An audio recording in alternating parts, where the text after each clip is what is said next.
First goal.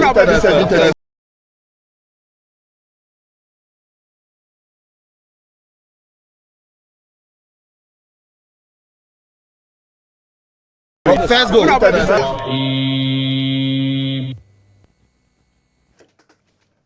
Well, none do our Pausima, Miansa, Echo, and 9 Pepe, Kessben Television, Kessben 3.3, Kessben 2.9 Accra. Na Nipa P, Pim Suna, a monitor program no, our DSTV channel 364. Na fi Pim so a monitor, our Go TV channel 121. P, and so our Kessben TV Plus, na fi 92.9 Accra, Nimpotem Mojina regions, no. Nipa dom enso e monitor program no ho ebi enso e social media Facebook and YouTube Kessben TV ni nyina no nsa ebekan YouTube and Facebook yamamwachi eba anopai program yeso midfield action no mienu na yebe page yebo morning show no bawi ise a na de aka ni nyina no agudie mu nsam kwa kopim se no mienu ebebo na kring to crank and also the beto so amamu 05515999933 and morning stories how do I de ebremu eye foreign bebre Tony Mutan de beba no wo de hunsem ebeba na se fisem kakra e de ebeka ho no so wo de ho messages enso abre yen enche kwa mitri e de eye fisem no ebebre Nikki darling. All right, Tony mamra ho na fi yen Enra matches a course qualifiers from World Cup qualifiers. And there P because Europe ni miamia ni Africa. If I'm sure emudia hi na odi ebrain and anope. Sir Jim Ratcliffe, a Manchester United co-owner, Sembeno de Tuja, Ava Robin Amorin, ama Manchester United legend, also be breeding some outdoor Tuja, the Alpha Honafe, Yaba Black Stars, and so match in Central African Republic, and so Etita so the Morocco, and 5-0 score line. Aka game etwato nyame aduma Sunday against Comoros ewo Accra Sports Stadium name qualification na say FIFA actually countries omo qualify the free Africa ehefo a ni nyina no bebrem aka kete na yewuram eko World Cup 2026 Montana de Tony efisem pinzo ho ai de bebrem mamu nyima fidi mfam free Accra Tony me there. Me da simply Godfather. You heard some echo so uncle for a cross, you met here for a 4 quarter. You better chance here, F.A. Bibrim here. Mo Salah, or underrated and now, or baller or bona, and any dinner. Recognition, a call and answer or from Enra, Mo Salah, Eshe 2 goals, a boy, Emma Egypt, a secure World Cup qualification slots, Enra, or much Djibouti, Shamokami and Sam, or more anti Mo Salah 2 goals, no, and I'm over our Kessben television. So say Mo Salah, about all time. Leading top scorer, about World Cup qualifiers, Africa, 20 solid goals, and Mo Salah, no, and so etimi ashe. Now in all, wabo 108 matches for Egypt national team. We 62 goals, why 34 assists in all. Our 96 goal contribution for Egypt after 108 matches. And on the brace, no, and I'm over our Kessben television. So, and Cameroon fan back could be a DBA. Ya dwene ho ayentia se Henry on Mr Cameroon e ball game wo mo edin kuma kamie no a Mauritius entimi ante na mo fan baako o chro placards so Sergio and I'm here all Kessben television so or say Brian Imwamu on try or come back to UK on convince Ruben Amorim send information na all bono emwa akra sa 343 no emwa Onsa nsa na omo 443 na manager watu nanum tuo say even Pope ebeka sampa wontie 433 ai obo 343 de na bozu Alexa Samodi ni bia 442 da ka yana kana mesro 443 de na wo ye makwekwe 433 433 that's 442 manager ne bought 343 yeah. And I support an epana chow say onsa nsa na almost 433 433 yes na manager waka se Pope beka ontie supporter we no be tie ne dia Abutin de kai. Oha no ho kwa. Na sa ka chen se mfi miensa. Asem na say. Wey eye enra Cameroon fan ono nso ede ne banner ekoye a ono nso I appeal to Brian Imwemu enra Imwemu free bench ebenya the second goal Emma Cameroon omo Emma no Andre Onana enra da occupy clean sheet or same Kofo Kika say one omo legend Thomas Nkono e were the same level or say na ho pass ye body next to the great legend nemom onru ho obesere Nico say time na kwatu ni patentin ko Nkono are one of the greatest goalkeepers Emma Cameroon and Africa as a continent onye do sa level no ne de say ye de ne ben nemu se be compare de obesere adabraka level no onye ndru Nkono ho baby away and nsema Andre Onana enso eri atujwa enwa Comoros omo goalkeeper enya red card e wo game a omo lose 2-1 to Madagascar red card no a bit questionable how goalkeeper ni pie ye ball no amon nsa na so referee say once a pie every box ni mu a ohun se ball na say the ball nsa no a red nti enra very late and a Comoros goalkeeper no ono enso edi red Manuel Akanji Switzerland omo player or ball on from Man City Inter Milan na onim say why tattoo and I'm over our Kessben television so they tattoo no na beti and say tattoo no mo say eagle okwade bi ewom representing Nigeria omo national team omo logo na eagle ni ewom no on say Nigeria twanitia national team friendly Super Eagles said the Ghana you kind their Black Stars no enti sa eagle no and na why ni tattoo e dey ato na betri because onim pass ninchi na fruma every Nigeria or say it's been a while our travel about down now so I am very proud our Nigerian route no nya dia ono enso edibedi agro de brada na say sia de Switzerland national team and Manuel Akanji ono esina kan Roberto Martinez Portugal national team coach or see be ni wa ebe deny omo emotive omo aim pa ne say next World Cup no Portugal ebetimi age also about so close 3 times 1966 omo place third 2016 omo European champions into next I say omo be lifted the ultimate and no next World Cup ebeko so Canada Mexico and America o team ya Portugal ekita ya omo betimi age the next World Cup and asa omo timi enche o betimi the message aba amabedwafo and Sergio and so aye ho adwuma Alexander Chefrin UEFA president and airborne Cristiano Ronaldo Abaso say oye the biggest promoter for Portugal football and Portugal as a country or how Ronaldo air competing now and all struggles obeja ball because oye very ambitious time be an person or compete also person Ronaldo the achievements I just say ode more than a day more than a week, even a year. Na Uguso Eka Ronaldo Honsem or so much respect for Cristiano Ronaldo. We a UEFA president Alexander Chefrin na edin same way Eddie Atujwa. Na Matthias Almeida a Sevilla omo a coach or say yeah reboa na yeka any teams na winia near the credit bebre momo also ono currently the best coach obedi ho adanse we are saying Roberto Martinez also Roberto Martinez the best by far coach in there sesia we are saying obi en ho a ode ne ho be company because ye bobo na ye hear resource the obe wini and ye have born ankasa ye per manager or train team players no born ankasa Roberto Di Zerbi Olympic Marseille omon enso a coach na Pau Kubasi was Spain national team cap and rather Okodin Komakakra at age 18 ebisano sa woni say uswade na so betima babe one of the captains MFC Barca also odebi say siade e was senior players e Barca mu enyanu no so ono na attention anyhow obe captain Barca nebum how obeboa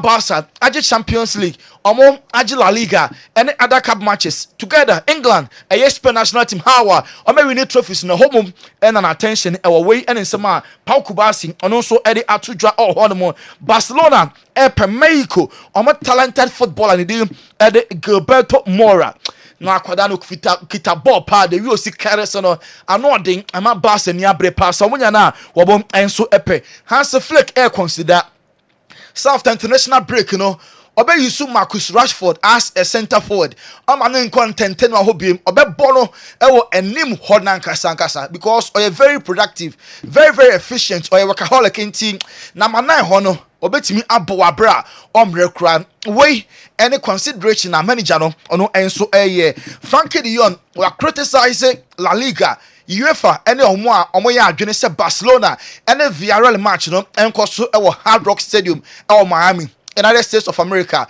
Was the clubs ni ebenyeska name players no yanwene omo welfare ho players be travel far from Spain to America eye kwanketwa na game no omo akwakobo de yadwene ho sika Frankie Nagasa the contract with FC Barcelona agree till 2029 deal no very soon and also ebeye official honomo Franco Masantono say for compare no ono ene Lamine Yamal hwane ni bobo so no na attention anyhow wa La Liga say obe compete with a player also be boy na waje more titles so be legend with Real Madrid so no there sa comparison eni ni trimu da one Lamine onwe no humpo da de oya ade ene de onya ade Lamine oye the best ono so concentrate e wo Madrid mo so ebebo kodi mu ye bi say na say 3 players ben pa and o cherish omo obo Leo Messi abaso na obo Jude Bellingham and obo Julian Alvarez enti nepa 3 ne mum yenu firi krom Argentina Leo and Julian Alvarez no see Jude there na work rate how one oye adwuma e wo training grounds no and also the year papa na Dani Cavaya onu say Clasico no on a Trent Alexander-Arnold o me no try some recover say the Barca for so betimi recover Rafinha e betimi recover Juan Garcia Lamine ebebo sa players some recover omo no Madrid person omo right back no omunya Dani Cavaya and Trent no so available for Clasico ever so October 26 was Santiago Bernabeu. John Mikel Obiakasa Mikel Obi say title na ye kaka Premier League ni Chelsea betimi age no say there Chelsea world champions omo betimi age no doubt name ase ebeden ye per time at Chelsea be ready pass on Premier League ni dia maybe 2 or 3 seasons and so na Chelsea team no etimi age EPL title mo bi John Mikel Obi enra on Talk Sports. All the hangover from winning the World Cup and the tiredness and everything is going to be gone. Then we focus on, trying to win the Premier League. And of course, we need our man back, Cole Palmer. Every time he's not in the squad, in the team, he's the guy who leads the team. He's the main man. He creates the chances, he scores the goals. You want to have your best players, in the team. You want to have your best players playing. So for me, and Levi Colwill as well injured. So yes, there's been few injuries, but the lads, the players, the young team that we have, they've done so well, in playing those games, big games, and making sure that we're still there. We're still there. We're 7 players, but we're still there, and we can only get better. We can only get better. Such a young squad, I think people forget how young this Chelsea side players, are.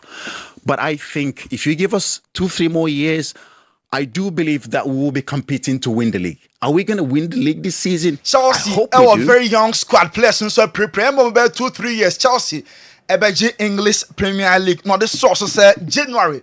Also Chelsea come market so equal signing defenders. Omonya center backs are ebeboa ema Chelsea more than one akosropa. Win that game at the last minute. I think that will bring so much confidence in the team, bring the players together and the manager as well. I saw obviously Enzo Maresca, sprinting down the corner flank to celebrate with the players and the fans. I just think that whole thing is just going to kickstart our season. I just getting better and better from now.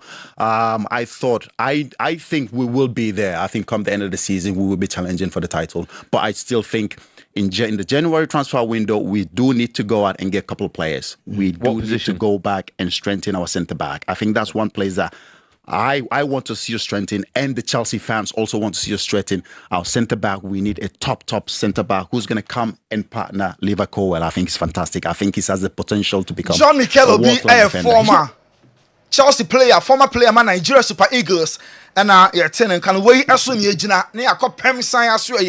Now I could see a monk class, Cement Vital, Onyanya, Agaya, Bomade Nekopebi, your numbers no fre, na Echo Nekojo, dear Pem Sign Hall, and Ecofen Kratu Simaba. A day and I'm a back for the Amagana Nibia, Nancy Bibi Nibia, said Obenya be now so on let me abuano. Sir, everyone was why I come once me, Cement Vital Heba mixture, and then the capsules no. ɛyɛ aduro a yɛ adwuma wɔ ntini mu aduro yi woyɛ obi a sabi o mɛma sɛm ɛda fam tinkagya bɛrima ne ntimi mma no mu so koraa bɛrima ne ntimi mpagya ne ho woyɛ bɛrima sabi wo ne ɔbɛahyia mu na sisia no wagye mu a nso aduro yi yɛ kanfo de ama wo aduro yi yɛ aduro a ɛbɛboa ma wo ntini no atumi asɔre agyina so ɛbɛma mogya de afusane wɔ wo bɛrima no mu ama wo bɛrima no atumi asɔre agyina so yie na watumi abɔ adwuma no ama ɔma ɔpiafo obi biara sabi oni atenka sɛ ɔyɛ ɔbaa sɛ ɔyɛ bɛrima wohia aduro Semens Vital Herbal Mixture and Capsules ana mmra ne de agan ne bi kɔnakoto bi nom watenka ayera na te kɔkora kɔnakoto aduro no bi nanom na obehu sabi aduro no esi yɛ adwuma sifa afei woyɛ ne to nkyɛn sabi obi wɔ hɔnom a fichikom ɔwɔ ha paa kɛseɛ paa sɛ ɔyɛ ɔbaa na wokɔ mfikyire na sɛ wo menses na ɛma ɛbɛyi a aduro ɛbɛboa wo ɛyɛ Semens Vital Herbal Mixture kɔnakoto aduro no bi nom bɛma wo fichikɔ no bibia yɛ kama de ama wo afei so wote yaw ɛwɔ mfichikɔ mu a aduro ɛbɛboa wo ɛyɛ Semens Vital Herbal Mixture and Capsules afei so obi wɔ ma sabi wɔ akɔgya ne nan no na mogya di akyire woyɛ ɔbaa na wote saa da bia wo mogya no tie ne yie paa sɛ mogya no yɛ gɔn bright red wo no ka sɛ bright red a ɛna sɛ aduro betumi aboa ma mogya no nyinaa to atwa ɛde ama wo kra afei so obi nso a sabi ne to ase twetwe no wo ni kan sɛ sciatica wo sciatica aduro betumi aboa wo ama yaw ne twetwe na ɛwɔ ni nyinaa etumi ate akɔkra no ɛyɛ agan Semens Vital Herbal Mixture and Capsules aduro no ɛyɛ adwuma wɔ ntini mu na enuane no bi wɔ aduro wɔ mu a ɛboa pa yɛfrɛ no nitric oxide sɛ nitric oxide no wonya ɛba wo nipadua mu a enti bi emu asi enti na akatare ɛba bebiem ɛba behuru ntini no ama ntini no atumi ada wo mogya atumi de afusane osisi ɛna ɛyɛ a yɛwɔ neurotransmitters a sɔne firi adwene no ho ɛna ɛba ɛno na sɛ obi te yawa na sɛ okɔ pains bi mu a na saa neurotransmitter no atumi aba bɛboa ama pain na sɛ yaw no atumi akɔ fam aduro yi ɛwɔ nnuanenua bi wɔ mu a etumi release neurotransmitter yɛfrɛ no endorphin na saa endorphin ne ba sɛ usisi ɛna ɛyɛ ɔya yaw na wote no ɛwɔ usisi mu no aduro yi ɛba bɛ stop ne nyinaa yisu dopamine na bɛyi yaw ne nyinaa firi hɔ kɔ ɛde ama wo enti sɛ osisi yɛ a aduro wɔ sɛ wonom ɛyɛ agan Semens Vital Herbal Mixture and Capsules aduro yi agye award yɛnim deɛ yɛka ho asɛm no 2022 Best Waist Pain Product of the Year 2023 aduro yi saa agye award ɛfa sisi adeɛ ho 2024 yɛ saa agye yɛ saa hwɛ anim sɛ afie di anim nyinaa so yɛbɛsa agye award no woyɛ bɛrima na wopɛ sɛ wonyina so no gyina so peme wabra wo bɛnom aduro no sima kakra bi akyi a frɛ yɛ number no a egu screen ase no wofrɛ number na yɛbɛne wo bɛkasa kama ne akyɛw sɛdeɛ wobɛsi anom aduro no na anim atumi aboa ama bibia yɛ kama ama wo afei so baabi a bɛnya bi atɔ no yɛde egu screen so na mmom tie ne yie paa sɛ wowɔ Kumase ɛne ne patam wowɔ store wopɛ sɛ wotu bi tɔn a baabi a ɛdi kan ɛyɛ PFA Pharmacy New Road Junction hɔ na PFA Pharmacy wɔ store kɛse a wobɛnya aduro bi atu hɔ nom akɔtɔn afei Colinac ɛwɔ Ashtown ɔne Dani Herbal ɔmo nyinaa wɔ Ashtown kɔhɔ Fredimens ɛso okay o ɔno so bɛma ɔbi atɔ afei so Sambora ɛwɔ Kadetia Gate 3 ne opposite pɛɛ aduro ɛyɛ aduro a ɛba bɛboa ɛyi saa ɔhaw nyinaa firi hɔ akɔ ama wo enti pɛbi akyiri kwan tɔ agan a ɛkyerɛ sɛ agyan no pɛbi tɔ na ɛnkɔtɔɔten ɛma wo na nso nya wɔ ahoɔden pɛpɛɛpɛ ɛda mo ase Semens Vital Kopebi agane beboa because at a hat-trick of awards 2022 2023 2024 ni nyina no agan agi award mo me akopɛ Semens Vital ebetimi aboa pemsan ho ne ekoya ekofa omon krat so ebeto aso enkofo close nsɛm a yenwura mu ɛwɔ Chelsea ho a Gaspuye a former Chelsea a player na since one into coaching wasan so a pandit no say Chelsea ebehia reinforcement January omon try na Crystal Palace defender Mark Gay here Obama England national team omon try no omon konya no na obetimi aboa Chelsea iye papa Liverpool very anxious amon twen verdict no 115 charges na Man City financial breach na say ye twen verdict this month no Liverpool for a hope pass e be bobo Man City na ya tat na frem so mekoba na sa omo an place second e was South in the Premier League no omo bom na attach no benya nti omo de omo so wa twen mu a say Man City e be boabo omo na attach ya strip omo e de ama omo club Liverpool na won me say Liverpool enya bre papa epe Antoine Semenyo ya beka say clubs na de almost akasifo na no epe Semenyo Luis Diaz every one still na no Liverpool did pass in the replacement no omo nya feel ye Semenyo any player obetimi abeboa Liverpool ni abre say omo be try 75 million pounds Bournemouth 4 per 100 75 obetimi aye bibi apple magic ama Semenyo etimi ajo Liverpool ana right aye former Arsenal player or say Arsenal team no omo ya de pa Premier League omo be so omo gye dia ene Mikel Arteta on side de bi nso how about in selection very very vital so when you're in selection wrong when you're right there and you're bad in pass Arsenal for Premier League one of the best squads in their history players are our bench any players almost starting manager no well who how and when to use them thing I'm Arsenal for say Premier League no and so ebetimi aje yenwura mum Man United aso ye Sir Jim Ratcliffe granting interview Sir Ruben Amorim anya hwekwa be hia emfiemiensa na wachire Sir obetimi abodjuma with Manchester United na no and a pundits former coaches any players sakasa the afa interview amohoi our Kessben McFarlane or your former assistant coach of United or say statistics na there for all to see Ruben Amorim on kind of money there our form pa Mike Fellan. That's our stats, and we can look at the stats from every angle. We've took it from the angle of how many games Ruben's had compared to the others at that stage. It's a good start. It's quite a debatable stat, but certainly Ruben will look at that himself if he hasn't already. But he will know that what he's doing is not good enough right now for Manchester and for him as a manager. He will want better than that, so he needs to think about that. But again, the coach. Sir Jim Ratcliffe, ebetimi abetru support e de manager. No manager ankasa e ne start na obeja to me send money or from per say okeka no ho. Luis Saha, former Man United, former French international akasa. Some United old players no. Omo me pandis no for some no ya omo kasetia new players no pose there be. Yaw omo ni Man United level. Omo peniye. It's na old players no. Omo kasa mutru nyasa ye be yomo yibone players no. I'm gonna set it up because money will form power. That's very important to remind those players that the actual former players want as fans their success. They want them to be at the best, and obviously nobody knows everything. We have opinions. We may be wrong.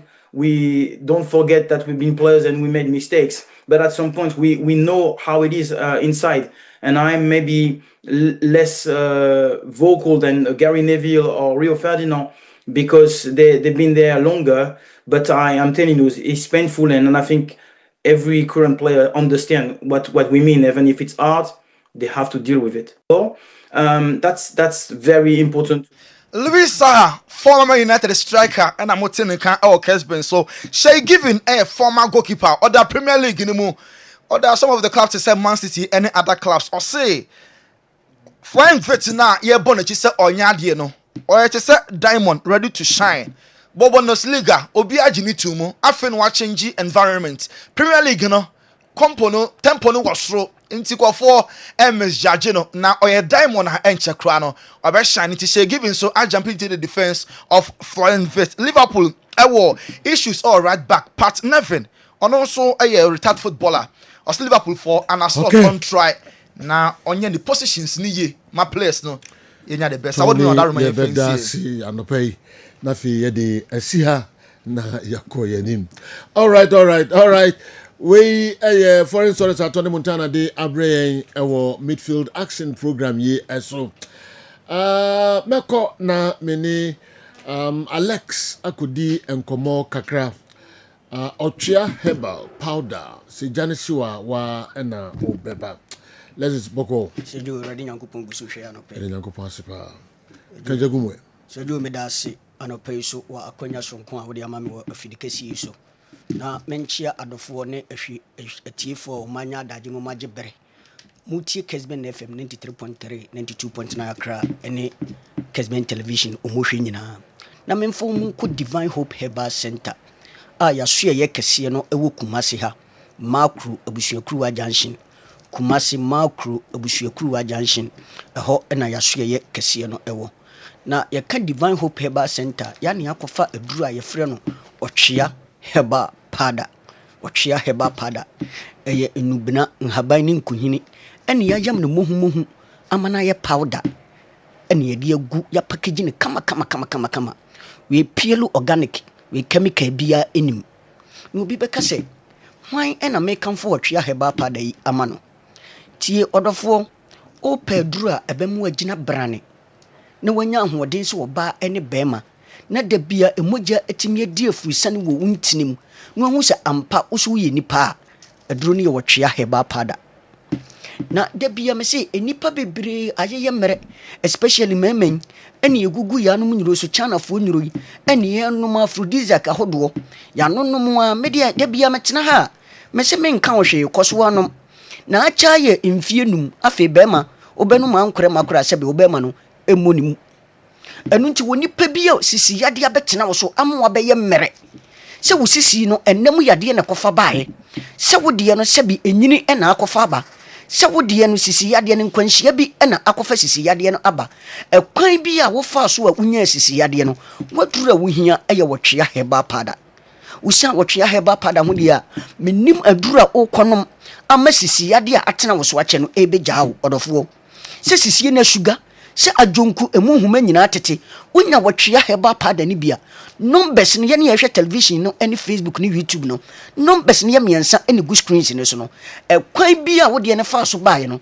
wo fa number ni mu baako na wo frɛ ya wo se medie no ekwan se ne fa so baaye enemu yade ne kofa baaye medie no eyenyini na akofa ba medie ne nkwanhia bi na akofa ba ye benya daagye ne ya kyerɛ wo kwan a obefa so a obenum Otwea Herbal Pada no amaye acha ye na wotwe miensa sisi yade a atena wo so wache mfie bebre na watwetwe nu ayeye nuro bia na enko no unom Otwea Herbal Pada ebegya no agina brane so oba ana bema odofo etie ni ye eduru ye no baako pɛ enka se me no baako pɛ misisi yade no anko enu nti anopa bia wo fa baako na anwumre bia wo fa baako na ofre ya ye be kire wo kwan a wo be fa so abenum depending stage a wo de no aduru na afei unonom toa so maya acha ye na wotwe miensa wade ho afiri sisi yade ho wode ne ye kooko ama wo yafunu ebom obi kooko no ama sebe wadwale awie ni mpo na ne ho tete no ekeka ne bɔ ne pepe wanhwe e beka sanam yade mpo ene wanya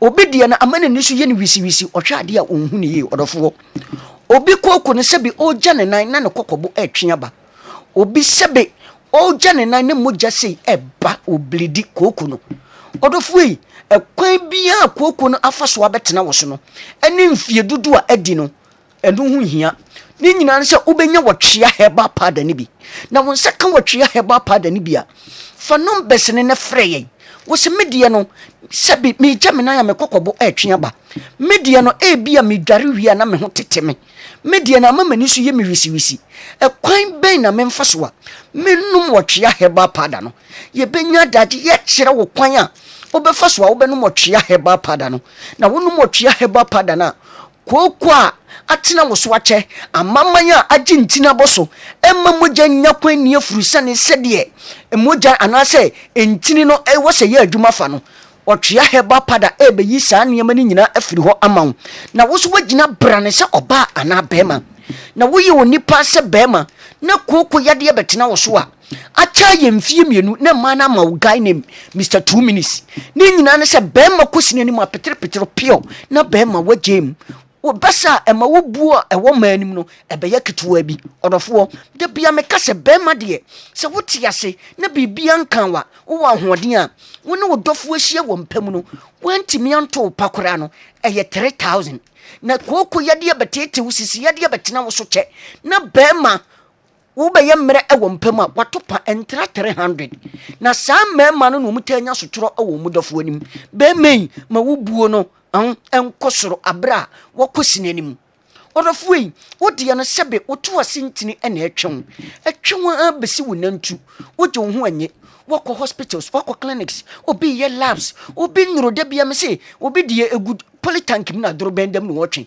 wanum nnuro bɛboro bɛɛ deɛ wɔ hɔ nanso still wɔn ho nsesaeɛ bia ɛne yɛhyɛ no nkuran sɛ yere honom ɛbɛkɔ me se wɔtwea heba pada sɛ wonya bi na wonom aduro yi na bɛɛbo so mmiɛnsa yade a ɛhaw na wode wɔtwea no ɛtriti no sɛ ankɔ a ɔdɔfoɔ gyanom that means sɛ aduro no ɛmmoa obi anum aduro bɛboro 10 years da bia yɛgu so ne yɛhyɛ no nkuran yere honom ɛbɛkɔ siatika yade na ɛhaw deɛ a waduro yɛ wɔtwea heba pada onya wɔtwea heba pada ne bia frɛ no bɛse no wofrɛ yɛ wo se ɛkwan bɛn na memfa so a menum wɔtwea heba pada no medeɛ no meto asentini sɛbe ɛna ɛtwemeɛ obɛtena ase na wɔsɔre no wɔtu ahwe ne nan ayɛ titiritii wɔtena kam no wɔsɔre agye sɛ yɛbɔ ne twɛwbɔ yi kyɛ sɛ nka mete ha mekasa yi ɔbɛsɔre agye sɛ ayɛ asɛm na adane boakye bi din obi so deɛ no ne nsa ne ne nan nyina tumi yɛ titiritii wɔgye ne ho a ɛnyɛ wɔda nyane a wɔsɛ mada me nsa so me nsa yɛ titiritii ɔdɔfoɔ yi ɛyɛ mogya na ɛnya kwan ne afurisane ɛwɔ wo ntini no mu waduru a wohia yɛ wɔtwea heba pada wonya wɔtwea heba pada ne bia frɛ yɛ ne nkyerɛ wo kwan a wobɛfa so a wobɛnum wɔtwea heba pada no yɛduru wei wode triti kooko a ɛnka wonom a ɛnka ɛmpɛge aduru wei wobɛtumi anom no anytime biara obi sɛ mekɔ adwuma nti wanhwɛ a mekɔbaa no mabɛnom dabi aduru yi ɛnka nti anytime biara wobɛtumi anum aduru yi afei wɔdɔfoɔ aduane tɔ wo yafunu mu na wobɔ bena aduane metɔ mu so a na atɔ ne agyaadwoɔ adai ɔdɔfoɔ obi deɛ ɛsi n'akyi kasɛɛ wɔgye ne ho a ɛnyɛ ne yafunu mu tutu no ɛtumi ma wɔboro yiri sɛ tan wɔdidi no wampɛ liver salt bi anom a na ɔdɔfoɔ ayɛ asɛm wodeɛ yɛ wɔtwea heba pada wo yafunu no nakura bam doctor sɛ onya ɔsa wɔhu nsunsansoɔ bi a ɛte sɛ yi na doctor mpo nka nkyerɛ wa ɔdɔfoɔ yi hwehwɛ wɔtwea heba pada akyiri kwan na wo yafunu nakura bam asi w'akyi kasɛɛ na ma wogye wo ho a ɛnyɛ no ɔdɔfoɔ wɔtwea heba pada ɛbɛ mu anya ahotɔ na wanya fa ahodie afiri yafunu yadeɛ kura ɛtete wo no ɔdɔfoɔ me se aduro yi ɛnyɛ diabetes aduro ɛnyɛ pressure aduro nanso automatically onipa bi a pressure ana diabetes yadeɛ ɛte no so no bɛrima ana ɔbaa wobɛyɛ mmerɛ nti bɛrima yi sɛ pressure yadeɛ ana diabetes yadeɛ ɛna ɛwɔ wo so a wonnuro na wo nonom wode kɔ so wanom na mmom fa yɛ nombɛse no kɔpɛ wɔtwea heba pada no bi na frɛ yɛ wo sɛ medeɛ no ɛyɛ pressure nanso ɛkwan bɛn na mɛfa so amɛnom wɔtwea heba pada no ɛnyɛ sɛ bɛrima adwuma a wontimi mmɔ no woanhwɛ aberanteɛ bi kɔbɔ abam woanya ɔba a wɔsuro awurade a because nnuro na wo nonom no doctor bɛkyerɛ wo sɛ duru baabi a ɔdɔfoɔ bɛgye wo mɛma yɔ ato hɔ pɛ wɔtwea heba pada akyiri kwan aberɛ wo nom wo pressure nnuro no aberɛ wo nom wo diabetes nnuro no ne yɛ so yɛ ma wakwankyerɛ a wobɛfa so a wobɛnom wɔtwea heba pada no na afei woagyina bra no wabɛyɛ bɛrima aberɛ a wakɔ sinanim ɔdɔfoɔ aberanteɛ bi wura dwaeɛ wɔworɔ no ho no wagyina hwehwɛ mu a na wɔbɔ bena adɛn a sɛbi ne bɛrima ɛsɛn n'anim a ɛma no yɛ bɛrima no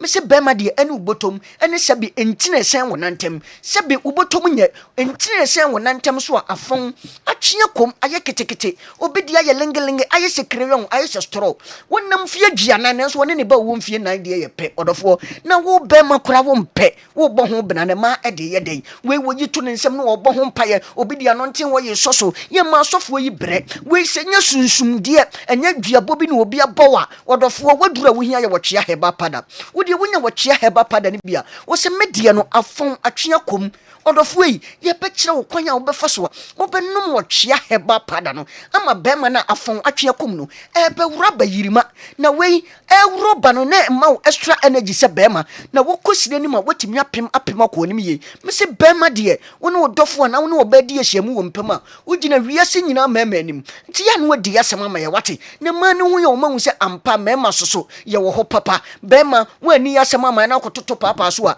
ɛma wobuo a ɛwɔ ma anim no ɛbɛyɛ ketewa bi waduru a wohia yɛ wɔtwea heba pada aberɛ bɛrima no sɛbe atwea kom na afɔn no wɔdɔfoɔ yi woyɛ bɛrima anadwe wokɔda a yɛwɔ anna wakan sili ama adeɛ akye wadwonso bɛburu bɛmpire dunum ansa na adeɛ akye wodwonso a wokyema ansa na dwonso no aba wodwonso no sɛbe wawie no kora wotumi sɛ dwonso no bi nam na ho wokɔ nipa mu a wobɛhu sɛ sɛbe dwonso agyegye wo ho bɛrima yi wɔdɔfoɔ yi wei ɛbɔ ho nka yɛ sɛ dwonso twa na yɛ prostrate no wohaw bi ɛbɛm waduru a wo hia ye wo twea heba pada tama yesusa no yesese wo dwonso a ubon se wo nua bedi wachi a no wo suasua kwan a opese wo fa so dwonso ubon se wo twe wo dro be na utimi dwonso na to tentententen na ho na wo dispel wo din on enne wo dwonso ne dia danse se asiw na ase asi ne tirase we bo won kai se dwonso twa no ha obi aba ho wo dro wo hia ye wo twea heba pada abra wonya prostrate mu hai hwehwe bi na wonya bia frɛ ye ne nkyerɛ wo kwan a obefa so a wobɛno mo twea heba pada no wo dihye bi na nya stroke da fom pe wo twea heba pada akiri kwaman no odofo wonya bi no wono no ma eye acha bosome awrade tumi ni na ho odinti obesɔre agina na nam so awrade tumi a wamma so wo twea heba pada ho nti odofo wodie eye sasabro ena ehaw wo honam ene tutu wo bre wo honam etwetwe wo je wo ho a enye woduro ye wo twea heba pada adofo takorade fo nko mensa nimdie pharmacy wo takorade wa ubenya bi ato Gapsin pharmacy ewo Kofodua ubenya bi ato ho Winef Heba ewo ejeso court da no Madam Linda ne ma no ho ubenya bi ato Kwembobone ewo Madina Race Junction ubenya bi ato House of Drug ewo Ashaman PFA ewo New Road ubenya bi ato ewo ho sa so na make kire say Jeff Heba ewo Mankasim ubenya dosopuo no atu Blessed Require ewo Kewo Breyima ewo Adum Museum haya Breyima Adum post office ho museum ho wo se mehwehwe Breyima wo twa rubber stamp original one no ubenya bi ato ewo ho ema na ewo mensesema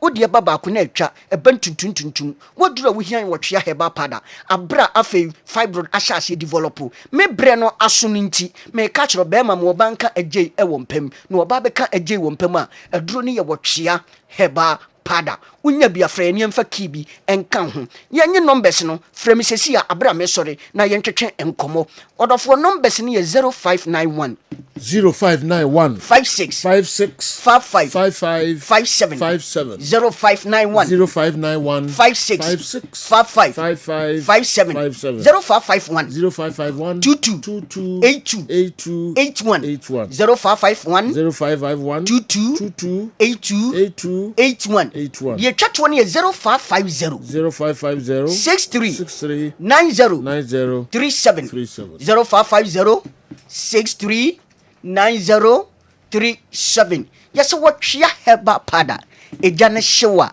wa ena obeba sedo ntina eno so eno no otwea Heba eja ne hyewa wa ena memedi nkomo bia ka me kan se bia kire no ma ya memedi nkomo mo yanka ode hye wasem no dia bi se sie na me kan no me ko park na mumpe lead bi ni di ma me assistant line wine oba no mempe ni di ma okay kwa mbiki ba be eba or the di ni nyina be no very cautious or very good ada opera na dia bi enra me manage pa yempe ni mane me pinidin me pese me how the day me pinidin tia me mpe no ba me pinidin yempe referee ni di ma line wine oba no oba ni gina ho okay ada woman na do ni bia na ke bibisa to we nyo oba bia obi a odi referee kran man na wo do ni kusi da bi na enra na we very good esewa oh sure esewa enra na me park me hwe pa okay ye bepe number ne dia ma why any the pictures na adi na dia bro na da odi ko ye bia no Alex uda kwa ye wa tonsuo pebito na ano enam ye papa potwe Heba eja no shiwa wa na obeba all right meko na makofa Gentleman Dental Clinic enso nkra to kakra bi aba ba beto aso Gentleman Dental Clinic yedwumadi ya yedia ne sɛ yebesiesie wo se na yɛbɔ wo se ho ban ama wonum enso ate anase wo se animonyam so afa ne ntoma pa afira Gentleman Dental sɛ oba ye clinic wa enema bibiri na yeye efa nipa wo se ho ene wonum oba Gentleman Dental yeye consultation and examination services problem ben na ekoso how ben na ekoso wonum na fi wakyere anamon a ɛwɔ sɛ utufa ho na etimi ɛboa afei yesan eye cleaning services oba ye profession no mu na ye finish cleaning and polishing se ebia enema bi ahyehyehye esene mu se bi o kasa etimi mapampan ene ade eba mu oba hwa etimi ehohoro wonum eyi saa enema ne nyina edifui esena se esene tibia na asesa no esan fa ne ntoma pa edifura obi wo ho na tokuro ato ne semu anase ne se no eso ebubu anase wanya fracture esena nkasa ebu eno etimi eye failing enso so na ye de ama wo anase ebi nsusu na obi wo ho waba se ne se no watena se ama esena se opese otu ne se no eno so ye frɛ no extraction oba ye extraction service eno so yɛbɛtu ose no de ama wo afei ebi wɔ nso ana ne se no wɔnya messing teeth yɛwɔ ne si no ahodoɔ bebree yɛfrɛ bibi sɛ dentures no ɛyɛ deɛ wotumi ɛhyɛ na wotumi asan ayi wa mu wotumi yi na wasan ahyɛ ɛno na yɛfrɛ ne dentures no woba gentleman dental ɛyɛ ne nyina bi wɔ afei yɛwɔ fixed one no anasɛ a yɛtafrɛ no permanent one no ɛno nso so yɛsi a wontumi ɛntu bi ɛno ɛna yɛfrɛ no PFM bridge anasɛ PFM crowns ɛno ne nyinaa no woba gentleman dental yɛyɛ ne nyinaa bi ɛwɔ hɔ afei nso so yɛwɔ bi sɛ braces ne yɛ sɛ ose no kwan deda mu anasɛ emu atetete bebree ɛno no woba a yɛtumi ɛhyɛ braces no within some period na ose no asan akuru so kama na ma ose no atumi ayɛ den anya ahoɔden afei obi pɛ sɛ ɔyɛ teeth whitening wopɛ sɛ wode dɔnhwere baako pɛ ɛyɛ ose no fitafita te sɛ deɛ wo ne di so da woba gentleman dental yɛbɛyɛ ose no fitafita ɛde ama wo a ɛhaw bia ɛni ho abɛɛfo kwan so ɛna yɛde ɛbɛyɛ ɛde ama wo afei obi pɛ sɛ ɔhyɛ ne sin gold silver woba gentleman dental ne nyinaa yɛyɛ gentleman dental clinic yɛkyia kwan ɛnyɛ yɛra kwan koraa yɛwɔ Koforidua Central Police Station no nkyɛn hɔ a baabi a market no ɛwɔ no wofiri abronsan na new story building no na wokɔ Central Police Station no gentleman dental branch baako ɛwɔ hɔ ɛna woduru ɛnkran so a yɛwɔ Nungwa usi Nungwa main lorry station hɔ koraa na wofira nurse baako bra bɛfa wo anasɛ station n'akyi authority street no so gentleman dental branch baako wɔ hɔ ɛna atomic down dɔme kɔ abenya runabout no so hɔ a gentleman dental branch no baako nso ɛwɔ hɔ ɛna woduru takoradi pipe ano traffic light na ɛwɔ pipe ano hɔ no wobɛfa kwan na ɛkɔ Tadisco junction wobɛpa junction no kakra kɔ w'anim wobɛhu sɛ OGN bank no ɛwɔ hɔ yɛne OGN bank na ne wɔ the same premises ɛna Kachima nso so yɛwɔ magazine market kwan no so hɔ a wɔnsa nifa so hɔ a gentleman dental branch baako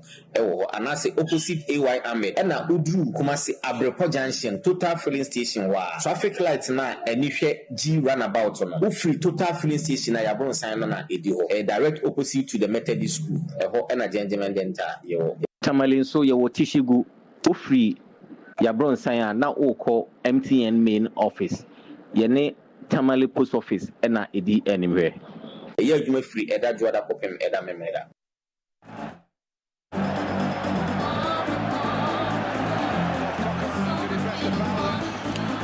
Yo, yɛba na afei yɛde di aka no nyinaa no aba bɛtoa so de amamo midfield action Kessben television Zakov Mohammed Mensaka message ode aba ene anopei Otuado is now working. Honestly speaking, I was highly impressed with our play yesterday. What a performance. In fact, we are gradually going back to reclaim our lost title. That's Brazil of African football.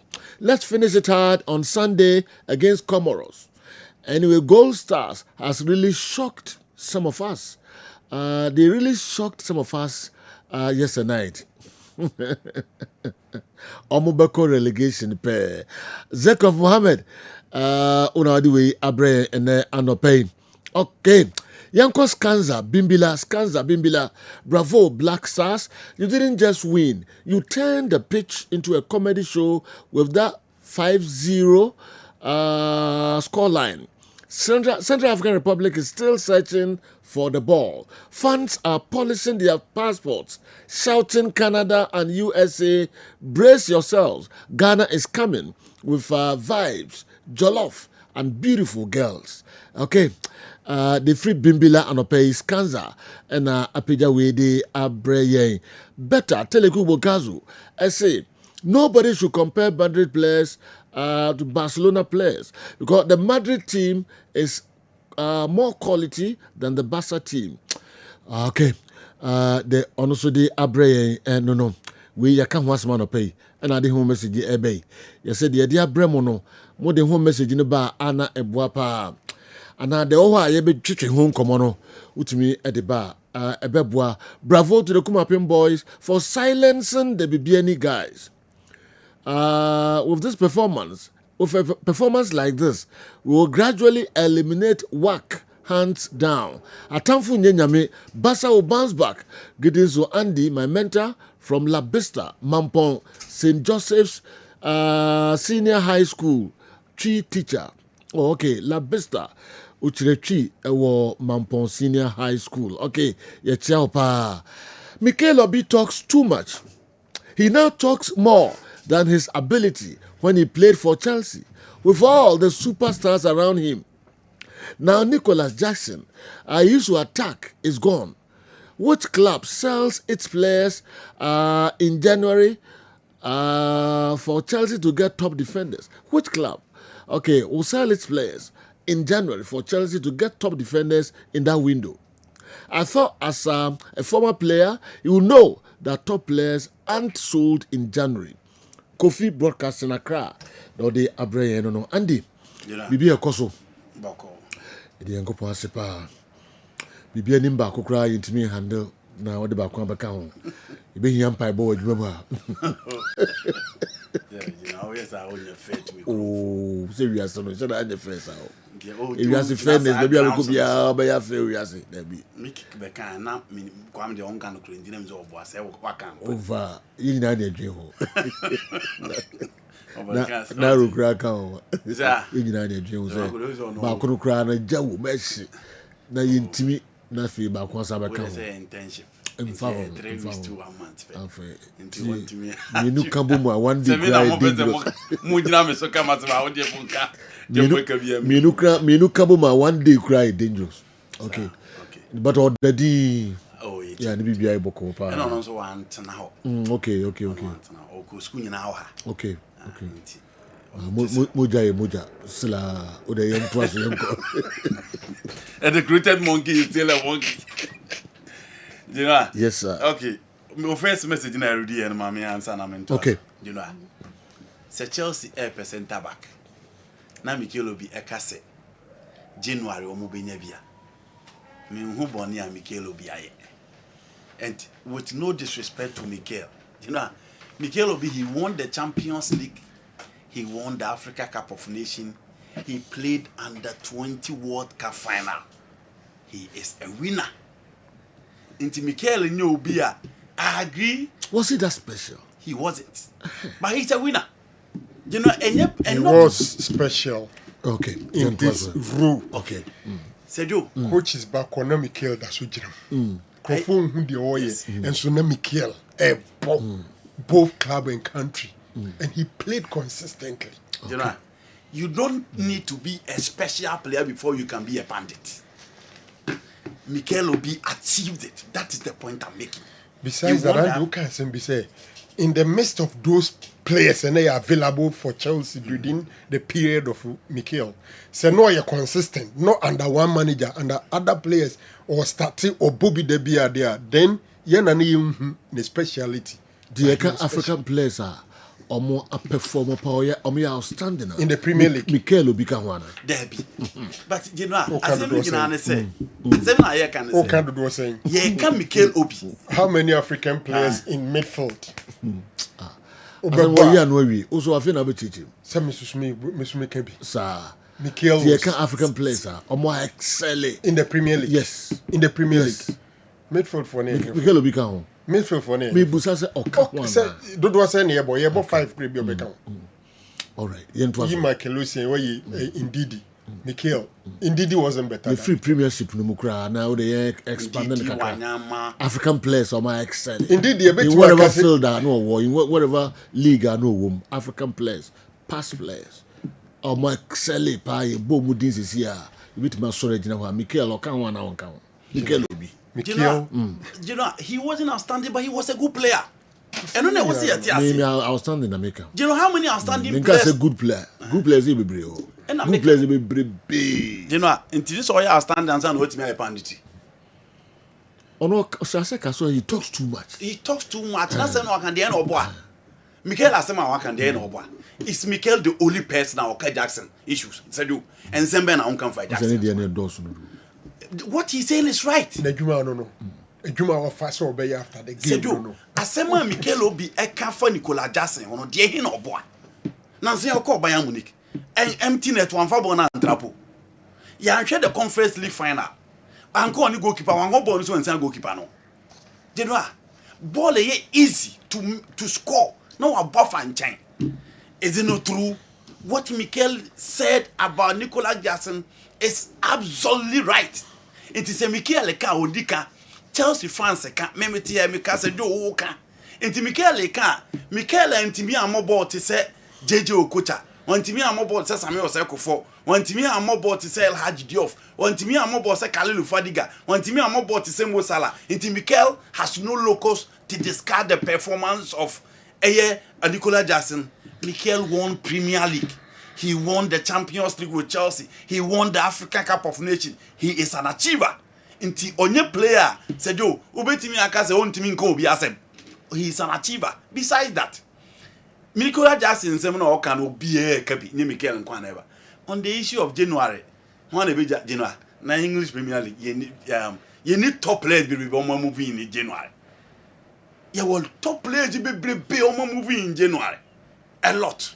Besides that, see you two central defenders in the Premier League mean to the French League One or the Italian Serie A. As a Chelsea is serious say, omo person kofa player na. Said you, ye ni na anu ya na nkama gwe yiko Liverpool. In the final minute, Crystal Palace entimi anya replacement into other so Crystal Palace. Maguire was extending a contract now. No, we extending any contract. So if Chelsea is serious in the market and they want to push for their former player, boy, and a former Chelsea academy player, and the contract, no, says you're free August, about bedroom October, 2 months are free. So into your 10 months a pet, and Crystal Palace, I can't ewo. Into Maguire, if Chelsea is serious and we are ready to offer not less than 30, 35, 40 as they do. A basic Maguire who acquire Untimema January Mebo and Farmer Chelsea. Crystal Palace would love to make money out of it. Dan so bet na kosama na sejo omu etimia jana mana kokra bra omu nyahwe. Indeed, there have been a lot of signings in the Premier League, big signings in the Premier League in January. Inti interesse January no be nyani play mu emanenko. Now January, that is it. Inti Bikela 7 or can the oka be as a jo dika. Bono no ya de. Bono or bo achieve ye. How many players need to be winning Africa Cup of Nations? When Nigeria team or more assemble in recent times. As a jo meant me and Yafcon. Go and watch the Ivorian game versus Nigeria in the quarter-final in that particular tournament. Yaya Toure versus Mikel Obi in midfield, and clearly who the kind of performance will put on the app. So, Joe, Tony can send me or your story be about Mo Salah. Now, Busa say Mo Salah or underrated now. Okay, when it comes to performance in Africa, because it looks as if say you really African players within the Africa competitions in recent times. Yeah, you Mo Salah team baby. Say you adia bakwa the bia me can say the last time and I discuss who is the greatest Ghanaian player or the greatest Ghanaian striker, and I say Franco ka say baby jet na ochirim easily the oldest at the list ni bibeba all because baby jet ent me anwene afọ adia bakwa eludi Mo Salah e wo the success a wa achieve in football hu nyina ya adia e friend Africa Cup of Nations. Sejo, so we Egyptian players. Now we dear be bonny a tall list of players I de be mawa. Sa players now bon so don saka Walid Gomal, Hadari, Hussam Hassan, Ahmed Hassan, Mohamed Abu Treka. Sa list na de be ma ni na ye not the ultimate Africa Cup of Nations. E kura omo. Into bon mu dia na wa ba ata ho. Into Abu Treka and some or kind of footballers, any players. So then we hear Egypt. Salah is closer to their main man who lead everything. But Salah, Africa Cup of Nations performance, only bad. To play 2 finals with the Egyptian national team, why are there? But in Egypt, they don't celebrate finals. 2017 about finals. 2021, Olembe Stadium in Yaoundé, or Sabo finals, Elusu to Senegal. Bakolusu to the Indomitable Lions of Cameroon, and Bakolusu to the Teranga Lions of Senegal. In Egypt, they don't celebrate finals. Finals and waje and only idea almost celebrating. But idea back home so the back na interesting and says you. So far Egyptian national team na 1934 in Italy and Omkobo World Cup no. It take you almost a long span before Omo Italy again in 1990. And I said, Joe, Omo the 2018 World Cup. Sa list aye bobo Butreka ne Walid Goma ne hwan I said, Joe, they won the AFCON 3 times, but World Cup momentimi anko. In 2018, Salah timi bo omo de omo koi, and said, Joe, in 2026, Egypt will call World Cup once again. It is Mo Salah. It is Salah the idea I also general or crown within a performance for Liverpool, being one of the greatest in the Premier League. and being one of the greatest in the Egyptian national team, said you also the AFCON is an Monday boning in us. Thomas Tuchel. Oyibo Boateng the way free Ninebehi and Abraya say my point of view. Mikel Obi doesn't fit to be part of Africa's Africa's top 5 most excellent players. Excellent players on the international arena. I'll place him 20th on the log. Victor Osimhen is even better than him. Oyibo Boateng Ninebehi. I don't know what I church I dream. So the only Premier League. Victor Osimhen all time. Okay. Best players, past players, more ex-footballers, And the same could be on my baby. Mikel Obi on my baby. But still, that didn't change anything. That he's an achiever. It doesn't change anything. He's an achiever and he won it. Simple, you know. I'm not special. You know, speciality. Achiever, but not special. And you play beyond Or special. ordinary player. Mikel. No, a very ordinary player. surrounded by friends, superstars. Okay. Not yet what we're doing. No, ordinary. Surrounded by superstars. Who are they? On the time. I know about national team. Chelsea. Yeah. What about the Nigerian national team? So no more. No more. Anybody who watch Mikel from the days at Lean Oslo, any even youth team, that time no. In the lights, as a number 10. That time no. Other 2 big clubs. Man United. Now you them say, or the call level be that. But as my kafa na hone ball of a boy, Chelsea made him a number 6. Ball of a boy, and then the kafa and once and a Chelsea go. Then who born of a boy and Debbie. We doesn't come German. My opinion. No, the right to us. But in the national team, was he surrounded by great players? No. Now, even at Chelsea, in the midst of big boys, he was still playing. Into one year exceptional in that role now. Obede na de biano abo. Obi maybe be for fi say Jose na penasem. Jose call you know. He was still playing. Say ono he played under Gusedenk, Jose Mourinho, Carlo Ancelotti, Avram Grant, Antonio Conte. Changing coaches upon coaches. He was still the number 6. No, a good player. But he wasn't outstanding or special. Do you know how? That's my account. Okay, nobody has said he was outstanding. You know this and I yakata. You see. So this the test in the bands how no special. One kasa or say no special player. Or say too much. Na e di na also kasa na general transfers. One a big Johnny player. You know, you will great transfers in the Premier League. You see January. As our players na Quran. Garika have number just need on buy. Fernando Torres at that time was the most expensive transfer in the Premier League. 50 million pounds from Liverpool to Chelsea in January. There have been a lot of general transfers a big players. Oh, this counters are in there, no problem. But Mikel, no opinion. No problem. Right. There's no way overcome. Nicolas Jackson said this will be kana some. Nicolas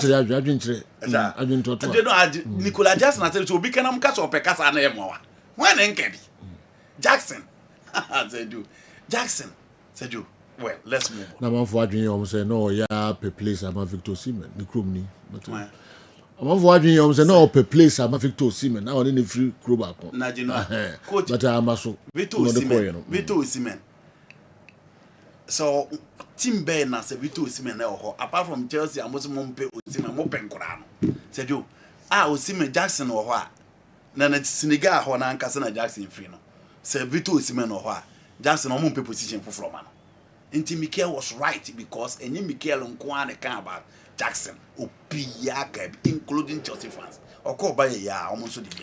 Mikel Obi, master of back passes. Abi, he comes nowhere near big players or names in the world of football. He was just a normal player. Silas or say Esibedi or the Abarano. That back pass was mate. Name throw and then some more woman who be a cat. You know, this is a player that was start to play number 10. Mikel Obi was just an ordinary player who was in a crop of great players, and as a national team, they won trophies, which is normal everywhere. Okay, but to single him out as a player, he's just an ordinary player with nothing exceptional. He came to limelight at the FIFA Under-20, and that's all. All right, the Don, and so the free Ashtown, they are Yentwa to adwen. Yentwa so. And then It means same reading now Mikel Obi. so when I go to nothing to ordinary when I stand on that In Nani can have some free coffee and what girl, he played the midfield with Sunday in back and won the AFCON. What's a back passer? Yeah. Do you know Thomas Tuchel? Back pass no one to me. Okay, young trust. Well, now I'm betting I want to find out Oh, Sergio, yeah, no nimbo. Yet me same reading now Mikel Obi. Young 11-4. Thomas Tuchel. Thomas Tuchel say England World Cup patch. And Crawford GGBia. Na World Cup no more kodo. Ono de so omo ti make as a team no mu team no mu di koko pi mu a eno ye. But omo ko as underdogs. Sergio, two things. It is either coach I friend Thomas Tuchel a percent pressure buffing. Na England for no expectation. Na wa fa ho a kono akosi obia. And I say he feels the England team needs time. I don't know. I also need time to prepare the team. Now, what me conquer the world, not 2026, but maybe 2030. Into any mammy. Nimi enu nyina say Joe, I disagree. Me jitum say England je World Cup from 1966 the baby seen there. Emu ye.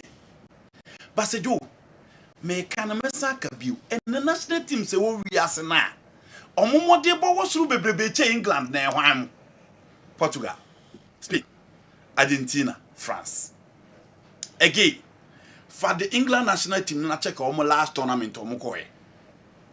At the World Cup, they were eliminated by the French national team. Harry Kane 85th minute penalty also abortion or cover fast and on the free. In the last European Championship, they played in the final and Omulusu to speak. And Obia who ball on boy, it wasn't as if said they played against a special Spanish national team side. No. But they lost to the Spanish national team. Meditum says certain individuals within the team. Carl Walker, Karen Trippier, look so many in form. And if you are looking forward, you are not thinking of Trippier, you are not thinking of Carl Walker again. But when you have Trent Alexander-Arnold, so Rich James, look so you're fitter, he's supposed to play. Who was central defense of Mark Guehi and John Stones. A lot of options in midfield. A lot of options in the final third. Cole Palmer, Bukayo Saka, Phil Foden, Harry Kane, Oli Watkins, Marcus Rashford, Jack Grealish. Said you, a pool of talent to choose from. Into coach in Onye Juma. It should come home next year. It'll be at the expecting. Me who are there England for falling short. Ono Ankasani coach is a very good coach. I'm trusting it so much so beating against for the English national team. And guys who are playing very, very well. And it is not as if they are playing well for their class and when they come to the national team, and it's a view. In the national team in recent times, the last two European championships, they've been in the final. Nimi elu mark of finals. Into England, drew a certain status. Here coach or added the finishing touches game for them to claim the title. So for me, a honey baby also Thomas Tuchel for the issue of team, dear, many are doing do. So Argentina team on the World Cup. Faculty to recall me modiano, Ubu say we were chili cry. But in terms of teamwork, cohesion, coordination on the field of play, it is Lionel Scaloni's team. Now we in a park and they so so here no free talk about the French national team that won the 2018 World Cup. The Blaise Matuidi, the N'Golo Kantes, and then the Paul Pogba. Who teamwork on the field of play? Go back and check the German national team that won the 2014 World Cup. It wasn't because individually they were special, but they have cohesion and teamwork. They be who from the German national team, and then winning the trophy. In 2006, the same thing applied to the Italian national team. In the England, players are in consistent tournament. Parody about 70% of the team. And they are calling. And the coach, team never ordered that. For Adia Aira, Gary Saget ball semi-final, ball quarter-final. Ever ball final, you want team, and only idea also the count in number far from Germany. The bar say he's a Champions League winner, and to add something different to air the more and only bit me do my winning a trophy.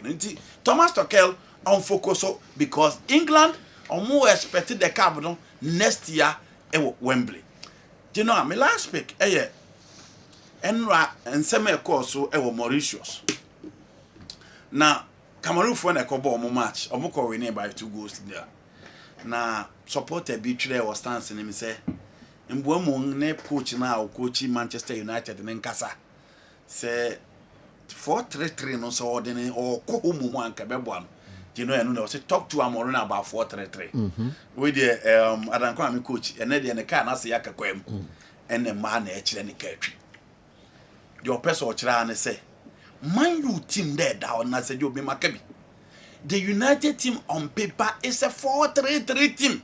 As she said, Amorin Kwane who she said also on the Obey 3-5-2 team. As she said, so goalkeeper or Marco Fanui Nasejo over right back whether Mazurai Dalu, left back in Luxor or Dogu. Now Woleni Yoro, Lisandro Martinez and Matthias Delete to Hoa Sejo 4 back in the OSC. Midfield of Kobimanu, Bruno Fernandes, and then Casemiro or Ugati, trainer William Finfin, and in attack Mboemo, Kua on the left, and then Benjamin Sekou front. You know, a human in your thing straight away. Players ne benya that flexibility, benya that space, benya that comfort need to play. I'm on enjoy on the field of play. But the coach says he prefers a rigid formation that will not allow the players to express themselves. And Tifan Nasem no kind of in the yard. But said Jim Wycliffe Abeka Chiriano pay say, I'm already no money in Fimi and Son. A horn working is to beating the year, Juman and United and Timiako. And I'm a catches a Franco down and say, what time I go international break? And what Babeka asked him, go so can in the Echinan command you bomb Atlantic reference. You know, the man should be serious. Baby United, they connection revenge out. Said, do man, you want to be with Amor was how many years? Was I 3 years? I've not checked the 3-year contract was signed as a 2. Yeah, I think it's 3 years. When you find out, man. Okay. Do you know, I'm already in Newcastle money to November. In Newcastle money to November because the team may improve. Don't be deceived. Say Man United last game against Sunderland they won until the team played very well. Individual. Jim Ratcliffe now or I'm passing or Castle over man 3 years. We are no with me. So no a die emphatic. No, you know that's what he said. Couldn't some no kind of we enter you wouldn't you. I want to see a window woman. Yes. Put the end to us. I want to say window. Ebia or head die bibi. No, and you know, and Chelsea on to be permanent before 3 years. You know, me too. Okay, me too. I say professionally, I don't expect Wycliffe to come out and say, "Oh, Bepam coach, no." And no, dear, there be. Coach be as a pressure ban is so, and penning for be back, no. Nan saying I want Laporta ebe back fancy flick say. Omunya hands flick man and cock because my hands flick qua coach Ben au kwa fanaba. But say Joe.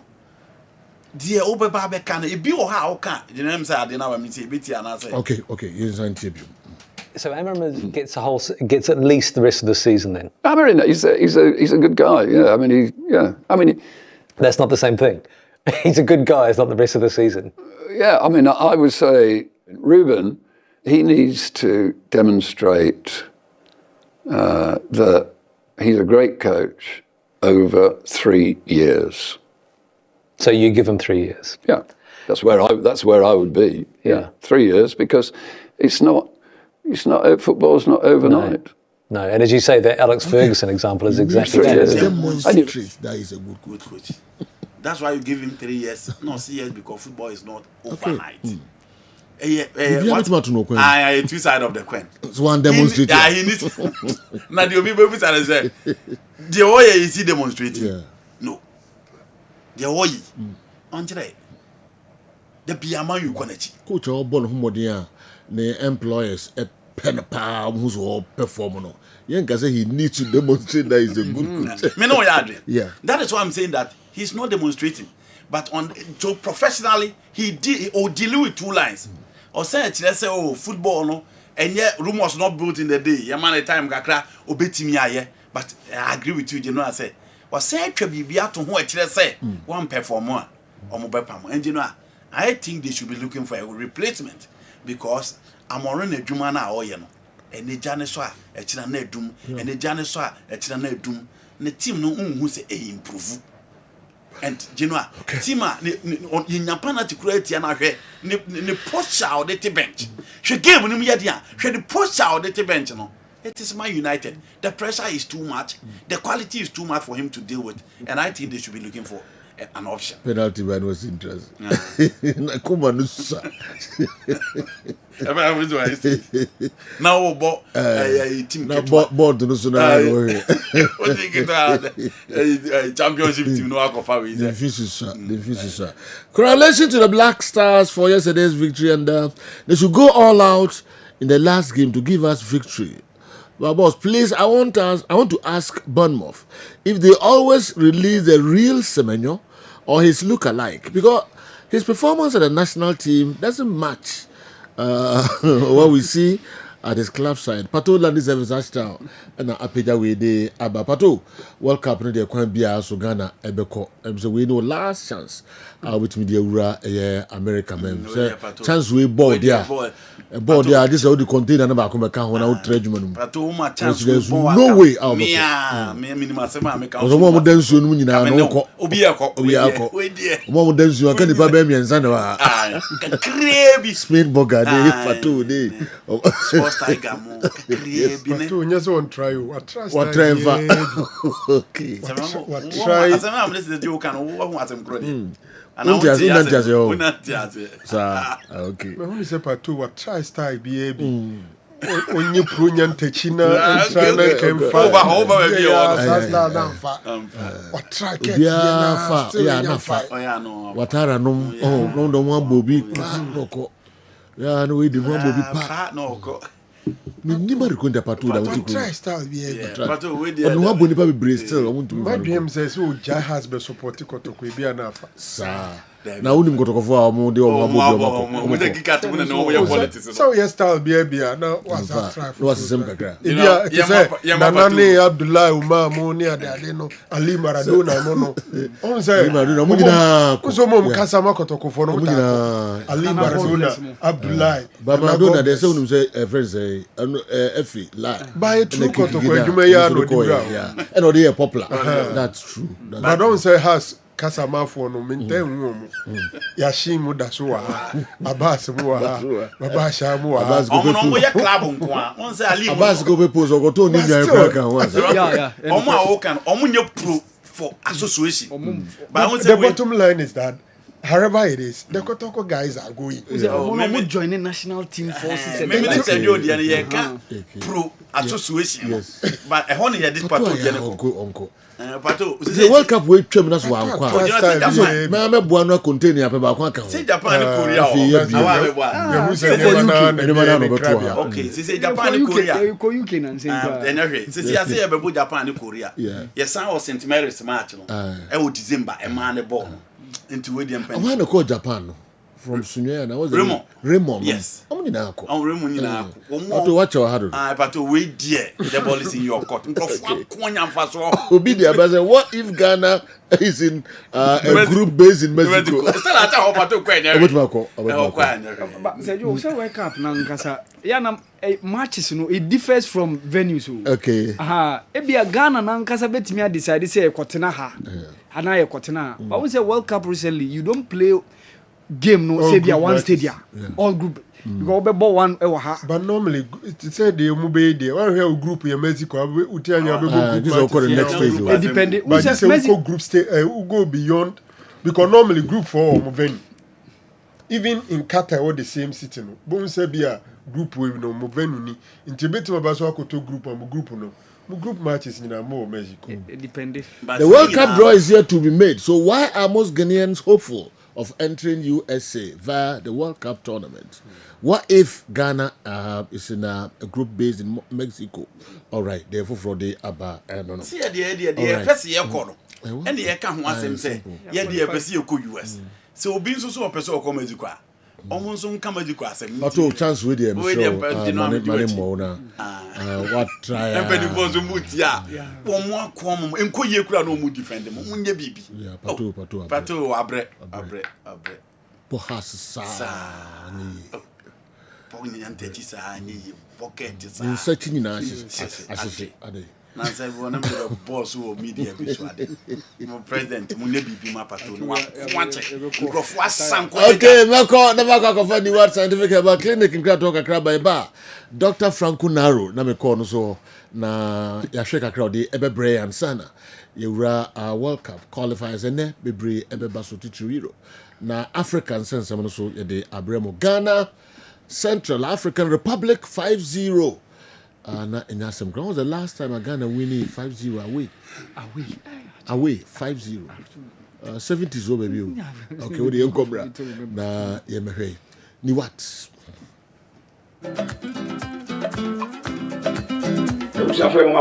About Niwad Scientific Hospital. A team of medical scientists. I have created a boom near the infidel was war. A juma or ya swear has he. That's where I had it. Yes, I'll buy a sabi. Near time a good amount, said the coconon. The moon, you do to a fiducial.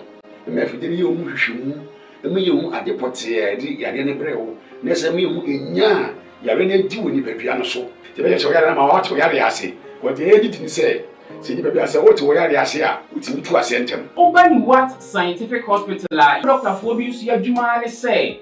En buna enu tanya obo ade e dum ye no yenye mu hwemu na fe enwenu akasa e wo my friends phytochemicals no ye extract say enwenu no na ye mfa frem no emfa emao e bia o kidney no yare abam o kidney no say yanko na Ghana ha ye de take ahaban e de dialysis a o kidney no say akodu se den kura no a nyarehemu na nya didi na fo ni kirem e wo ni what scientific hospital bofra ban e boye ama wo diabetes ye ni bofra ban e ne nyama bi efra e de ma wo a e be bo ma diabetes na o sugar e cost pay no eno so aboa ama etinya abafum e bia na wo hwe misisi e na o problem pa e yo mema sem da ba bi wo no mu a onya tenkan kora so mo ba beda obo so otimi nya hode ne pagya no wo ba hye mu a e hye mu ana adwo and obo so atese ne be ma no ensore kora e bia na e no bia da so a wo nom yo ba na utie me na se e ya wo no problem e bia na e fibro na kosi a wo no kwan ana wa kwa ya sabia doctor si ensuo betata on kosi mu ovarian cyst ana se fallopian tube no e na block here obebu okura wo sebuo ensisi so ni nyina timi sinyi se ho kwan be ma bia na ho nsuo e na wo form nkwabon e wo form low sperm count na obo okura be ba be ne ho nsuo mu no na emo no be friend se spermatozoa no ba kokura we nyina e ha esi awo ho kwan a obani what scientific hospital a enfidi ade ehwe be da di amia wo se problem bi wo no mu a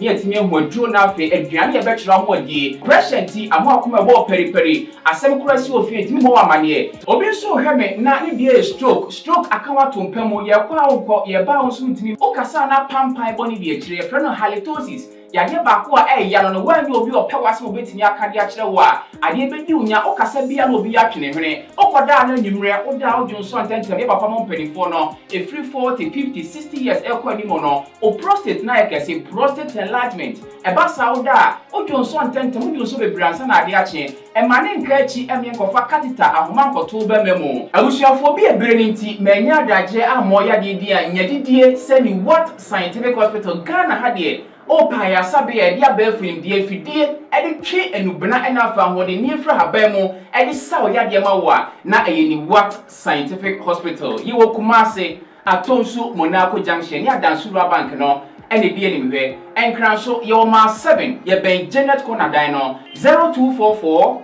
087687. In case you are watching us from any part of the world, whether you are in any African country or you are watching us from Europe, you can contact us on WhatsApp +233 244 087687 or on Google Map. Just type Niwat Scientific Hospital and you'll be given the exact location. Niwat Scientific Hospital. Nyanko Panda Rumenti Wamoto Ebema.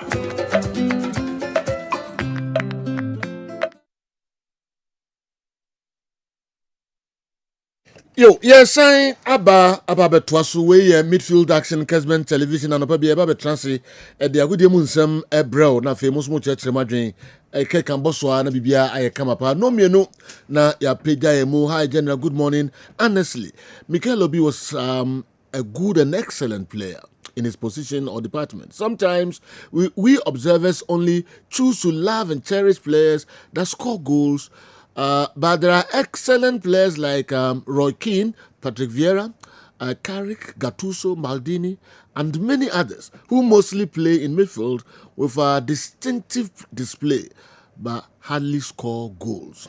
Ima Whiteman, Opuni, Ata, 41-41. And Apida way, so they Super are one.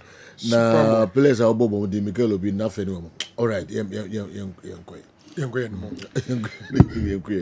say nyame adom na yewura bosumi a yebe redu ba kunuma 1st November na papa ye friend Ruben Amorim Obama United in fie afi ba kono no na meka eno ho asem because of the Sir Jim Ratcliffe, the minority shareholder, 30% shareholder of Manchester United roughly, and of course is the man in charge of operations into wine a bet na wine a bet koni ade nyina no ono na hye nsa.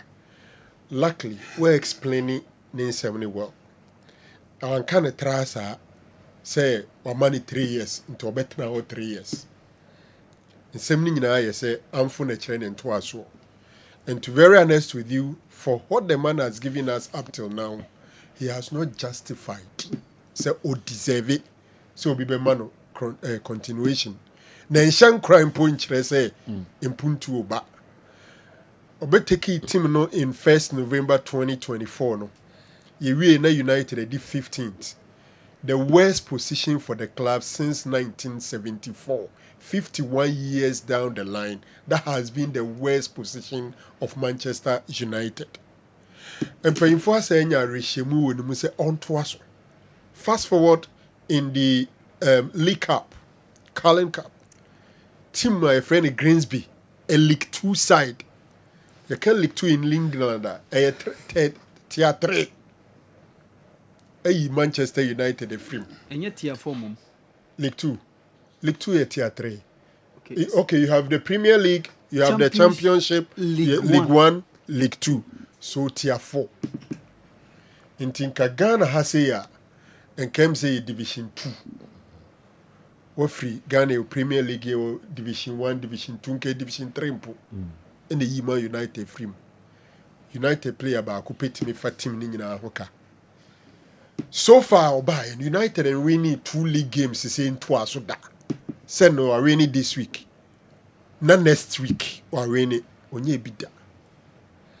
Enti Sir Jim Ratcliffe and some o can say o man mfie ensa na so prove so a good coach no. Or prove beyond reasonable doubt say onye good coach. So what are they waiting for? Maybe they want to. Okay, let's forget an example. Okay, Mikel Arteta example. But I don't think Sir Arteta was that abysmal at any point in time in his coaching career at Arsenal. Come on, Penny. This guy has proven beyond reasonable doubt that he's not capable of handling Man United. We need the balls to handle the pressure from the press, the pressure from the fans, managing the egos of the big boys. Into Antonio to me, Rashford on to me, almost all the big boys, Obiane and Baby. So I think that the earlier they do it, the better. They are only wasting everybody's time. 10 years on to me, General. Adriania ono ebeshino, ototon ebeshi. Shane sheko. Urusu ebeshi. Oya, yane de ebeshi. Coach ebe bopanati azu de untimehwe. Untimehwe na players in the bedare. General, I hear Debbie Thomas Tuchel, England for Bonne against Wales. Yeah. Now the players not from Mumko training was St. George's. No, there was a boy, 18-year-old boy. We call him Shia Lisi. This is the boy. He has invited him to join the Three Lions. Oshe Pechane Dasuna, the left row no, on the way Chiripano. He's 18. Yeah. Onya a single game in a top tier league. He's a Man United boy. Occasionally, na Amorin, Afrena man on senior team na betraying. Na me didn't come away because some 2 years ago, Madame Fubio United States of America, Uramufa, Obi or sporting fraternity in BNM. Okay. He didn't come on or catch him say there is a boy in Manchester United Academy, and that boy will be a superstar. Many in the chat in who date now, I think is on the May 2nd, 2023.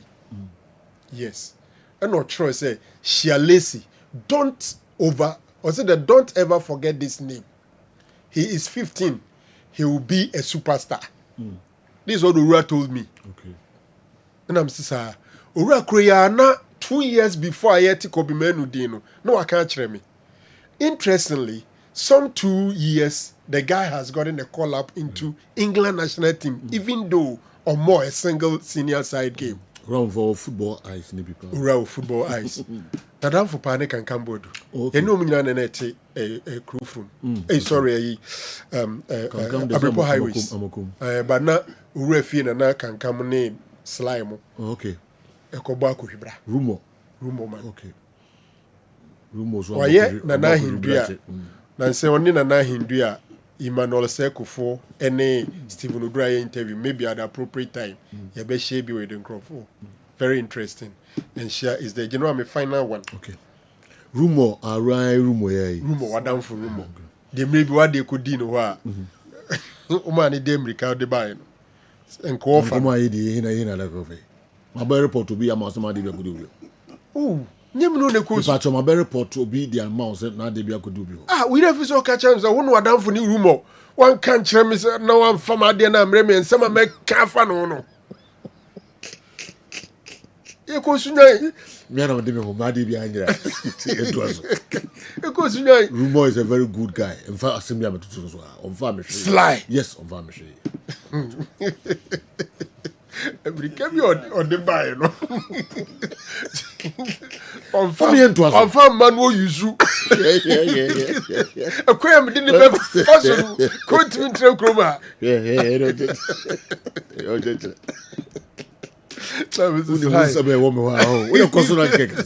This like Papa no. The sika crown of fire or bit him their chow or never be on fire. Hano. Jado ye nem more program. Mate. Okay. In fact, say be same name na so. Oh, sir. Yes. Okay. The consumer kokan.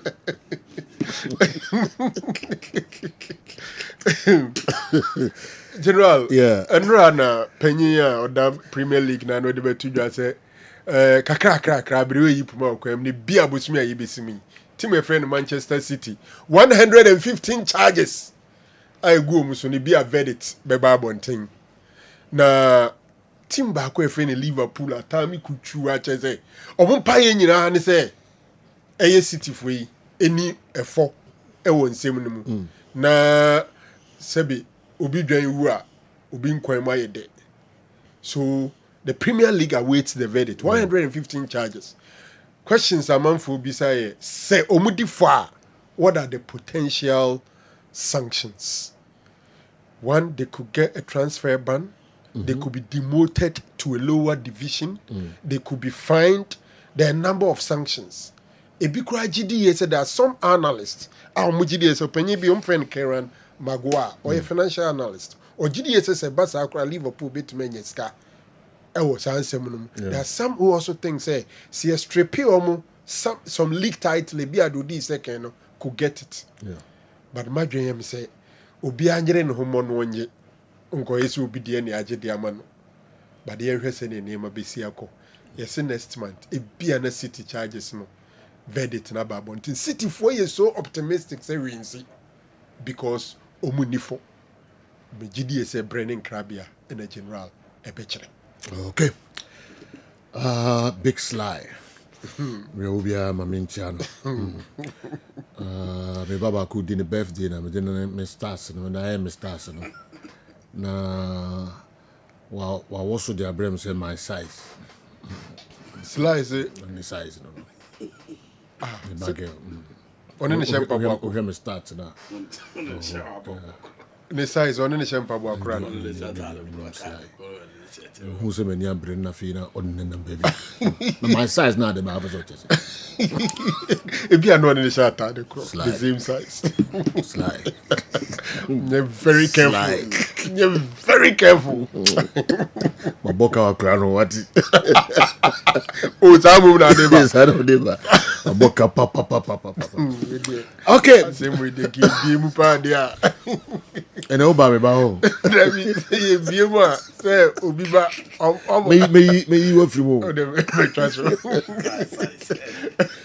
Mr. Kwasi couldn't take us outside to the greener pastures, but we hope and believe that if George Free comes in, he will send his local Bono region trial and Nefi Benkluvi and Alaji 2 weeks in the bush to one of the biggest countries, Mitre Abruchre. Okay, papa, and yet Zongo Abruchre Nubi. And if you sunya Zongo, and I see the way every hey, Alaji 2 weeks, madam, for maintaining culture. Okay. 2 weeks. Okay. Kokono. Also the eba. Omboka Abruchre Nubi. Okay. Ntomu try George Free. Yeah, free no the Omboka Abruchre. Zoma yomu so me against the Abruchre no mu kobida. I was yomu kwa wa. Dr. Franco no. Wakan who be man pay. Oti Isaac and I do way aba. All right, Oti. And then assembly hona send the system be some the bar rank for be mem dimboni. Whansem. If I want say Fatty Vasquez. My celebrity influencer now must say Lami Yamal dating. Okay. Say a prophecy you say you. Or say Nicky Cole. Say currently Nicky Cole no ye singer on Lami Yamal. Is it officially or more chimpana. Okay. Now Fatty Vasquez 30-year-old woman now on Lami Yamal shibo me ne mojano. Or say Yamal no on kan kreba kukra. Na do okay catchere Fatty no. Okay catchere Nicky Cole no. And tronkwa no chano. Ayire so afinko na wie no mojai. O se ayire so afinko na wie no mi no mojai no mu ni hobi na wo asem nke ka no say nipa yi say no watwempre agya yi say so o yusu no agya ya de oni mienu nyina ase ye mienu na ekọ aro ni die ni e fa ho be a wo be ka say ye dey ya ebegu ayire so afinko na wie no na la mi ama ni nikiko na gu because la o sa to as la mi ama o te send papa o mun kan no kreba akokra obi twa akra ne ntro sa ama akra ne nimra no so na mpra twa ne o mawi. Professor no there about. Well, let Amory stay because he is helping we the investors. Ima and so apeja we and the aba operating ya na dem. Okay. Intina and so no. We must give a coach the benefit of doubt. Team performance goes beyond what a coach does on the touchline. When the entire structure of a club is not working well, it affects everything. Let's just allow Amory some more time to work. Jake, Edwin Fitakrade and Abreye. Me can work of Dr. Amuzu. And so talk akra aba meba. Na mene awa Mohammed and so Edi and Komo. Dr. Amuzu. Yefo na akwa ababa Amuzu Herbal Clinic na yededro bia ba efre no Amuzu Garlic Bitters eyedru a emamoje die fusane ewo nipadua nu mu eyedru ebua ma obi a ne pressure ewo soro eba fom pa obi su a otie mi a wadro srade abro so obehia Amuzu Garlic Bitters. Amuzu Garlic Bitters prevent numbness so obi se mensa anasa minan 83 Nedro eye Amuzu Garlic Bitters. Amuzu Garlic Bitters controls urine flow. Dear odun so bebre, anaso so basa no. Onye Amuzu Garlic no mu a emesoti kura. Amuzu Garlic Bitters prevents sciatic pains. Obi say doctor me to ase twetwe me. Unya Amuzu Garlic no mu atu edi. Amuzu Garlic Bitters is good for stroke patient. Obi anya stroke. Obu a stroke na born in kaye. Unya Amuzu Garlic no atu edi. Sa medre na sofu bi onya stroke for years. What thought wa minu panom. I na wetimi asori ananti waka. Amuzu Garlic Bitters boost the immune system and fight infections. Se utie me na se uyo chirembe wu yare biya ba bekra wa. Kopa Amuzu Garlic no mu en ne mo ho ye dene. Na kutie nyarewa. Amuzu Garlic Bitters prevent body weakness. Obu ha ahom mre woni so. Amuzu Garlic Bitters dilate the arteries ebiabia intinimu mamoja ediefusani yie pa. Amuzu Garlic Bitters support the pancreas. Amuzu Garlic no pancreas no ya de ne modidi a ekotwetwe sugar na glucose na mu no me so te mass sugar eba normal. Amuzu Garlic Bitters improves vision. Obu ohwo a ne pressure was with man de hunu wo form. Onya Amuzu Garlic no mo bua ma friends woni na ai wisi no we hu ade yie pa. Amuzu Garlic Bitters prevent palpitation. Nipa bia home ban sese home no e wosu bebre sa kope Amuzu Garlic nenom. Amuzu Garlic Bitters prevent insomnia. Obu ha obre pansa wada ye frade bi zinc ene sulfur e ye rich Amuzu Garlic mu ye kogu mu a na my body ne home na home bo se nche na wada enti de na ho ade ma no kope Amuzu Garlic Bitters nenom. Amuzu Garlic Bitters is rich in allicin and selenium, which helps improve blood circulation on the male sex organ. Inti bema osi oda homa chia untini bema nkano. Kopa Amuzu Garlic no mwe. Nyambo jeni die fusane enko bema no hunade chia. Watini nka. Amuzu Garlic Bitters is rich in agioni. Ena musa agioni ninti. Ebo ema awodi akwa no ho ban ema sebuo ema kosu atuo nyina no emoni nyina kosu kama enti oba obuni se a embe yie obehia Amuzu Garlic Bitters oba on person na wo eti kosu hia Amuzu Garlic Bitters uko drugstore pharmacy anase herbal shop biara obenya bi ato upedro semise bi nso a no afra mi nama eye 0247 776743 0247 77 67 43. Amuzu Herbal Clinic, Mauji Hiochalo. Okay. Amuzu friend numbers no nani Dr. Amuzu endi enkomo dia na de bekwa doctor entimi embwao kan ho. The real Sir Franco Naro is back. The PhD nearly spoiled him. For some months, the PhD repented him. But he's back to his usual self. Ose Franco, keep the revelations coming. Wabo baho kasese.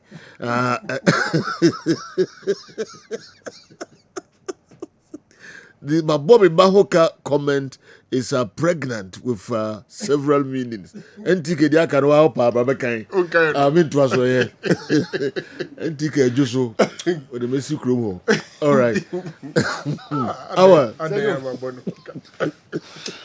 Our bra. You more chance. You must mark it or own. You more chance net resign. Ose. Can you more chance net resign statement in the sign? Say. What you say? So what can slice obadi the size? Oh, say what bon hoka. Our, you bit my African stories. Okay, be a more chance. Say one I can withdraw. To Banka baby. Banka baby. Oh, but say it's a near doko. What am I trying to say? Oh, I got African stories today. Yeah, Sergio. And all baby bow. One day. Our uncle. Sergio, among for bisa say a train FIFA and I say in Cade. O say among for bisa say Black Stars, yen train FIFA and I say in Chede. Yen train FIFA. No more qualification, no. Oh,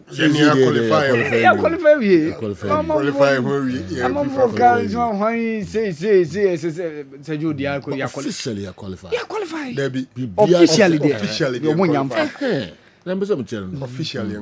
qualified. And we are winning 5-0 for the first time since 18th June 1972. Sergio, 18th June 1972 was the last time we won 5-0 away. Wow. Yeah. That time, yeah. 1972. Yeah. Wow. That was against Dahomey, Benin, no. Those times. Yeah. Dahomey. Send you far from crying. Okay. So Sergio, that was the last time. Even though we won qualifiers for AFCON and in 1970, we were Niger 9-1. I know AFCON qualifiers, but we know World Cup qualifiers. Sergio, the last time we won 5-0 away was that. But say Egypt to Hanum 6-1. 6-1. But 5-0 now. 5-0. Uzena Sergio was specifically away. So even this qualifiers, we won 5-0 against Chad. At home. Yes. Yes. Yeah, Chad 5-0. So say Joe eno Andy Adikan aboso but ma me nso nto aso Egypt as secure mo spot. Okay. Being the third African country officially to qualify for the World Cup 2026. Na say Joe her list no ara fonko an. Okay. We saw it last month when Morocco and Tunisia booked their spot. Enra Egypt at Waso and likely Algerians will bet Waso because they are relatively playing a team at Ayemino say Somalia. Okay. So Sejo Ekoban is our first 4 list officially to reach the 2026 in Sejo Arabs from the rest of the 5 they are giant they are black African countries Sejo Egypt have done last let me be some question before me. Okay. Say over Maghrebian countries now.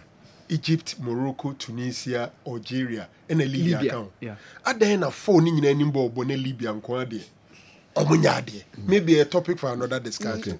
But now maybe so because Libyans who is can be. Scanner is way more.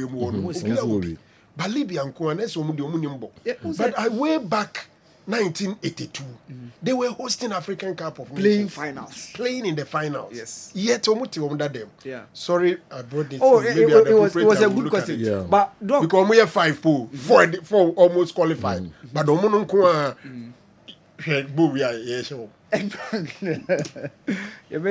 Doc, Sahel says you Bissau say Libyan clubs saying oftentimes who are more on the continent.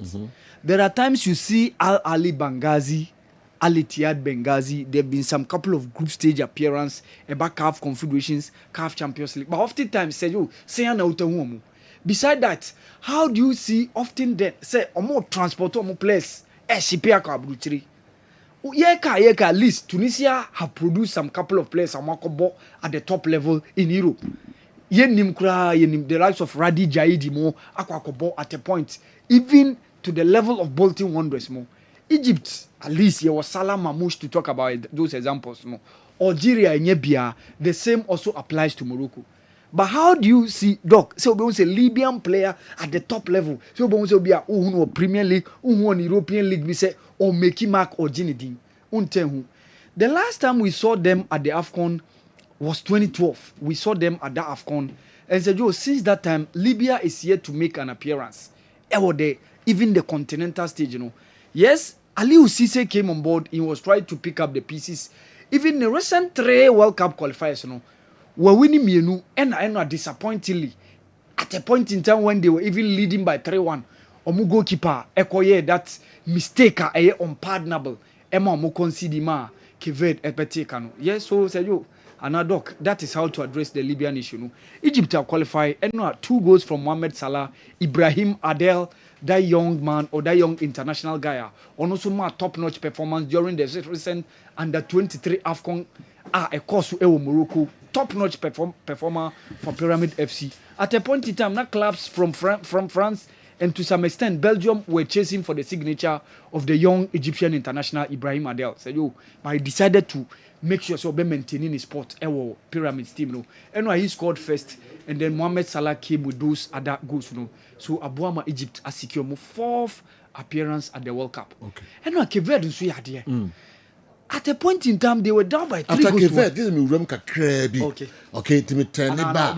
Yonko Keved. Okay. Nafi ya twaso near the baby Ghana. Yeah. And the other local stuff. And Keved conceded first. On goal. And no equalize. Yeah.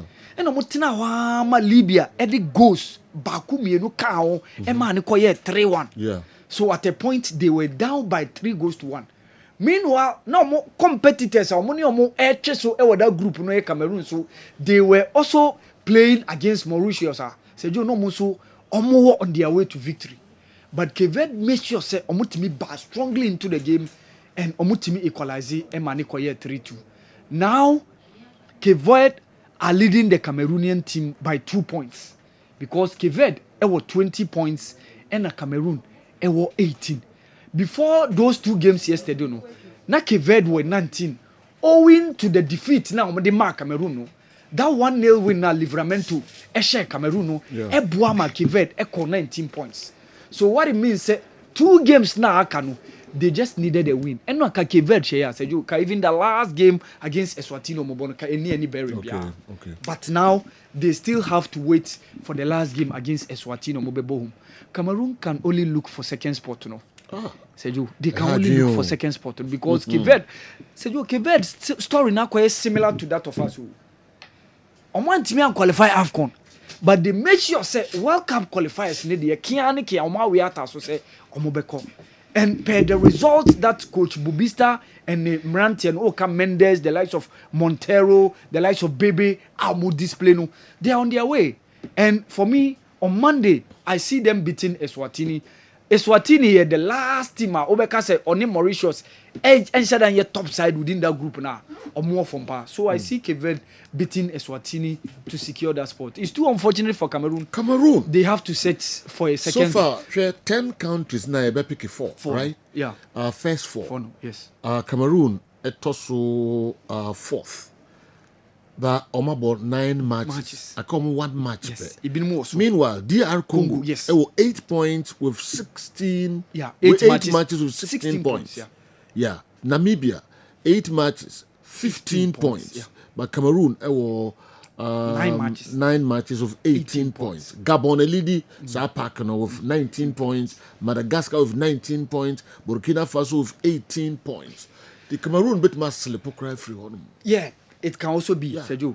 So now they and some will leave any chance with 18 points, they must win the last game and make sure some will cut 21, pending the rest of the results. And I bet you know. Sergio playoff sport and I want to say Bayeri. And no Mama Tias ye niente no Madagascar Edia who that game. Sergio Ukoba Bekum. And no Madagascar ko share. No say game no ye born Cote d'Ivoire. Yeah, foi boy. Ye born foi boy. Ya mo Comoros. Yeah. Ye born foi boy. So Sergio we Ukoba. Ye behum. Na ye hwe others no and so na me call 20 heba 20 Abi unim sonsono ne owo sonsono ane owo ba unim difference e wo no. Yes, it's a auto sonsona de no wentia. Ukuta owoba na odidi agbo.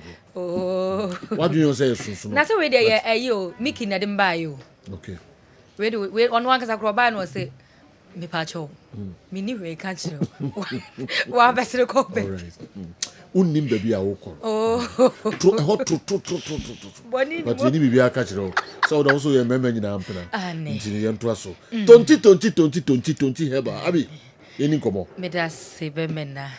Eti for any adofo ememe nyina mpana matena se.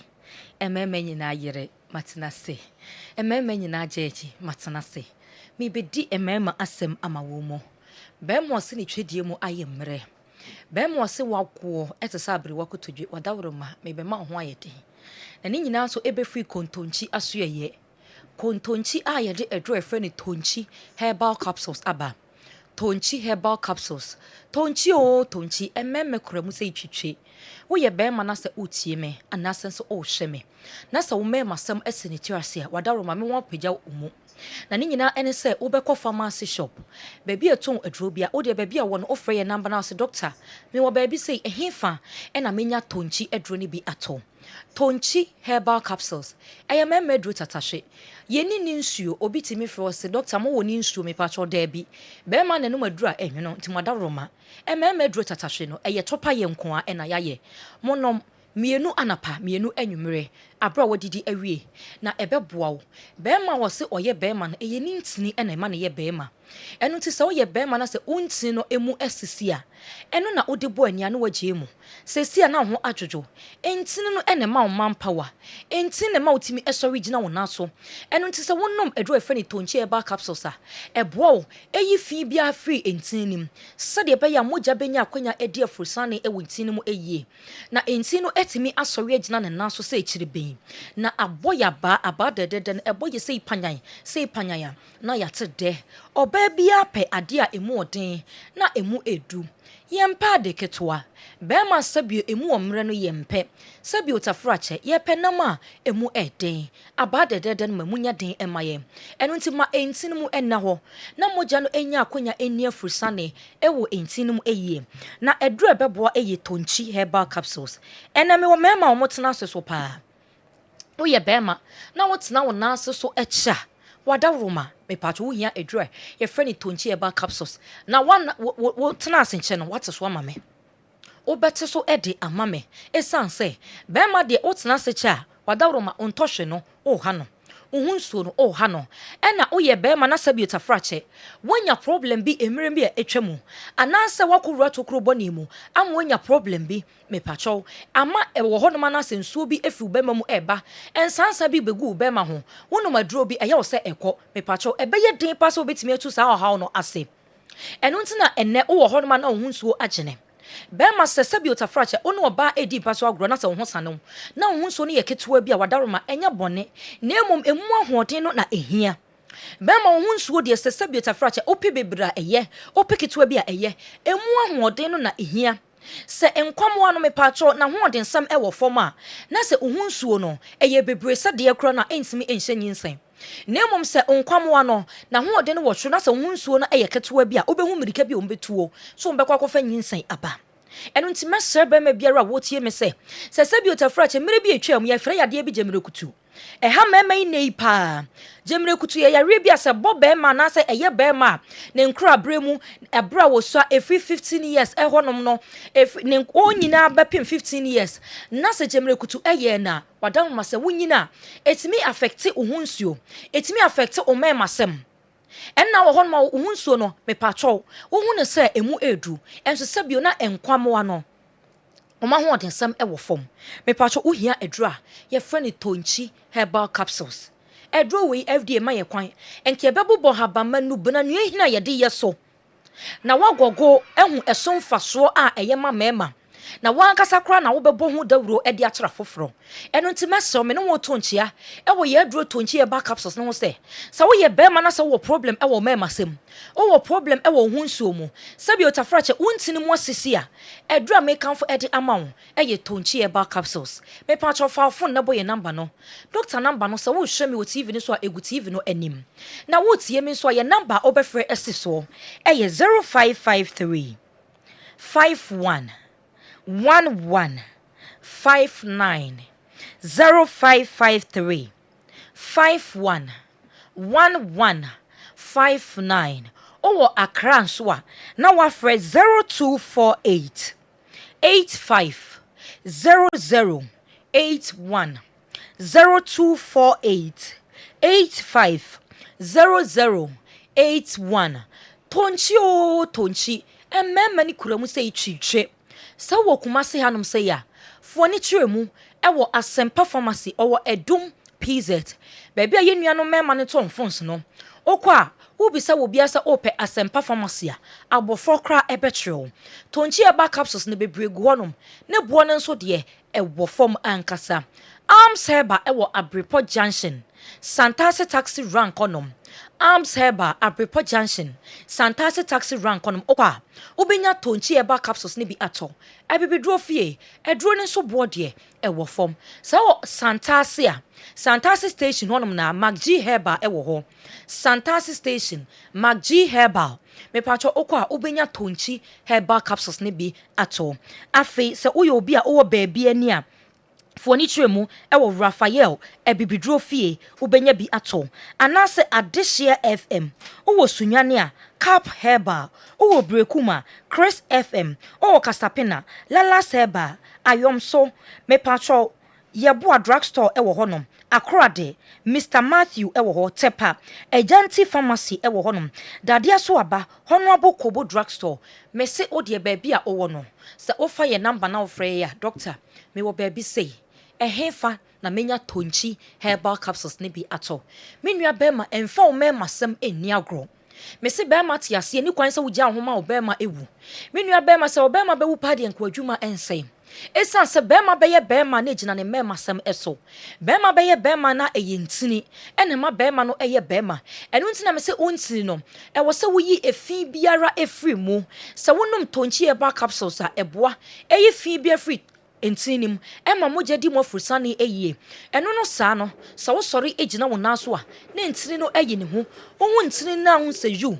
bema wo gina hoi wo ye bema mu ankasa bema be ye bema eyi ntini wo hia edura ye frɛ ni tonchi eba capsules mesi mia metie mia mema nyina mpana emema nyina yere ne me emema nyina jeje ene me esan se mi di emema asem ema wo mu na mabema sebiota frach wo se wasi ni trase ete se de ne coins ato anwea mu no me pacho me mane sori ejina ne naso me mane pagya ne ti na wo hwesoro na wo je ne 3 points me se bema sa wo kɔ kono na wo kɔdi nkuku a wagu mema nyina anim ase kɔdi nkunim ne mfa nkunim abotire no ema wo ma ye mo mrane de bi adam betan ma me se bema ye bɔ ne mrane no waka ne titu ne kɔn ho me dɔfo pa makuma mu tofe se menhia obidum bie dachi hine ma de nyina ma ye mo mrane na wotim enya wo tetete me dɔfo pa ne nyina ejina o mema sem eho o mpaso agudie ma no enhia anu nti mesre be ma biara wotie me se oni mpaso agro me betano ma meka na meka kyerɛ be ma se be ma o se opese ni prostate enya ahoden no me pacho onta eni mpaso agro Tedi mpaso agro afi sa wo ye be ma na meka kyerɛ se bosome mu eye pink month Emma bosome aye digina wonom esoso ma enufu mu emye hu se oba nufu no ahodi bi ewo mu yawe bia enimu ana na be me bia enimu no obesoso dofu nufu mu obeka se masosom sa akwa meja wonom koda bi hwere na twetwenwombo oso free nufu no ma ebesane akwa ase enu ntimese be ma se wo hia adura wo de beje wo 3 points tonchi eba capsules there was say weekend nyankopon ya adomo chan Friday my obi antufo enne efri kro ema obi antufo yentufu sabre obi tufu awde jugu aso achi Monday no afa se sabre wo se wo oba bi wo kwa akona ne nkodi mpaso agro ne nkodeda se de be ya ebebo ama prostate ahoden ebebem on se papa no omu nyina no omu prostate no me pacho how ebem esan se omu nyina sabi ododo na eya no omu nhyeda ni atenka enu nti mesre me papa nom ese se mpo sabi otafracha odofo bi eni wo nkyɛn a wadawro ma obenya akodo nkua bi a sabi otafracha obema ho asane ho enu nti mesre prostate no de ema yemfa rubber ento obemam yemfa rubber ento obemam kra yemma yete yefa wachi ne ade rubber beto obemam ye befa wanim ama wo se yesi akire enu nti mesre bema bia se me se ma o mema sam ehu enhia wo hia adura ye frɛ ne tonchi herbal capsules tonchi herbal capsules bema kotobi enom na emwa ema o mema sam enyina ne naso ankasa ofa wo phone na oboye number na wa frɛ doctor semi wo ba bi se yifa no menya bia to wo de sa wo dwonso mu hawo kakra bia na dwonso de edura na dwo wo dwonso ntantam enya de pa emfa mu amema sem ukogina honom so se o dwonso a obre ehon ma se obema mu ji wo sei pepe wonam yawo mu asensini mu etwe obi ka kyerɛ me se me ne me dɔfo di mpaso agro no me te yawo ewo nsini mu emu twe me te yawo me mema sem ankasa me nua bema betimi aba se tokro na wo wura mu no enkoye emma wura ba bi foforo na o mema sem enya ahoden edin a ebeboa wo eye adu efre ni tonchi herbal capsules tonchi emema kuramu sei twitwe bema so opesa ne bema sem ejina borane opesa ne bema sem emu eye den opesa wo je ne 3 points do so opesa wo boni prostate ehu eban do so ne prostate hu ehia no do so ne jones sem ehu ehia no do so match owo match enanwumre enkoto tonchi herbal capsules enom mebre no aso enu ntina me say phone na boy number no egu TV no anim so wo tie me nso a doctor number no eye 0553 51 11 59 0553 51 11 59 o wa kran so a 0248 85 00 81 tonchi emame monkoto na monom na monfa dance emra ye do obi bia se so ojibre no hwe me emame nyina mpana dasene ebesan so hia dasene ebesan so hia tonchi herbal capsules ka ho na pebi enom bacho CEO I ready time bia the phone so no egu no ho frɛ no na da obiso busa ne bia no busa no na ba bia obenya no na to bia so ye na ton abi na say opɛ ye peni pa wofro because the oil no enche djuma we dey onche wom obekɔ no akɔkɔ so be wofro because the was as ye no eso okɔ no akɔkɔ gina home kakra Kessben television Kessben 93.3 Kessben 92.9 Accra na mo monitor program no live ewo DSTV 364 pim enso na monitor program no live ewo Go TV 121 kan ho de obenya bi ahwe bia tie bia no na unu hu da so de to Kessben 93.3 92.9 Accra sanso na Kessben TV Plus also unsa ebekain live. Wow. The Buria Mohammed. Yeah, so like I was saying, I was talking about Egypt's qualification and talking about how Cape Verde made sure Sergio Mutimi eba strongly within the game, etimi secure a 3-3 scoreline, put mu in a pole position to get their first World Cup appearance. Sergio, no monitoring Cameroon game no. Adia many course so a game na Nkasa Stadium ne baby a ball game. Sergio, like oh yeah. Cameroon any Mauritius game baby a game no course no and should anye big stadium bia obeka say bia like stands to grand shade ni stands in shade ni sir but say you saw say the quality of the pitch was top notch. So I begin to ask myself say adena stadium na park like this Cameroon versus Mauritius FIFA any CAF nyina ebom accept it. But yeah, bah, yen accept ye no. Say you field in any. Oh, field in no come back to David. Now among for hey, how the field was. Make up Bebia, Mauritius, any Cameroon about the game no. Okay. Say you who said who stands bia? Yeah.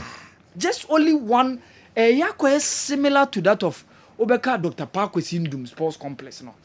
Now when Elmina Sharks were in the Premier League na omo Premier League games. Say you hey. Yeah. Who stands? Yeah. Who stands? Only the VIP section and who stands. But FIFA and CAF have accepted say baby to say and yeah accept it. I'm an international standard game like FIFA World Cup qualifies. You saw how the pack was.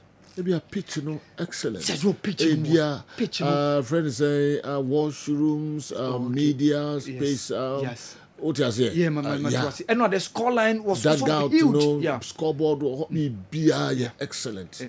Okay, in the stand, no one say it didn't be more ball. Very good. Yeah. Unlike here, your stands kakraka, and so no, you almost scoreboard. Come on, yes. Na India no at saying or the compare or more at saying the pitch no bobo the washrooms in there or be a media blah blah blah and dugout yes dugout and dressing room washrooms basa it is the stadium ne kakaka na dey the pitch on ball yes the pitching was excellent the ball no pitch no ball yes do you have such pitches in Ghana? None. She picture on ball also. Yes. Not even the Accra Sports Stadium. Yeah. And that was it. That was how. But Cameroon, it me secure 2-0. Brian Mbeumo was on target for Cameroon. So said, Madagascar made sure they keep their World Cup homes alive. And after beating Chad, in the last international break, now the next game was against Comoros Island. Fortunately for them, Comoros were playing the game outside Comoros or Kasa. So you know game no cost for football stadium Nansuto. Okay. Nansuto. Yeah. And so you game no cost reading through monitoring the live score. Then you saw say Madagascar share. Now commentator the about to so afi no the table na ba saying a table no it look like after say go na ba no. And so you Madagascar yeah the seriously me check here name Madagascar 2 Comoros 0. I said wow. Yeah. Because among for be brave, I didn't almost say, oh, as I said, Comoros neighbor home there. Comoros should be able to beat Madagascar. Yeah. And in that instance, a win for Black Stars will ensure total qualification. Yeah. But Madagascar made sure say Mutimi enya 2-0 scoreline before say later on Comoros Island enya consolation. So enono aboa ama Madagascar ababe war 19 points amoda Ghana chia. Okay. So they at least Mejidisep the playoff spot they can secure it. But the problem is their last game against Mali and also a difficult task. Unfortunately for Madagascar, our last 2 games ni away. And no bina and no ball away against Comoros. Ewo foi boanyi and the last game sisi omobe ko Mali. Yeah. And ebia so mu luswa na those omo dey chire no e honom na ebia Cameroon mo ne DR Congo no mo betimi take over no mo ba be fa the playoff spot no playoff spot no e be yire pa because you Burkina mu nyina wo ho Gabon wo ho now even with DR Congo points are more with even less matches on Mabono a win for them tomorrow no so e betimi ama more points we know the akwa so now the ball will be in the court of the second place spot no nyame boa by Tuesday there Seju yeah we na ma ball no Moroni omo stadium no anya approved okay say ye call honom no mo share 1-0 na pitch ne nye so we complain say Seju honom say yentimi ngi some of the stadia entuma honom so omo so de no enye deserved and ekoba so say CAF nso extra pro omo of those hosting right no if you over kaya omo ne Mali 3-0 omo lose it was a home game but they played that game against Morocco. Mali before coming to Ghana no omo ba be share no omo ne Comoros in a boy they played that game in Morocco and Mali defeated the Comoros team by 3-0 before some back Accra Sports Stadium yeshomo so Seju omo stadium no I blacklisted unfortunately for them and only adia abaso. So Sejo by Tuesday you be who more qualify. Okay. 9 countries ni na be who. Now fe you go into the playoff spot no. Near what will happen in November. Because by November the playoff spot in you be who near wa we near no so be wura into the intercontinental playoff. Sejo disaster for the under 20 tournament yesterday for African contingent no. Nigeria lost by 4-0 against record time champions Mika Argentina. It was too unfortunate but embarrassing. Clearly, when you watch the game, you saw that the Nigerian team couldn't match the Argentines at all. Total scoreline, total walloping. Omo making sure someone disciplined the Nigerian team. 4-0, the Argentine team have now make it into the quarterfinals of the World Cup under 20 tournament. And of course, we Nigerians were Africans who champions. You call under 20 AFCON championship. Team of winning or South Africa. And also every month to the round of 16 but unfortunately almost lose it 3-1 against Colombia ama almost out so now the only hope for Africa is Morocco almost South Korea okay so let's see whether say Morocco betimi share South Korea now omono etimi progress to the quarterfinal of the competition too bad for the African contingent. Egypt went out after the group stages and now at the round of 16 or knockout stage 2 of the reps are Mutimia qualify Meka Nigeria and then South Africa have said goodbye to the under 20 championship. So Nigeria for say Rick Shell and Timian World Cup and I want Timian one qualifier. Omo de best in China AFCON Austin Eguavo and Saba before Jumano. Confusion I ever saw. Almost like so much when Timian qualifier Omo de Austin Eguavo and Beba na or Baba take you mo no the Omako AFCON. Ombe permanent pay. Zajo Omo de no too difficult position. Yeah. Omo qualifiers World Cup na nkasa ehyasie jiguye since first 2 games no.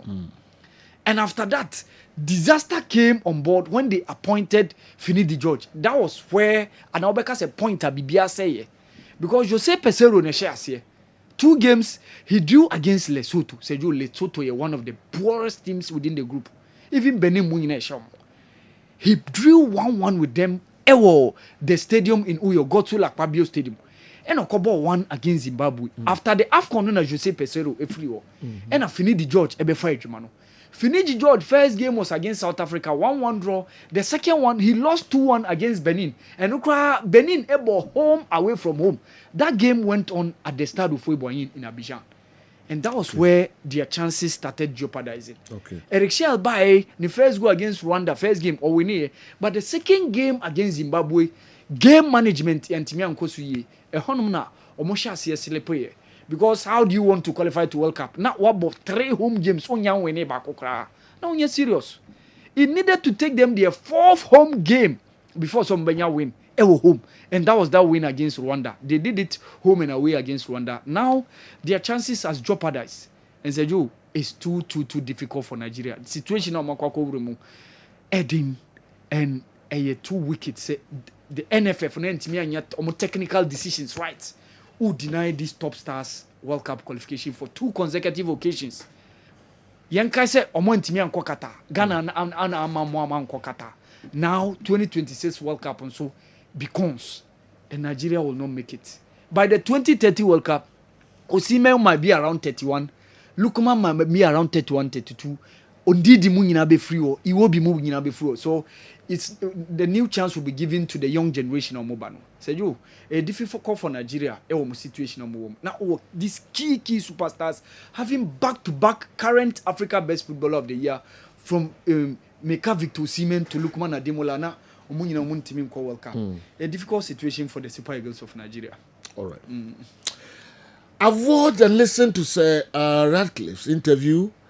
Okay, Amorim didn't even sign a 3-year contract. Or is he saying no matter how his tenure ends, he will be given another contract? I think that was political. And kudos to both the Black Stars and Asante Kotoko for their wins yesterday. Kwame Walcott, Santasi. Kwame Walcott was Santasi. This is Redford, UK, on the way, and so Bre Yang. Okay, for the purposes of education, Egypt is not part of the Maghreb nations. They are Morocco, Tunisia, Algeria, Libya, and lately Mauritania. Alex Kwam, Alex, you are right. Egypt in Maghrebian countries, no?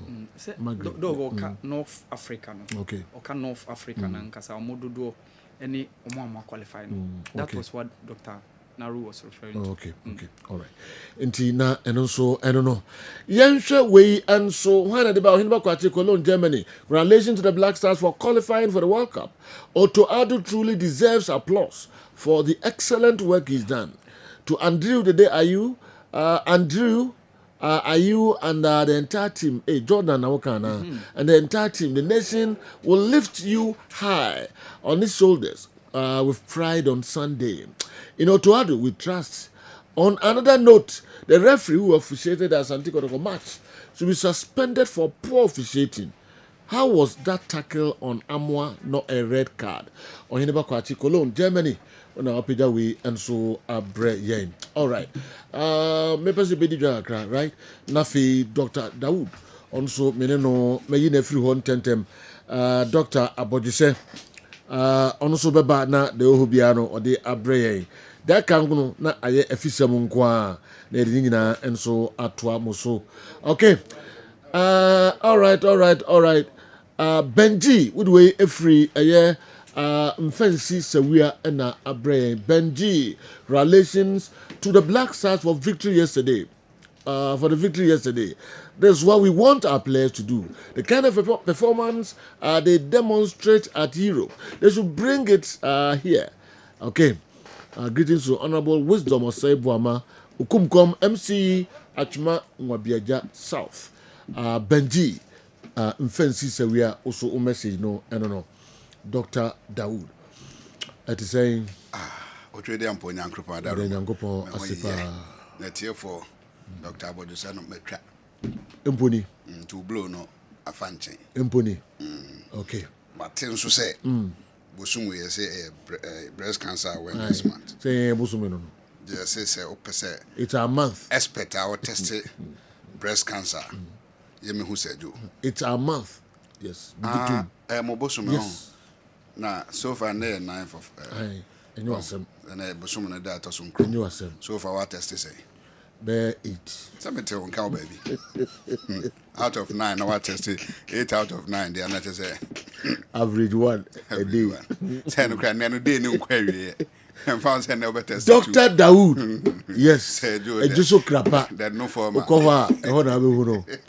Okay. Say do. You nim komo. Is here. Is here pa. Zadi oni madekro. Debut. Oni madekro. Okay. Me nim madekro but me nim ni din. Ebupa. Oh, asem a okay. Misi minim, me tell hu. Abrantie bi na ne papa de no ko school. Na ono na area ono. Ono ya busua krate. Umre na kwa no yo. Letter ba. Sa time letter no e omo de letter post yi. Akoyi letter. No se ne ba no. E me kan kire busua. Kora no hwe letter no sa no a wosuniti. O se da. Letter and the same womb. But me tini nyina se obrofo nso me timi mfa matwi. No minimum acro. Minimum that bro. Me tell share pa ba the din na minimum. And the unim. Okay. Also unim da. We say abu kra. Unim me pa but unim me din na unim me. We dey friend no enkwara board here. Enkwara board here. Yes. Okay. It me friend no Sina occidentalis. Sina occidentalis and as a Cassia occidentalis. So Joe, ahabanye ekura mi we na kire se Dawood Herbal Hospital nyame ache yedro papa. On sa so. Yeah. Na na ba no ofa we a ohu. Se do hwe ade. We on sa awo. Yeah. We awo. Yeah. So on say eye dede. Awo so. On say awo so. E was kire se na ba black bi wo. Aba no say na tie. Ohu. Say na ba na tie. Yeah. So modern fa sankoda body we na ba no yi ne bebre ya. Na o de gu ade mu no wache fasija so. Ochi. Yes. Wow. Chi te say the watch nkate no. Na enda no black. E da no black a obetimi ayam. Ana obesi na da no powder. Okay. Uhuhusu kama. So jo obi a o se na akoma ye ne ya. De bia se wanya akoma ya de. Wosa 1 teaspoon. Now the fra honey. Bi say honey. Ewo. Papa ni bi nye de sikire ye bi. Unya ewo papa no. Now the fra, now tafre no anopa. Ewia, enumre, anopa, ewia, enumre sejo. Obo se ebete akokra. Okay. Obi wo ho a ne BP de bia ekosoro. Yeah. Ofa ne powder no sa. Fa ye uti anopa ne enumre. Fa ye ti anopa ne enumre, anopa ne enumre. Sejo de bia be check your BP no na ye stable. Okay. Hwe won na haban we. Kodan board na haban ni sei no. Yesa wa haban bi e frɛ no akokɔ mesa. Yeah. Eno nso akokɔ mesa. Wo de chi akokɔ ya akokɔ fro ya e de pa. Na wo fa sa haban na no wafa kodan board no haban ni sei di aka ho. Okay. Won so bi wo ha complaining dizziness. Na ni so tai ni tum. Yeah. Ona manase asase ni twa no. On fa kodan board na haban ni sei. Ene akokɔ mesa haban. On hata madman mfa ngu awiem. On fa ngu dem ewo a anopa bia oyi bi gu cap mu anode nsuohia agu so no wakata so. Okay. Be 5 minutes on so ne so na onnom. Okay. Sejo sa ni subire no nyina agyae. Okay.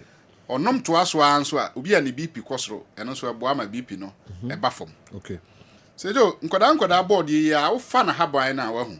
No wakofa bibi ti se nkonkroma. Nje dey. Konkroma na omofra ne engo ne nkyene. Okay. Edua bi a wo de sika twa ho si a yellow. Wo fa na haban no. Na wo de ka sa akoda board yi haban hu a. Obi wo ho a na wanya bibi ti say typhoid fever.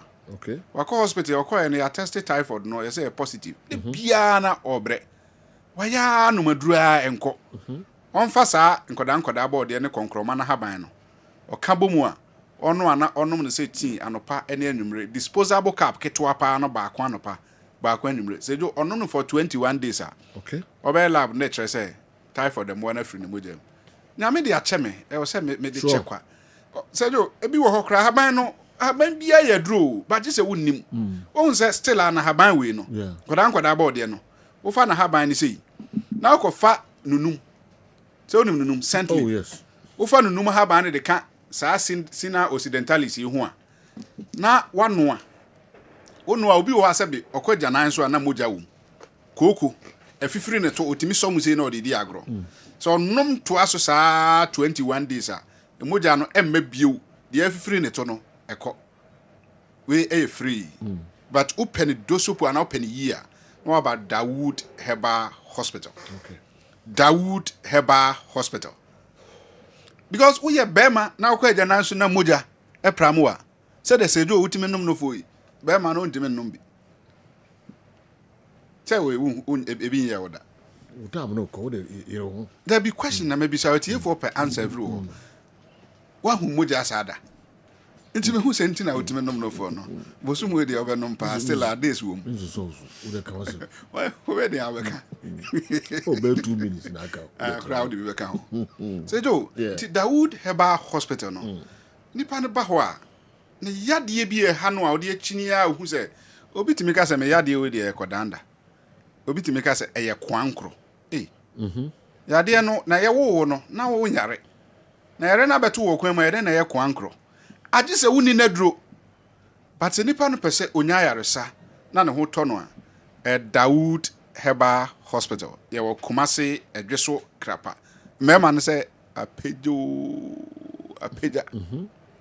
wo ye bema na obema no e se peja se ya na wo ye ma show na ajo obi wa ne de no peja ono ba no start se o mu di nhwemu a na ajo prekope obi won so asema pe na ne ho sane no ene obi won so kra de a che se eye keja empeja kra wo ba Dawood Herbal Hospital ya do tu aduro so anopa wo da start se wo su aduro no ene opani mi frɛ me wanya 72 years enfie de oson mienu o se doctor machini na me nim se me age ni nti no enye ye bio until say me ba Dawood Herbal Hospital and na no ba yi me sorry no na a page na so den okay am pass e be page ti obi o hwe bia mfrɛ number no 0244 0244 88 64 37 0244 88 64 37 and 020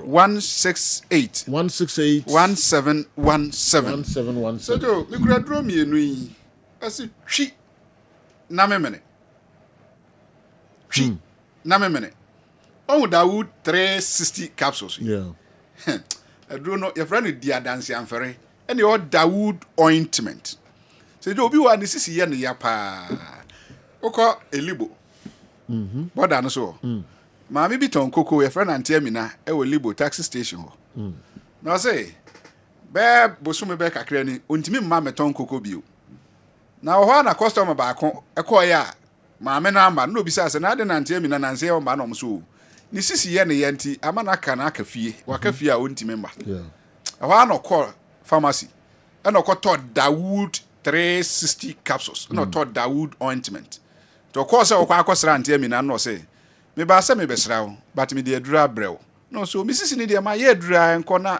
capsules ne ointment de be den akọ no say je na duro no me yusu ahwe na me di ho adanse enti na matobi me amato de brew no antie mina so yusu aduro no be 3 days afi ni sisi no se de na esi ye ne ya no na so ate be 70%. Wa no friend nipa no say aduro na wo de brew me na be yi na auto ne no so ko pharmacy bia wo benya bi na nipa no osoma ne ba ma ne koto 5 be ka ho me wo ha na antie mina afra me say doctor waduro no ma yisu mi ensa mienu no gu ho me sisi na nya me ya bio sisi a metimi sa akọ taxi station wo koton koko na de aka no me no nka ho ana sei na ye hwehwe ti obi a wo tie yen ana de o hwe yen na ne hawo ne ye ne sisi pa na ye ne ya pa na duro no mienu o se twi na memene Dawood ointment and a Dawood 360 capsules Dawood ointment and a Dawood 360 capsules so do I also mema obi come adia can you back also mema obi come adia ye nyina ya maame yes nti also mema obi come no nti be bia nipa na hwe free bia no na obi nam na ne kotodwe otia forma na ye kokro wo say obi anya 31 years onya abre onya kokra but was starting you supuma who na aso about life enye life o ni kotodwe na ye ne ya Francis Ajima obi de Francis Ajima me dem ni mo no bokotoko ne Black Stars sa ana sia ne kotodwe ne ya kotodwe ne sisi na ene me yu ya me de we be chew sabi otrofo no se na dance ni wo Pakistan yeah and nti me de chew na de mano na me admo no aba betena fidua mo adi ho dance nti wo de Dawood 360 capsules no onom capsules no miensa no pa odidi wi anwumra na wafa miensa sa abre kro no na de Dawood ointment no atwi kotodwe no so se twi na memene okay to ye ne sa kotodwe no a yawo na wote wo no kotodwe no mu no ebedo no say form ni sisi so on fantwi ni sisi no o de ointment no ebetwi ni sisi achi onso obi wa otimi tua so de fa cotton asawa na o de atua oni metua o de fa sra o sisi na achi na nom 360 capsules nti na o say twi na memene ye si wo do ma ahinkura ase jo papa ne say o de sra o tin da se nanka no o say edu anadwo na okokete so a ne honam ntimi ye ne yasa ha ntimi na nti eba ne sa no e no okọ so okohwehwem go wa ye adura enko okọ no mo say edu anadwo a honhum no o mo de ne esoa blocks ono so on top prot ye on twe anwea na ontwa blog nton ba nu anadwo a o mo de ne soa blocks o honhum enti wa ya still anyi eno obi koka kire ne say koto Dawood ointment na fasra na be yi no say na honhum ade ye de ene ointment de be de akọ no so koto bi na aduro ni ye to okoto ba ko sei no odwari anwumre e na ode ye ninku ode sra na ho nyina okoto kete so no na ni tie no na agba anopa no nson 7 am wa definitely okay tie anwumre bi o say dware na ode sra e no so ade tie 7 ansa na o sorry o fa phone no frame no so doctor wadrun in sra ntin da se nanka eti baby ani pa no hwe free bia no pharmacy over the counter herbal shop ude ura house up Dawood ointment and a Dawood 360 capsules say omo wa Broni pharmacy Tamala PK Gombila Dokuloku pharmacy Lee pharmacy o Boga ko Ensware pharmacy Ensware Pharmacy. Mo amo Yendi. Yendi nko Alhaji Zubairu. Alhaji Zubairu and Alhaji Hayes so Dawood ointment, Dawood 360 capsules. So utie ye wo kaswa. Kaswa ene ne pete mu no. Obekọ kaswa New Market. Na New Market wo no, your Humble Mother Pharmacy. Humble Mother Pharmacy. Edro ni bi wo ho. Ena Tribe of Judah. Oh, Old Market. Tribe of Judah. Okanshi baby etu edru okanshi drug lane bia no ebi wo ho. Se wo hwe free Ashama Zenu Humble Mother Pharmacy. Zenu Humble Mother Pharmacy. Ena Ekus Pharmacy. Omo wo kaswa. Madika achire kaswa. Uo Madina nso a Madina Ashona. Ano so ye Humble Mother Pharmacy. Ewo Ashona. Akra ba bia wo yeto aduro bia ewura also pe Dawood ointment, Dawood 360 capsules. Koforodua enko Gapson Pharmacy. Gapson Pharmacy. Mo hwe free Cape Coast. Mo nko Pena Heba. Sankotes ena Edime Pharmacy. Also aduro ni bi wo ho. Wo takrade AA Mensa. Sir Charles Nimdie Crisis the answer. Eho nyina Dawood ointment, Dawood 360 capsules no ebi wo ho. Mo hwe na mo Kumasi wo pebe 2000 cartons krana. On Tafo New Road. PFA Pharmacy. Duduo na wo ho. Okay. Ozone's Chemist. Aduro ni bi wo ho. Danny Heba. Kolinak Heba. Duduo bi a pe o Kolinak obi a obenya. Sanso na akọ Apidank won so ebi wo ho. Have me ewo labor runabout. Ghana ha be bia tachiman, Rekum, Newborn Chemical, Sunya Greenlight, Mosaic, ena Cap Heba, Dawood ointment, Dawood 360 capsules. Cry amodi ni nkyerɛ sɛ ebi ni hɔ. Be bia ebi wo hɔ. Number ni 0244 88 64 37 0244 88 64 37. Baby, I'm a say body no said. Who the guy could avoid baby? Oh, send in Ghana. Not as I may a professional. Borderline. It's me trouble that no for. Dawood Heba. The what did you Ghana? Mon friend, na onemu any enkomo. The whole Kanyina no a man from nti nyade obi a beti. Mon friend numbers no na Dawood Heba. Money no any enkomo. Kessben television, Kessben 3.3, Kessben 2.9 Accra. DSTV 364, Go TV 121. What can say? Yeah, you were Matobio. Yeah. Maybe that my office. First clinic.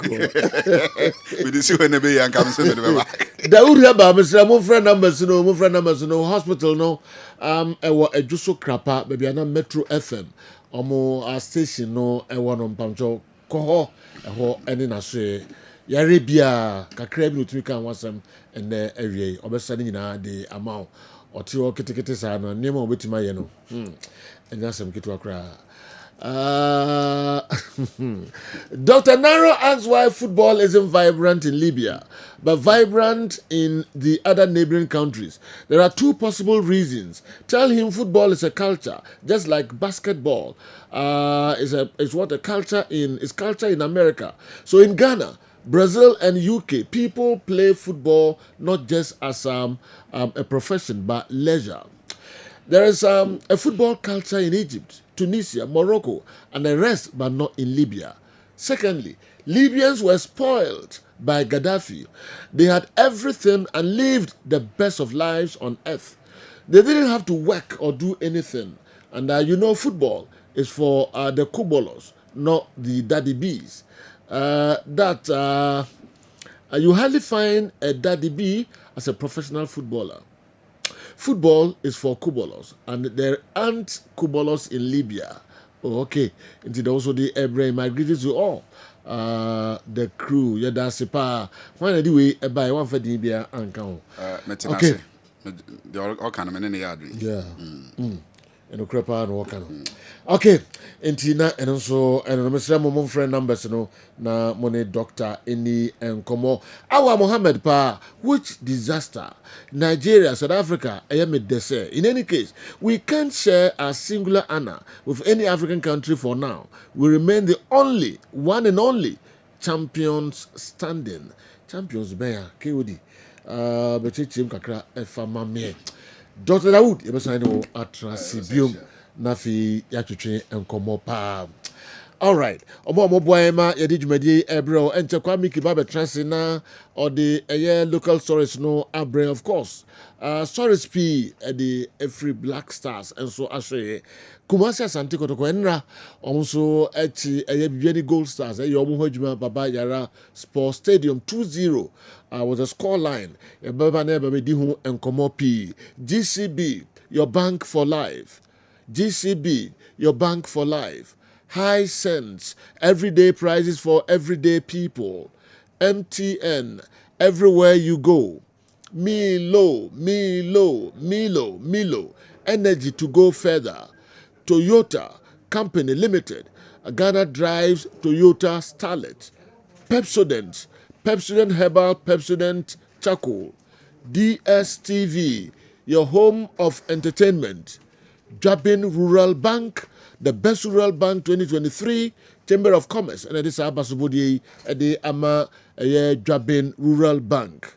Balm of Gilead Clinic, Ajaba Jewelry, Herbasol Company Limited, Pimsan Company Limited, Gentleman Dental Clinic, Yaxon Herbal, Kojak Pharma, Patrick Natural Herbal Clinic, Ochia Herbal Powder, Divine Hope Herbal Center, and Akofa Ochia Aba Ejaso.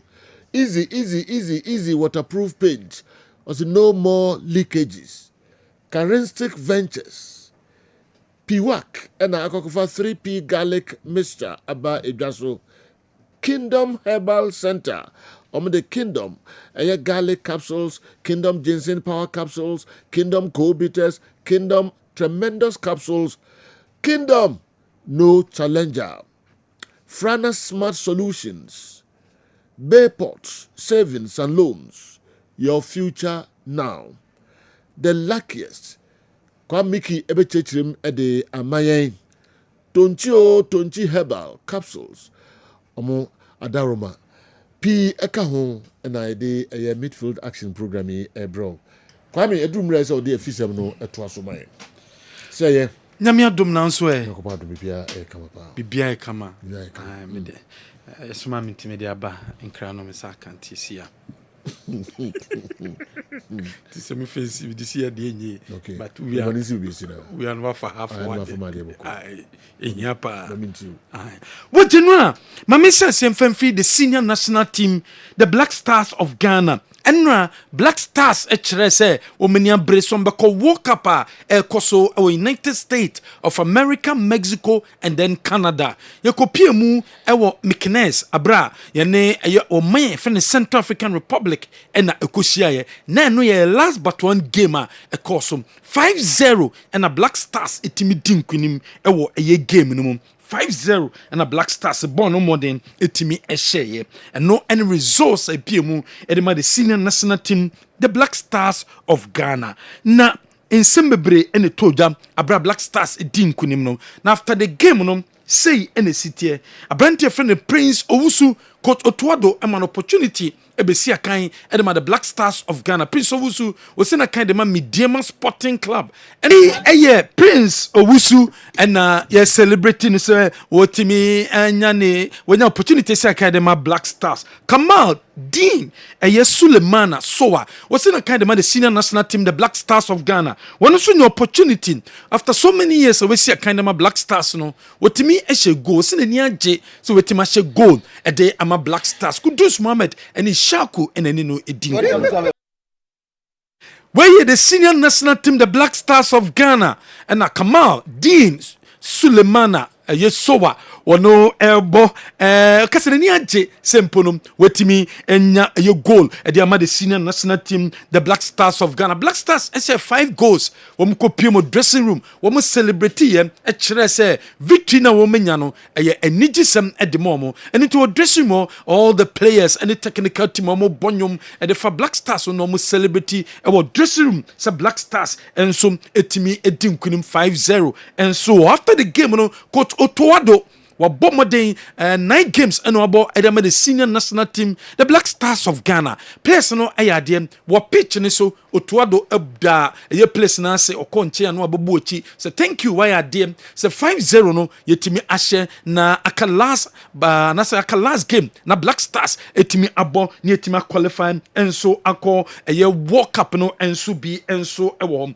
ɛno ne hyehyɛ a ɛwɔ ɛkɔ so ɛwɔ Black Stars wɔn ɛyɛ nkunimdi a wɔn ɛdiɛ no na game no kɔ so no abira Ghana yɛhyɛ goals saa no mpanyinfoɔ ahodoɔ wɔn kɔ pie mu wɔ hɔ from aban mu wɔn kɔ pie mu wɔ hɔ a na wɔn hwɛ game no bi na nyɛ easy led by the GFA president Ket E.S. Okereko na ɔwɔ hɔ bi Mr. McAdam vice president ma GFA Miss Dr. Ransford Abe na ɔno nso ɛwɔ hɔ bi former captains ɛyɛ Steven Appiah Asamojan no mu nyinaa ɛwɔ hɔ bi chief of staff ɛde ma GFA president ɛyɛ Michael Osekre ɛna Julius Nikwe ɔno nso na DVLA boss wɔn nyinaa no mo stadium hɔ na yɛ nigye sɛ Black Stars etimi ahyɛ num ɛbra yɛ ne Central African Republic ɛnso etimi ahyia yɛ after the game no Mohammed Salisu wɔyɛ player osinakan ɛde ma the Black Stars of Ghana wɔkasɛn wɔsi wei no mo mpɛsɛ deɛ to mu bi no ɛbɛto mo nti first half no ɛba na wi ɔmo kɔ dressing room no ɔmo kɔ kasa ɔmo sɛ second half no ba ɔmo ba no ɔso mo timi ɛbɛyɛ adeɛ Mohammed Salisu.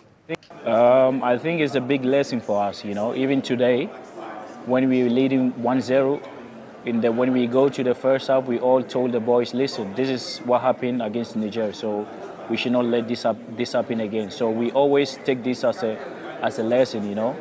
And I think everyone has learned a lot from not qualifying for the AFCON. And then, I think we have it in our mind that if we don't play very good in the second half, they're gonna equalize, you know. For me, I try to do my best. I try to, you know, help the team. I try to bring the effort, you know, and I try to also talk with the young ones. You know, when I'm on the pitch, I try to give everything because if you are here for sure, we know the reason why we are here. We are here to win, so we have to put everything, you know. Yeah. Okay. Mohammed Salisu. Why has Mickey struggled with this simple name, Kamal Din, since morning? Okay. Mohammed, is it Enusinana? Okay. Abu Abu number two. Mohammed Enukre. Sambu Kamal Din. Kamal Din. Sulemana Sowa. Yeah. Kamal Din. Arabic. Arabic. Oh, okay. Kamal is Arabic word. Din is Arabic word. Kamal and Din ya Kambum. Kamal perfection. Oh, okay, that's the meaning. Excellence. Completion. Okay. So and a Din is where Din is religion. Okay. Way of life, religion. And I come Kamal D. And I come Kamal D. Or observant bar. It's general. And when it said the city Mohammed Salisu, Ninsema Wadi Etu Janono, Asamojan, and so Kasai was a place in Yambomabaso, or my idea, place like idea, Sempono, or Metimi and Tinkunim, our Central African Republic. So again, so the boys have done well for themselves. Now, first of all, I'd like to say thank you to the Black Stars. Thank you to Ghanaians for their support. Today we came here to witness a victory match, but not this kind of margin, you know. So the boys have done so well for themselves, and kudos to them. The boys have done well for themselves. Asamojan, former captain, about the senior national team, the Black Stars of Ghana, on son summer what they atujano. Jordan Ayew and a captain at the team no. Also saying na walk up no. I did a ben Miss Minya Kwanko walk up PB. What could be pain or some so ebabu cobium. A nijisem after the game no. Captain at the Black Stars of Ghana. Nensama what they atujanye. Not obviously, I really took it to heart because I wasn't too happy with the 2022 World Cup, so I really wanted to have another feel of the World Cup, and obviously we not qualifying for the AFCON was a disaster and a disappointment for everyone, we the players and even the staff and the country. So we knew that this was our only chance to redeem ourselves, and I feel like it wasn't only me, I feel like everyone was committed to the cause, and everyone was ready for the challenge, and obviously, I've come a long way with the national team, so it's part of me. The national team is part of me, and I really take it to heart, obviously, and I'm at a stage where I needed to step up and to take more responsibilities, and I was aware of that, but obviously it all comes with hard work and determination, and obviously the encouragement from my family, my parents, my dad, my mom, my brothers. Good afternoon, sir. KOD is referring to the 2009 Under-20 World Cup champions. No African country can come near Ghana now. Chief Inspector Daniel Bodi, Puano Station Officer, Asante Bekwai, Enokre, Under-20 World Cup na Ghana koji yano. Ndina ompese country biya benye. The South Africa, Nigeria film. Nenia Jipa, Kwame Uzudoko, and Inspector H.H. Munze. Omompa na Morocco dia, omo ya dia pa. Yeah. Morocco ne Korea Republic ne. I said the Morocco drew a World Cup in Ghana. Omo ya nyawa. Eti General, eno ne said the city that's what Black Stars and one sama wodo Black Stars a free a Morocco mo ababedu straight up. Womo do many at hotel as abre womo kwako prepare for a big game and I say game one e be ma Ghana ho kwan chese yetima qualify officially. Yetima qualify for the World Cup because of United States of America. Honorable Kofi Idi Adams, the sports minister, was a celebrate of GDSM. Ghana, ya qualified there. I was a friendly matches. I would do friendly matches. Yabo be pa. I was a coach. Utimima other players nibi so opportunity no mutimi a friendly matches nibi said a be a bribedu se Ghana yabako walk up no. You been a strong team near the Ako walk up no. Honorable Kofi Idi Adams. Cali speaking, it's true. We consider.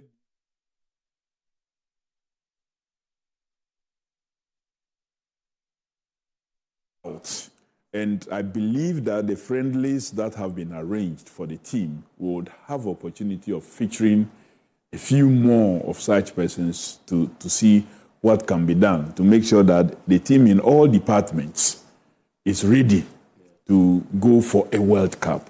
So we will not just go to the World Cup we want to go there and let people feel our presence just the same way they did in South Africa in 2010. We want that the world should feel our presence. Honorable Kofi Idi Adams, the sports minister, what the Atuja says, Sabro GDS, World Cup no Ghana ye babekoi. Feni matches I would do I will say but na other players an opportunity. No musutimi see a kind of near here modimbo. Said be better when strong team ye the World Cup no because World Cup ye babekoi. I was a Ghana ye cotton ye who ye papa no be so what Ghana de World Cup de qua ye ya dear. Was also Kasai was a Sabre dear Black Star Sunday Ghana ya qualify. Nyadia Ghana yenti ya qualify for World Cup no. Until Sunday e wa Accra Sports Stadium there upia embra. Not possible. So the difference is huge. It's not possible for Madagascar to go to Mali and beat them by 8-0. It's not possible. So technically speaking, it's true. We consider this game as a qualification game. Sunday is just for us to get to the stadium to celebrate the players. Yeah. They will play for us, but we, the supporters, must come to the stadium to celebrate them on Sunday, the 12th of October. The difference is huge. It's not possible for Madagascar to go to Mali and beat them by 8-0. Yenti nsema wudo a eye Honorable Kofi Idi Adams wode etuja ne kwakwa no wasanso de so se place no wa mo putu up the best performance and so edema Ghana. Well, I give thanks to God for what it is that he's done for us as a country. I also know that the boys put in their best. They listen to the advice, they listen to our engagement. I told them clearly that they were the best you could find anywhere and they should see themselves as such. That once you've been selected by the coach to be part of the team, don't listen to any other commentary that will bring you down. That commentary that you hear out there should rather motivate you to prove those who think you are not qualified that you are qualified. Well, okay. I don't know so what the coach we so the can say Coach Otuado can still improve. Coach Otuado can still improve. What I said then, Coach, also what I said then was the truth and remains the truth. There are some decisions that make me unsatisfied with Coach Otuado. However, I can't describe him as incompetent. Yeah. What about PHS? Oh, okay.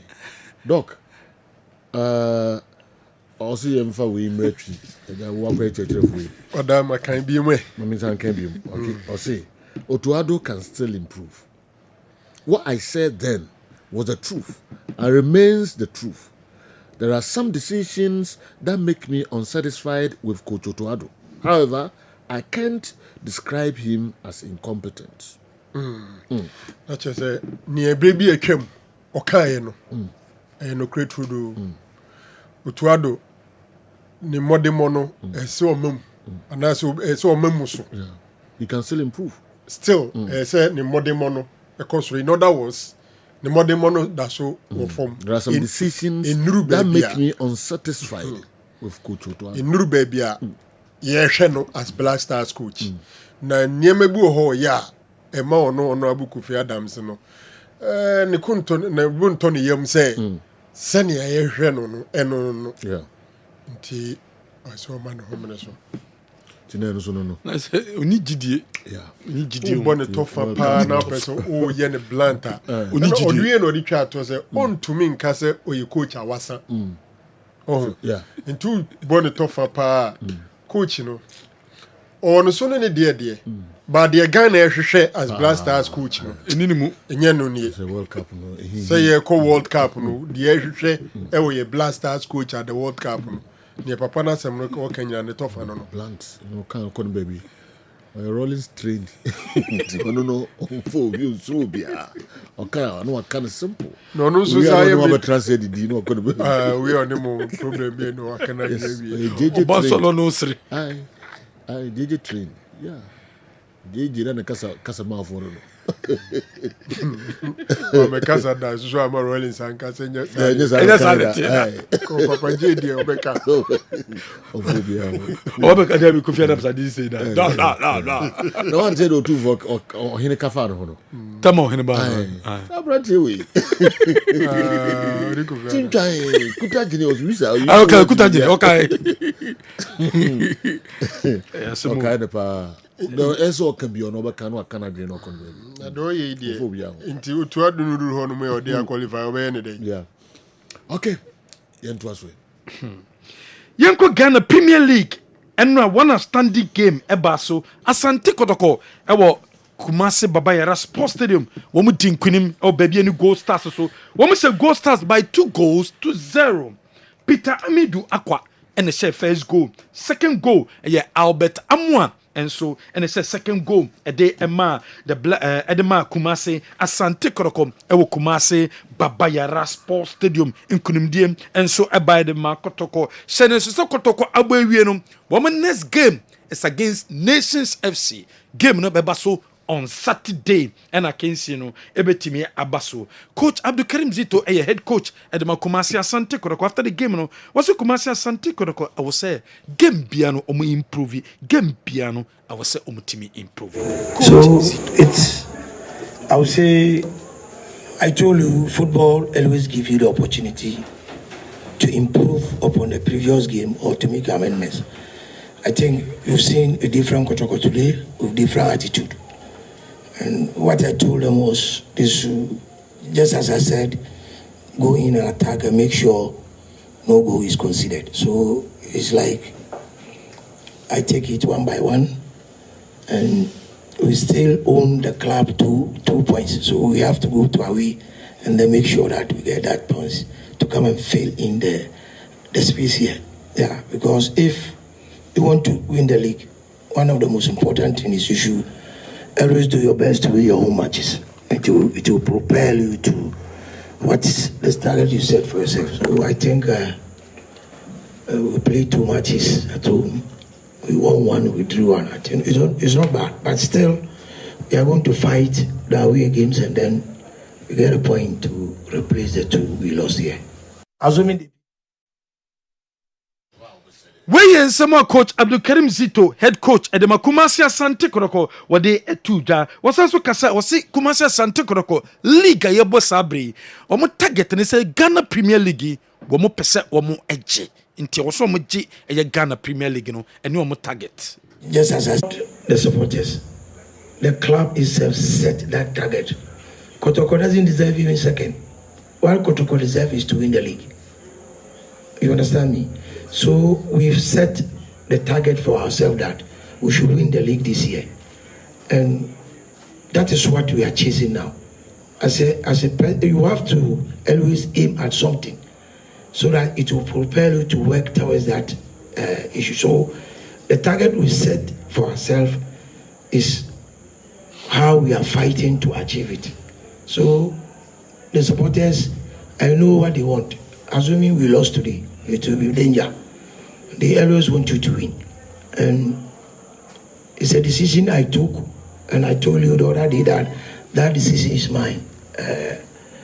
Destiny. So I have to go through it. My mother died yesterday, and my son was admitted at the hospital. But I have to come. I didn't go to some up to now. So you see, the decision I took to work for Kotoko is propelling me. So there's nothing I can do. You understand me? And I agreed. So we also. Wey ayen sama coach Abdulkarim Zito wode etudwa what's amafo kasa say the Black Stars ya qualify for World Cup ansa Albert Amwa also ko World Cup ne bi wose no onye no so ka Albert Amwa modern no obo no say sem twofo ene ka me di Albert Amwa e de ko World Cup ne bi ye friend of Black Stars performance dia obo no homodin.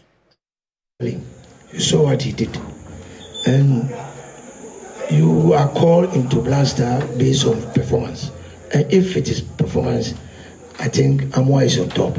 He deserves at least to be called. So you have to work on that. I can't go to the. Assuming the coach came here, he came here when we play Bibiani Stars. He was there. So he came, he saw what he wanted to see, and then he left. So I can't say anything now. I think I'm very.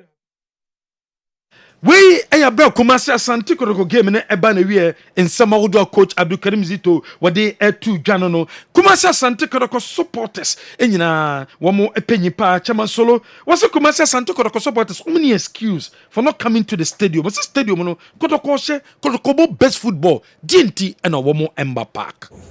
Suma enu enemy edada hoyi yopo kama say boss ball ayefe must be consistent. Maybe I say I'm on ball F. I have consistent last 5 matches. You lose Subi. You about draw one. Maybe I say baby and go stars. I go share Becum Chelsea. You real and you share para. And I share para. And you have about draw. And you say so 5 matches. I share 4. Now about draw one.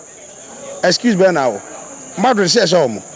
Liverpool nanu yeso mo Kotoko yense meba obi ani asem biaka as a Kotoko supporters leader may take this opportunity na maka kire obi odo football obi ope football then dey football no person hwe ball papa o pressure was so na person ba for mo a baba sports stadium very simple en kwalanke to na ise wo maba no obo say mo de momra na mo head yefe first they say any papa stadium a Kotoko place into me more. Is a monkey supporters from the abo.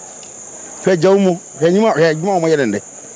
And a prayer kit will be any. Do a free bench back when one will tell you obo. Tima, yes, I don't know. It will be a member by our sports stadium. By Janko Poyadma, Saturday, will be any Chimian Quabrancasi. Park red does say we are Yokoyabim. And Kalani do 2 Seneba. Supporters let how much. Kekes Keke, Yabesi. KKC. Okay, but I'm the one kind of 5 matches. 6 games. Yeah, 6 games. Unbeaten. Yeah. Wow. 6 games unbeaten. 1 draw. Heart of Lions now about draw. Almost 5 at once. 6 no match go stars me. Baako honum champion of champions in the league. No match kwara me. And also home and away. ɛna ɔmo Brekum Chelsea ɔmo akɔhyɛ ɔmo nso wɔ ɛna ɔmo ne Lions abɔdɔ. And you dey so many excuses. 6 matches, not 5 wins, 1 draw. They are difficult games. 15 years na Kotoko share Chelsea or Hoda or Kwashe. Quara the NDMZ Tremu 70 Ghana Kotoko Nigeria, Akwashe and Nigerian side. Into wins and any ordinary wins. I think that the team and then Raubia who be on there, they sold a good game. Fans in the Kasai, Yentin some of the fans attitude after the game. I must say, Ghana qualify. It's your moment chance kakra. Memoir. Better than the Black Stars strikers. Oh, right now the local player behind you. Local striker behind you. Miss Samo, what would they want check it? Now we will be doing here. And you be I got to go Samano. Shamodi mo food. Olympics. Kotoko. Shadia abet eh. Emidamasi. Yeah for Abu Sensors. Ya kwa bontia. And some of supporters they can say you keep players and keep players.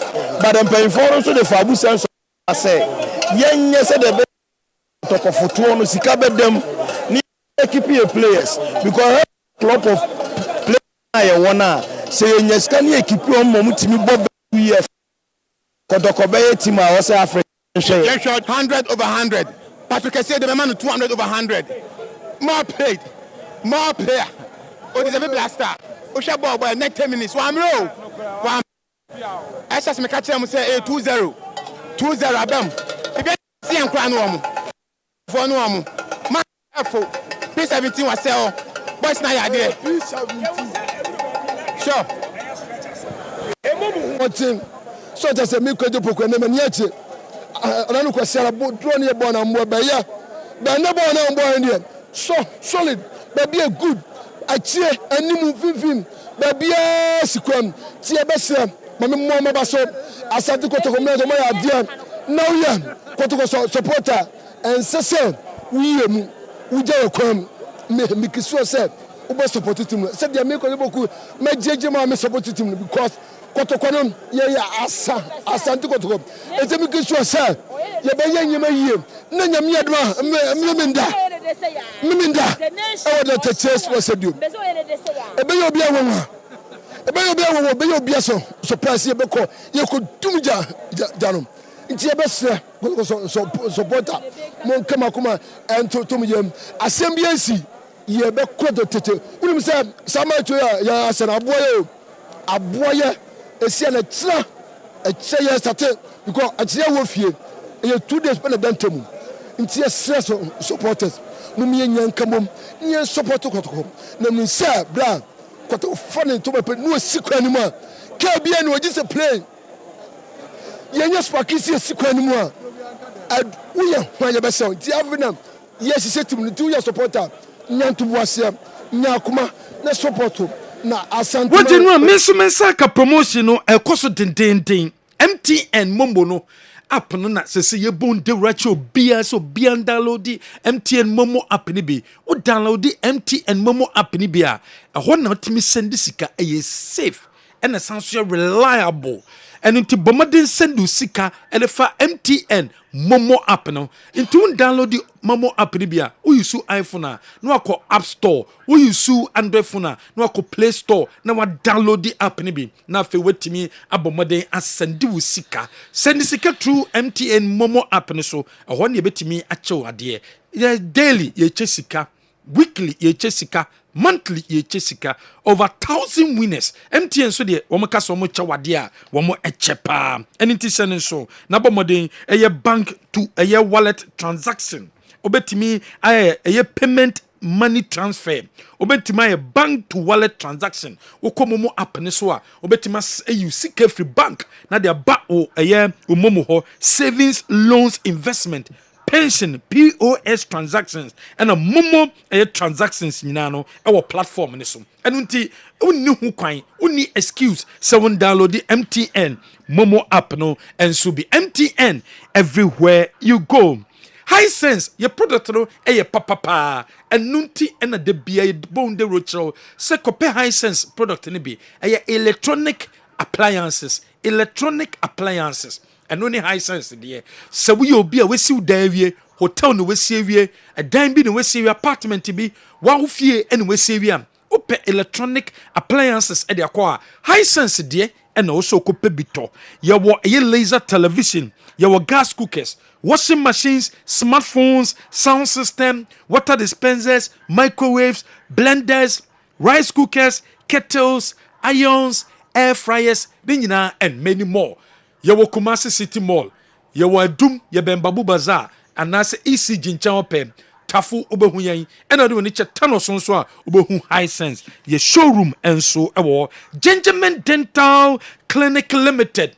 Gentleman Dental Clinic Limited bomodin na hwehwe Gentleman Dental Clinic wo mo aseye na woko Gentleman Dental Clinic Limited o maseye esen hu de bibie fasen hu bia no Gentleman ene beye ediama wo se mahu hia wo na woko bebie wotima afi wo se obi okọ baby no kasa nipa mu a wontimi enkasa ye because of ni teeth no sedie esi etie okọ Gentleman Dental a nyema ye ohonye ye restoration ye sanso eye teeth replacement wo teeth no etu opese de foforo ehye ho de mawo wo teeth no anhyehyɛ ye tokro didem opese ye timi ehyehyɛ ne ye de mawo braces opese ehye obia ye beye de mawo wo teeth no aye brown and nam coffee awonum wo teeth no aye brown and nam bia smoke awo smoking tea ye betima ma teeth no aye fita e de mawo extraction and abeso ye wo teeth no nya problem wom obesi tu e de mawo e scaling se nya me bia kosisi wo sim and abesi ye de mawo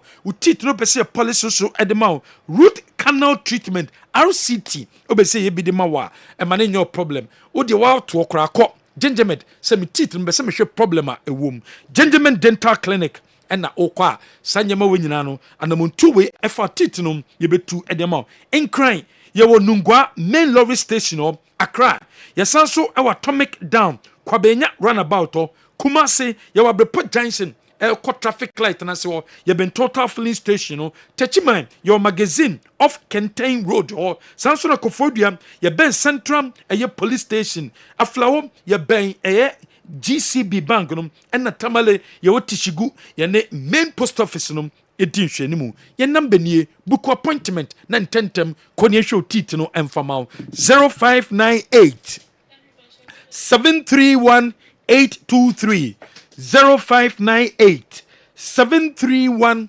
823 and I say 0559 139582 wo for number we so ye bejo so Gentleman ena yede omonsem edi abro the luckiest se me fanto wanim nya sika gu bottom obanya sika de gu bottom a the luckiest *712# *712# eno ne short code a obedial o dial sa short code ya opportunity aba e de amount wa ticket abeto no option 1 ebema kwa moto ticket e de amount option 2 ebema kwa moto ticket e de amobi number of ticket bi abeto bi daily ye chade daily ye chenyema wodom nemum grand draw ne de ebeba so on the 20th of December and a chede kese no ye de ebeche enu nti ene hia so do hu be wura mu bi fa hu wuram de lakese mu bi na chede o ho a wonsa ebetimi aka Dr. Emegasi a spiritual and then herbal center oni bia a woso ko Dr. Emegasi ko Dr. Emegasi na ko Dr. Emegasi a yare bie ha obia no obeboa etu ase ede amao say spiritual so a obeboa obi a wo arthritis obi a wo hypertension obi a wo stroke wo heart problem empamagudie no onya de anase obema no fonwa na airphone obi so ye wo no kete fako Dr. Megasi obeboa wo anase opa wo Dr. Megasi and osebra the number nie 0547 044 307 0547 044 307 and I say 0544 580 936 0544 580 936 Kumasi your macro your ben police house in crime your kasua your ben a prison junction takrade your apawa ye ben a year government hospital no bogoso your power line techimai your hensua your ben a brigade ya home and na say Kofodia Koftek yɛne ɛyɛ Green City Hotel ɛna ɛbɛn kɔ Dr. Megasio yareɛ bi ɛha obia no obetu aseɛ ɛde amount Dwabira Bank PLC Dwabira Bank ɛde asempa loan no ɛde aba obi a wotɔn ɛyɛ nyɛma ne titu magazine for motɔn nyɛma no fiama no ne ba mo kra nyɛma ties ɛyɛ spare parts car engines awodom sabre de asempa loan no ene betimi aboa wo anaso ye clothing and textiles obi a importer nyema bomoden eko Dwabira Bank PLC na yemboa no collateral no commitment fee or hidden charges bienu a ye be charge Obatampa loan scheme no enso ho e de amount yenuanom ma mudi dwa wodwom yenuanom ma mutonton nyema odwuma na we no usika ne kakra bi fakodai Dwabira Bank PLC Wabatampa loan no enso ho a wonsa ebetimi akabi Dwabira Bank e branches awodo ejosom Roman Hill Adesimai Pankrono Magazine Road Aboasom Fumeswa Onye Sipetimpon Bonre eni Dwabin Number near 027 140 9340 0247 140 9340 offer number we so ye be josu obi eton ne dan edan no ohwim off Barikesi Road ohone bia edan no eye 6 bedrooms eno ni pakro no eton enu nti obi a wo interest e wo dan no mo bomodin na friend numbers na egugu so no friend numbers no eye 0546 478289 0546 478289 0266 703 Oshim of Barikesi Road 6 bedrooms na then be a bedroom bianum a toilet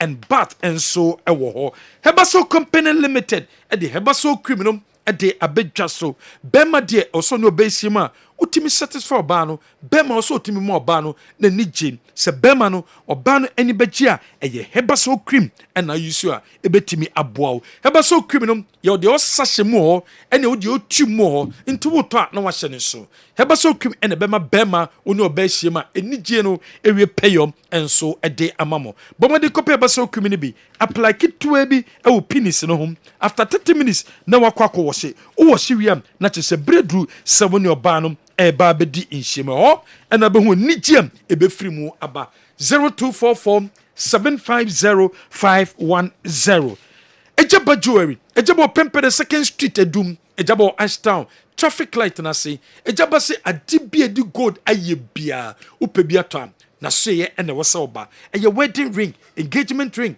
promise ring chain na part 2 kom adebi na part 2 nsa bomodefo ni che ejaba jewelry no mo embo na de krono yema unsa intimi enkebi ejaba number 0277 104488 ufre jaba o number we so obejo so Frana Smart Solutions dwumedia yedini se wobia openyema edisiesie fie upebia yebeboawo amansa etimi akebe ena nyema ebema wawo siesie etimi wie payo de eye Frana Smart Solutions your number is 0571 400 ye delivery wiase fana be bia wo bia no ebe delivery enso ede amount enso ewo ho bomaden na hwehwe ye kira kwan eye Kingdom Herbal Center woman the Kingdom Garlic Bitters abedwa so immune system no ebe busu a kope Kingdom Garlic Bitters ni bi na use hypertension stroke heart problem and our cholesterol and our bomade kope Kingdom Garlic Bitters ni bi na use na emboa na sa problem ni so ntwa emfama ye the Kingdom Ginseng Power bedwa so bema de so bo adwuma bema bo adwuma ye dia eye Kingdom Ginseng Power sisi na ya mental stress and hawa energy level of form a Kingdom Ginseng Power and the tremendous capsules and sabedjaso wa ba be siesie ho ye na wakusia kuma ho ebeye neat ema bema ne ba wasanso abebioma na chese tremendous capsules any drugstore any chemical shop bi abekobia no obenya Kingdom Herbal Center yendro bi ato your number 0597 298 855 0597 298 855 Bufro number we so a ye beje osu general come a voice na open Metimenya okay enti yenko na yenkuti Honorable Minister for Sports and Recreation and some of the atudra efa coach no said then, what I said then is the truth and remains the truth. Otto, in this is coming, I can also describe that he has been lucky in terms of performance. At least since I became the minister, the list was a draw. We won against Chad here home. We won against Madagascar away. We went to Chad and we drew. We came home against Mali and we won. We've gone to Central African Republic that was played in Morocco and we have defeated them again. And I know against Comoros also he want to pay them back. Well, he's been lucky, but there's still concerns. The concerns that he himself, most times when we meet, there are some he will admit, maybe I should have done a substitution or I should have edged them on or maybe I should have freed this person to play this role. And so there are concerns. But I must say he's been lucky. It doesn't mean that he shouldn't improve. I know I have sat on some hooks and nails, things that were pointing me to get up. In the past, I've had to get up to use the washroom a number of times by force. So I must express that. But again, I repeat, I cannot describe him as incompetent. There are decisions that makes me not be satisfied. Okay, into Honorable Minister, this is what you two don't know. Doc, General, Black Stars at Tinkunim 5-0 over Central African Republic. Yeah. Officially, we have not qualified. By any attention, I say qualified because 8 goals difference with 1 game to go there. As a trainer say, a bad Ibia, as I say. Madagascar for no a share it be a 5-0 now you lose 3 ewa and then no crano almost 4 near losing 4 and no crano circle goes far will still be ahead in TNT Haiti in himself Ghana qualified you better FIFA the official one and if you want to be very official what it means is that at least we need a point in the game against Comoros or Accra Sports Stadium on Sunday. General, the Black Stars have done well in terms of the World Cup qualification. Ushemu pa 22 goals and Ayashe from the 9 matches.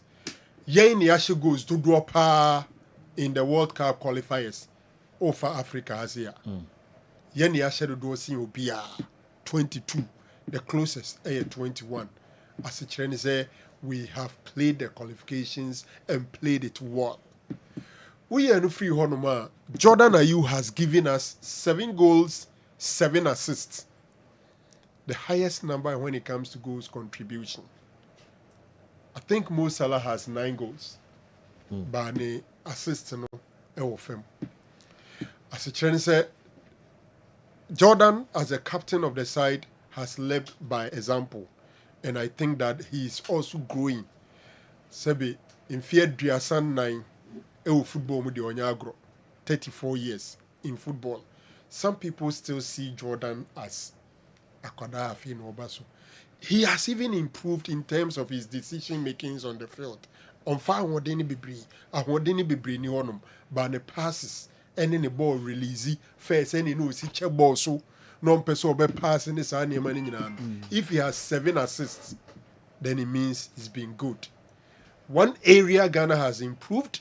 A conversion of set piece, especially from corner kick. We've also improved over there. In a football team, Yeka Jordan, one player I think say, meet me as a single or also out Bonabaso, a goalkeeper Benjamin Asari. A goalkeeper from the local league, and I think say so far he's been so impressive. I think it's only 1 game been or conceded 1 goal against Chad. Nyaka no a clean sheet. So, a super performance. I, in particular, has never been confident in him as our number 1. But he's gradually telling me, say, he's improving his decision, his confidence. Bobo be man and ra. Power ne obo ni mba. Sen o si chi bo ni tu ne nimpe. Ama bo na nko animono. A chrem se bo ni bon so he's improved. And I'm glad for him. Hopefully, he will continue to be our number 1 still at the World Cup. The World Cup is 8 months away. A lot of water will pass under the bridge within this period. But for now, Benjamin Asari has been good. In football, you are not parents. Gradually, Kwesi Sibo and Thomas Partey kyerɛ sɛ there was some formidable defensive shield. Wohwɛ Kwesi Sibo work rate no nti a na afei ma Partey confidence to move forward. Ɛno na de ne goal no saa yɛ den ɛbaeɛ. I've always loved to see Thomas Partey close to the opponent's penalty box because your boys omu a shooty and I say place ball waller. Partey is one of the best, and I think that is another good one. And no Kudus also releasing the balls and in term Semenyona ne form now they were Premier League in Mono but all in all it was good. Yes, I chances so. Jikubo Bobi, I say, I'm full senka a game may be a ye lose be a kaya be hydrogen. But you know, I'm more being deceiving. Say, Timono has arrived. The statistics look so super, but who are the opponents? Who are the opponents? A horn only minister no be a dream say, yeah, that's who we do my because he unqualified for AFCON, he unqualified Bintino, and who be here see a bebo friendly matches. And who be here say young close here ni na yebesa to ye near him ahwe say ye benya some other players who may improve along the line, some may decline. Oman who they would have to be dropped. I was so much happy for Mediama boy no Prince Owusu. Yeah. I'm told so for Asante Newtown here. 21-year-old boy. Na me sure say footballer obobo Ghana ha bia na ni so ade hunu pa ye say obenye Black Stars biabo na eda your birthday when you debut on your birthday. Yeah. It was a super day for the young chap and how Jordan mo no na eyemenika. I'm hoping say you continue may advocate for young players into the Black Stars instead of Omo Manyini. I think that boy is 23 or so, 21. Prince Owusu. 20. I had 21. My advocate will happen. Say, see a big free local player of Black Stars pa na ye friend na so over media many boy ya striker Jonathan Sowa enkusi nations boy Razak since Zimbabwe bobo boy ni but when Timen took on that so tiano it may left to me alone say a free local player our Black Stars there. Especially see any nisa the form need to the extent so kwa ewurema kobo na emomo ko gada experience na when nyini anya no so mfa so na da ache ba be bo amaya say ehwe de o da ache na nya de ye ne da ache na ani Senegal any Mali mo yiye bi na bo mo big time 17-year-old anopena meka Leslie Shea at the age of 18 Thomas Tuchel say only team national team may training because he sees the boy he has a future. If it's about exposure, we have to give exposure to those who are now developing, but not those who have developed. Okay. General Yankase Black Stars ayiko. Okay. Omaya dear. Say Sunday dear. Obi obinya kwa bia party time. Ebekwa akwaji ani. Na ye ji ani senti enkrofo ji omani no. Manfo mo omani na ho. Okay. Omo pa America.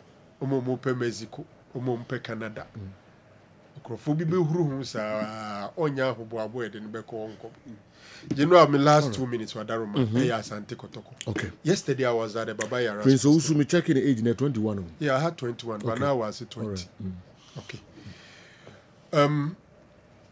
Meshe Asante Kotoko versus Baby Any Go Stars. It was a good game. They gave us a good game. And Mene Karim Zito ya again say the team keeps improving. Kotoko team no. Still, Zito nyani team no. You were at the stadium yesterday? Yes. Okay. Na mete stadium. In fact, chairman solo mu interview na metenechi. Okay. But them say later Musako ya another interview. I was there right after the Black Stars game. It was a good game. I think Kotoko played well. Good Stars played well. But Good Stars and Nimu Honomunona and Sheda and Kleke. And from they have this, is a Bokinabi guy. The guy is a good player. But when your shots can say on target, actually do Kuba Antintam. But for Asante Kotoko, I think Albert Amwa is just in super form. Wow. Kotoko game, no, say I have fair because of for me some 3-4 players. Amidou, Aqua, Peter Amidou. Then Hubert Jew, Albert Amoa, and Walid Neymar, and Sud Kakrea Kaun. Okay. Adabo has added a lot of energy and physicality into his game. Or number 8, Neyebo number 6. Nem say Wajia Tumsa say number 6 no. I saw man and yedin and yedin more. And I saw real strength from Adabo providing shield for the centre backs. And it was good for the team. Kotoko central defensive pair no. Omu ye good but omu jai near maybe. Meka Ablone Samba. Near mani be owa Oko Africa. Sometimes mistakes will mo play him. Especially Ablo and Otimidi Bugebia and Faso Niso. You know, I think that Karim Zito were Juma Yewa better more. As I say, or limited the workload on the field. We can't workload on the field now. And Nepa Oshekotokona, the only number 9 or reliable when he done so on. Okay. Otimi fall deep and now be no wings so who defense so no defending no ha. Omudi agro no pra. Omaso be yes. There are times players be on my coaches reduce some workload. Boss be okwe ni kwanso o chesi. Sir, or be do any more kwanso no abre. He's your best finisher. And I think the coaches would have to work on him and limit his workload on the field. Ebe reduce injuries, ebe improve the efficiency on the field of play. Kwampoku is not there. It's not there now. Opra. The other guy no he don't know. Omu ni confidence e wonimu. Nti aka beta mo ano. So they have to or you can say endangered species. They so protecting him by reducing his workload. Otherwise, Opra or Masobeshi. Okay. I think say a good game in a 2-0 score. I don't expect it to be that. General, I know me feels there be a close margin. Once I know I can say I think Kotoko is the better side because after going to beat Gold Stars, no. Now I'm saying say Gold Stars be Bahabeshe. And gradually Kotoko say yeah the Gold Stars even in the league near day. But Gold Stars did their bit or went to me as Kotoko. Yadika can say Kotoko so almost 6 games. No share 5. A lose one, it means they are working. No, not make a Kotoko supporters. I'm say chairman Alex me say Omunya Butrema Karim Zito. Because football team there say uguno na ofa foforo a oye broni oye magician no up and down in beba. It takes time for them to build. And I've sat here and said, say individual players no more signing and by Ghanaian standard, they are good players. What they need is coaching, consistency, and time, and the team will gel. And I think they are gelling. At least Baba Yarago Pramano Susu good. I'm saying still muda so what the game involving Beveno no. Kotoko wak sla no. I'm say omunyanya IBM free calf. So him say as we speak, says Bian Sisaya calf him say Veno no yakra. Because Ghana had no pay and no Kotoko de Koyas na inti. See omude fufra kono. And Sisaya Bia Maeno Kotoko should not rule out the possibility of playing in Accra. Ebro moyo maho boaboa. Na emu wan say no so achesa. Okay. Yenhwe. Na me between 17th and 19th. Na me susu aka say wadaroma mama mfa pressure kakra ma yinu aketi yeso kreko. At this stage as a competition CAF competition committee vice chair. Kwisinya Ntechi ankwa ye adwuma we dada makotoko. Okay. 7 no ye o boa me agiatum. Black Stars Kwisinya Ntechi be police string simple. Kati say gradually more you do or rise here do so. Me the metete chese Morocco for no so police strings. Se bon no mo no Accra Sports Stadium. Yeah. Enti kati eso kreko adaroma. Ne ya we CAF club competition vice chair there. I say we are not me do jom. Because Confederations Cup prelim stage there, Baba Yara should be good enough to host it. And they say, Keti mudo mano tum. Na mutumi kebi na bono Baba Yara. Morocco for no musro Baba Yara. Ara for no mutizo mu Baba Yara mu hontom.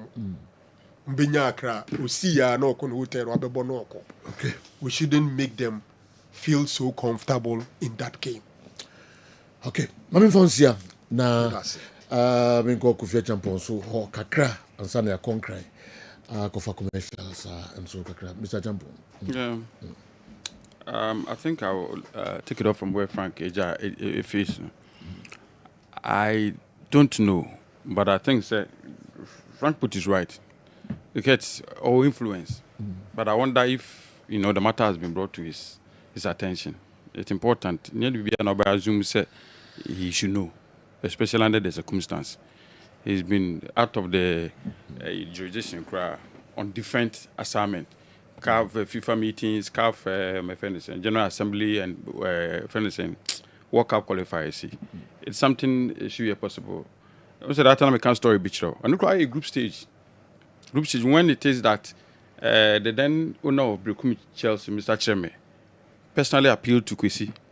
So per se, CAF Champions League number one at least on Bobby wo Brekum. Na other reward Brekum for no mutimi Champions League ni bi ewo. Yeah, that was in 2012. Na Brekum Chelsea about Champions League. Me Kala say 2012. Joe, I was there. That time no maba sa Olympic Games London 2012 there no. Kwesi was there. Kwesi no a match commissioner Manchester. We na some about London. He called me say me kuja no alaji saya to. Saturday na me koye Brekum Chelsea official no. He introduced me as the marketing and commercial manager of Brekum Chelsea. And that said me from Ghana. And I'm about say me seen the sona in Copa Alaji Isaiah to chow. What I say, Brekum Chelsea president and me as the marketing and commercial director for Brekum Chelsea. Until Papa Alaji Isaiah to chow. I was in school. So I me masters for London. So I went with him to Alaji Isaiah to's room. Ne Copa ne chow. Within the week I na match ne baso. Brekum. So there's a possibility if, you do it and do it the right way. So I'm wondering if indeed this matter has been brought to Curtis' attention. Like I said, maybe 2 days ago, and I know Penamihu says still I am confirming Kumabara Stadium for the protocol work match. Yeah, Somabaha. Yes. Accord. Nami wo. Could Get me right. Because if in Yawe, Miss Keto Kriku. And if it will marvel you. Say, okay, the matter I GFA, but then call president. I see. What must say? There's somebody totally in charge of club licensing. As my meant in a competition director in the bar, if I understand. Julius, on the bar. So whether the matter has been brought to Kurt, maybe we are facing challenges and we need your intervention. We say this any different. What I say. So yeah, they now copying baby now. So no, we me here. Joe intervention and I say Joe my bar house am straw say this na kodun to adaroma then bit my yafa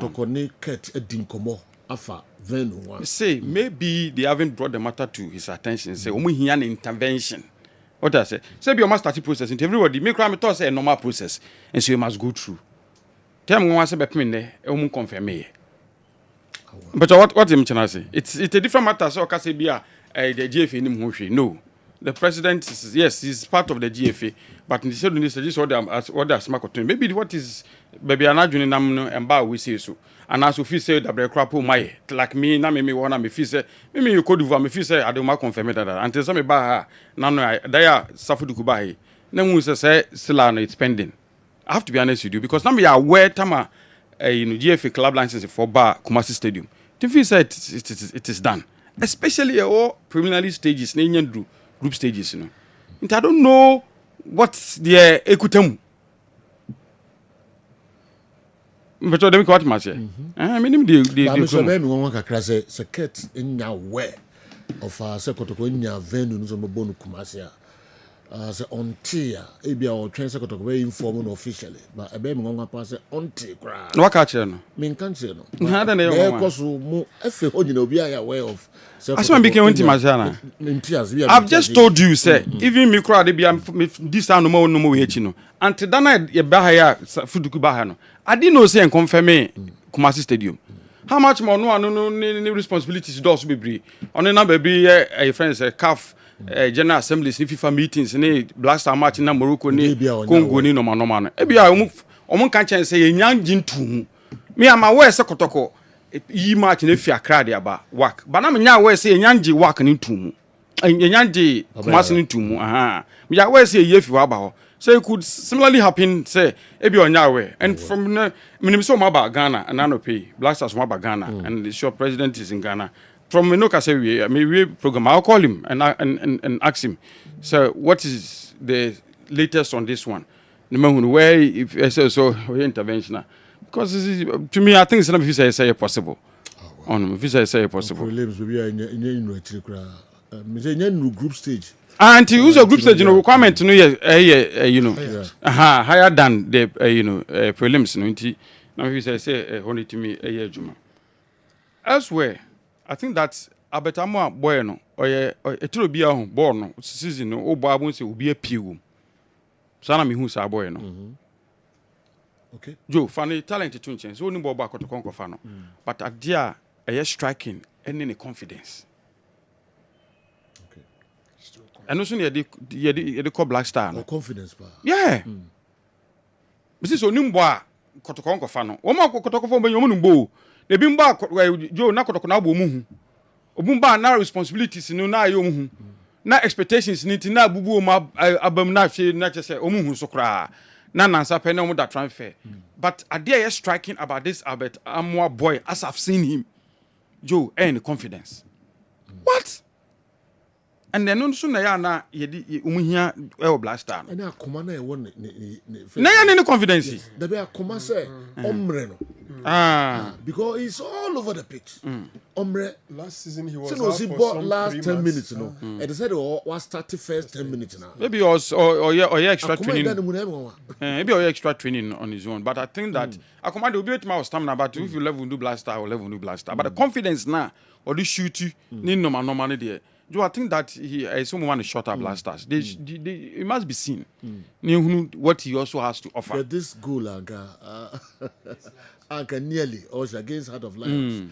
Now, only confidence, would you attempt this? Yes. This is audacious. Yeah. Well, audacious. Only confidence, you not attempt this. So what I say. But me draw lines now. Jonah atuko if you also Jonah atuko if you me who didn't boy. Jonah Otukwe. Only na chance of blasters because of similar thing confidence on mu do. If Jonah Otukwe munyaye, Jonathan so amu enyaye. And this young boy from Mediama mu enya. Felix Anamonya, goalkeeper Freddy Kasai mu enya. Ewo ho. Kwame Poku emu enya. Alam Timonya. You know, guys, na boy tete bi so I think it's in Mediama. Short guy bi so sa. David Kofiamako. Njo Kofiamako. Me kan dey make catch. No a skill for so sa. Onu kra mo munya mo chance so. Rashid Note. So kind this boy must have the time. Yes, he must. All confidence, no Joe. All confidence. The trapping was just all confidence, no. All confidence, no. So no. Yeah. So I think that he also deserve it. And luckily there's opportunities. You know, friendly matches in normal so before World Cup. My hope and prayer is that obey consistent, obey keep it from your way. You na on fan trust one fan call. And that the effort and ability no be properly to the group stage of the CAF Confederations Cup. And the ground be stake na high. Okay. What I say, the stock no be rising. So if Kotoko is playing in the Confederation Cups group stages, Beba TV, so everybody is seeing him. There'll be a lot of buzz around him, talk about him. But he is that good. Okay. He's good. Esa me kon cry. Okay. Yeah, in a minute, esa me kon cry now. Me ko fan cry, talk a cry, every ho. Kala. Yeah, and that's how game ni bi. Yeah. I'm for ball referee na chipa. Yes. Then at the American say we are referee now.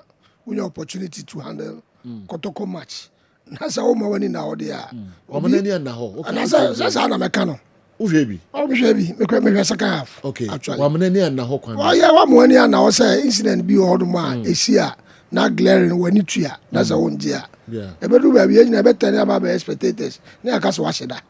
Okay. O dey say. Because me technical man, I find it very difficult. Say me aka so wa sheda.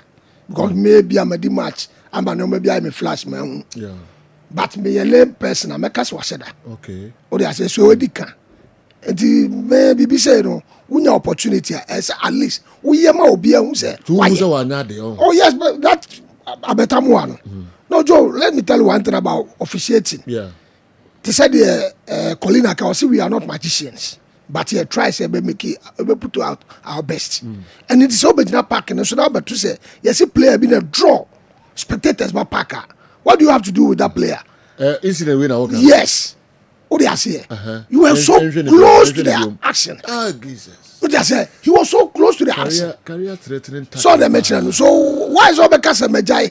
Oh God. What do you say? And it is so many way. I think that referee now say the defender got the ball, but he got the ball, but Foul player no. What I say? He got the ball. When he ball, when he I say. Say he got the ball. Hey, it is right. So he got the ball. But panic and I think that's foul. What do you say? What you foul? What do you lose? What do you say? What you foul? What do you lose? Debbie. Oshama ball the call kakra no. And Obo abemi ebe foul player no. E call out. And sign a player na baby. Yeah. So I find it very difficult to understand it. When your friend no clumsy no, because on a tackle, all right, so the quack clear ball no. When you are na left in the clear ball, but right no, and so it try to framing. The referee at a point in time, at a point upon approaching him, told us, senior Minhunuso. Kombolo. So catch you up for Blazo. Okay, be quite grabber. Remember, 1 or 2 minutes now. We'll be able to do the draw. But we can't cry now. We can't cry. Talk a cry in free. Eba to us to the mama.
Kwabenya ACP Kwans and Block Factory no edi enhwere mu na fe takrade wo Anaje Estate Customs Road ye ne single washing bay no di enhwere mu numbers edi adwuma na yemiensa famu bia na frɛ wo fra branch na ebe no niam direction aba ho na wa beje wa yaresa numbers ne 0555 79 78 78 0200 38 3831 and 0244 54 4422 Monday to Saturdays and the year Sunday penny da yen juma if you holidays ye juma or your branches in them to be a wobia any ya dear bia what dia nantia cha wachinchinia what boka abre I must say wabamukura bu a year or so ya dear way there no one do ko wo mu mesraw Fabra Power Specialist Eba Hospital.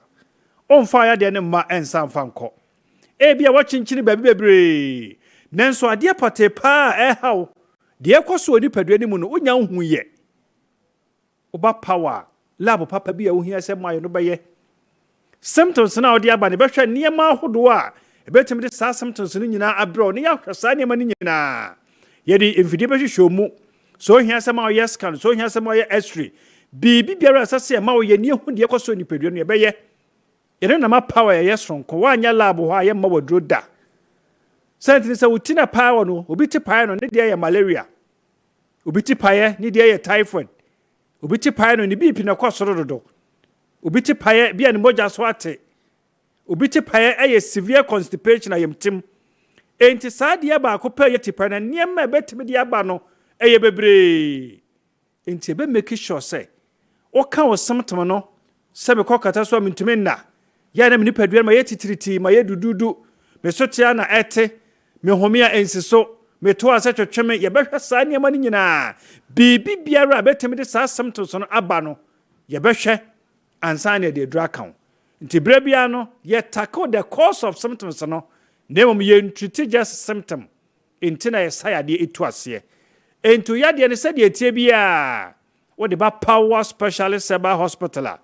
nyankopon adom on san fa yade no enkoda what test hepatitis B positive say you kunu say you yere say you ba say you nua bi so what test hepatitis B positive tie ni ye enkoto sika ngu ba bia enkotena ba bi mo nka ncho so mo manage emo so ano da bi baabi a benya yaresa baabi a yade no betu afuru moja mu ebekọ negative ade amaw eye power specialist seba hospital ye no hospital ba ko pa nyankopon adom ye wo aduru a tie ni ye ye wo aduru a ye de sa yade we etu ase ebekọ negative wona wodi adanse wo TV so radio so internet ni miahodo no edoso wo hwa na obi afrofro UK mesoma meba gi adro de breme no a ye lab e the results na ba ekọ negative adanse dia eba no edoso award ahodo agene Ghana eni amano no eyepi yen kanu ya no saa keke ye wo ho adanse die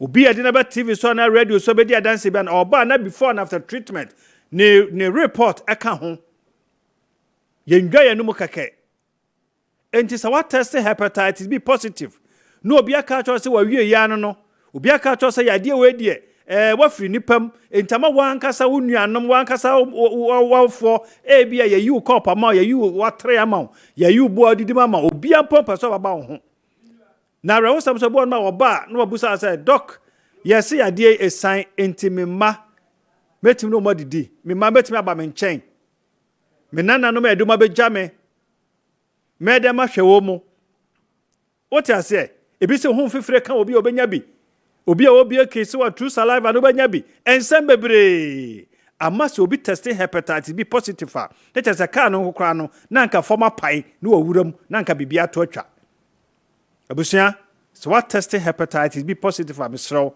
tumrika bra power specialist about hospital nyamiadom o ma yadura ye de sayade we etu ase onfe no onfe aya wo ya wo chika se mututu ya de kakra bi na wabre brebia fili se heat bi woni padua ne mu ya na honam hyehyew honam keka wotimi tete ho saa na honam nyina atwetwa de dikitua bi na yefu na ahye na ayekutu sesam no kasa wani aye very yellow yefu na hono aye dendenden woni padua nyina waya hoya okoye scan ye so fat liver yes o liver enlargement o liver cirrhosis obrabo no aye srade ada ho se ya twom obrabo na honho no aye kese obrabo no aye dendenden akyenkyere te se de ato anwoma kye no entenatena ho udi agure betimi akum tumrika bra power specialist about hospital kumase enkra na se eyeta krade yenu nti nyankopon adom doctor akwaso aduaya aye adrobi efe no aduaya liver care bibi biara fa liver no ho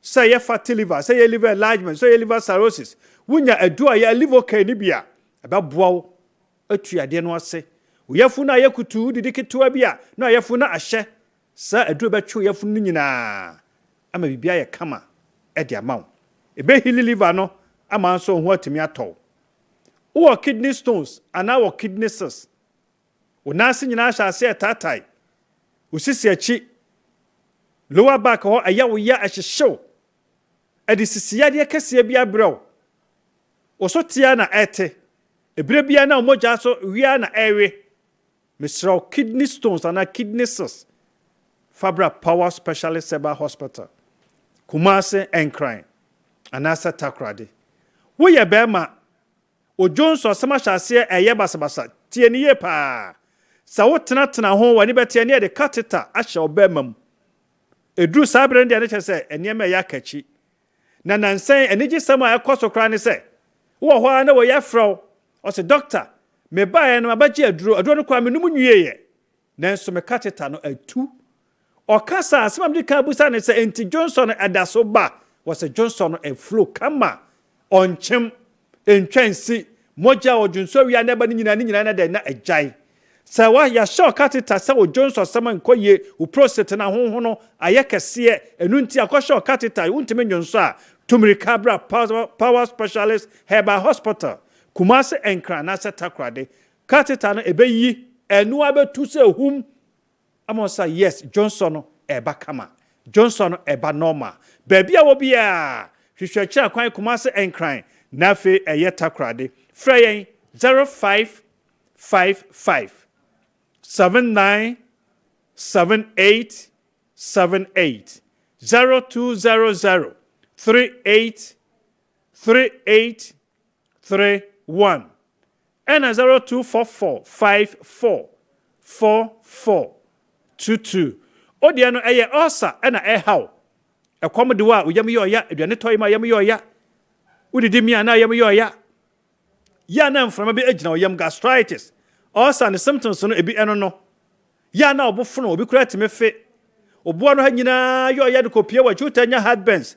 Wachika senimu hyehye wachika senimu yawo koko ha yawo ya wo ya ho hwenye yi osa beto ma wafon aye tantantan mesro baabia wo bia a wo osa ayamukro ho asam na mekan say ye duodenal ulcer say ye peptic ulcer Tumirika Bra Power Specialist Herbal Hospital wo hia aduaya SK aduaya stomach care ekro bia wo yafuru no mu bibi biara ye body se kro wo yafuru no mu de ama obufunu saa utime fe saa osa yare boni misra Tumirika Bra Power Specialist Herbal Hospital eduaya SK eduaya stomach care ebeku yam kro nyina ama nso so ho atimi ato obawa okoko ayawo ya ehyehyew obawa na oyi ahoro aya ne moja wo mu wakoma timi bo se kim ohome a ensiso bibi biara eye problem ekoso wo chest say your lungs, say your heart, say your DNA ekoso ewa chest ho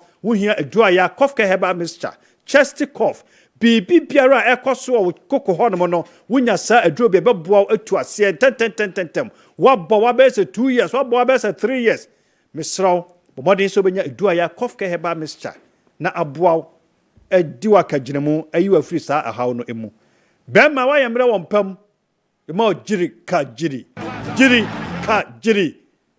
but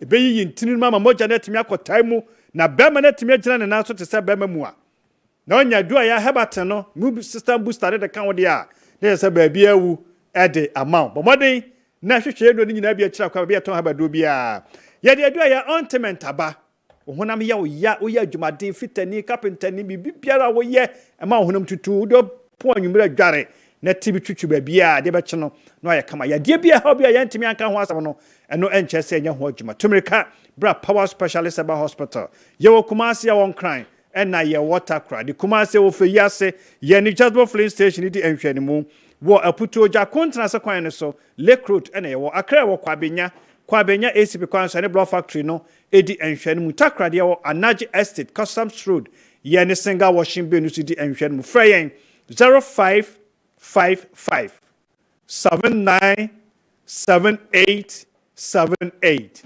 0200 3831 and 0244 544422 yadwa se sebre bia ojebre na ohwe power time nyame yaduma da sene sabre ya so yade apomde ho nsam no ebebro.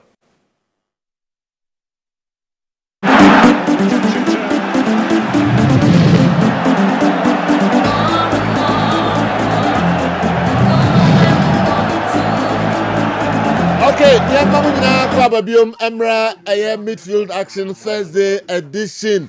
A concrete, but that can omega a man for them now. My church about the color. My way now for a crabby sauce and a call.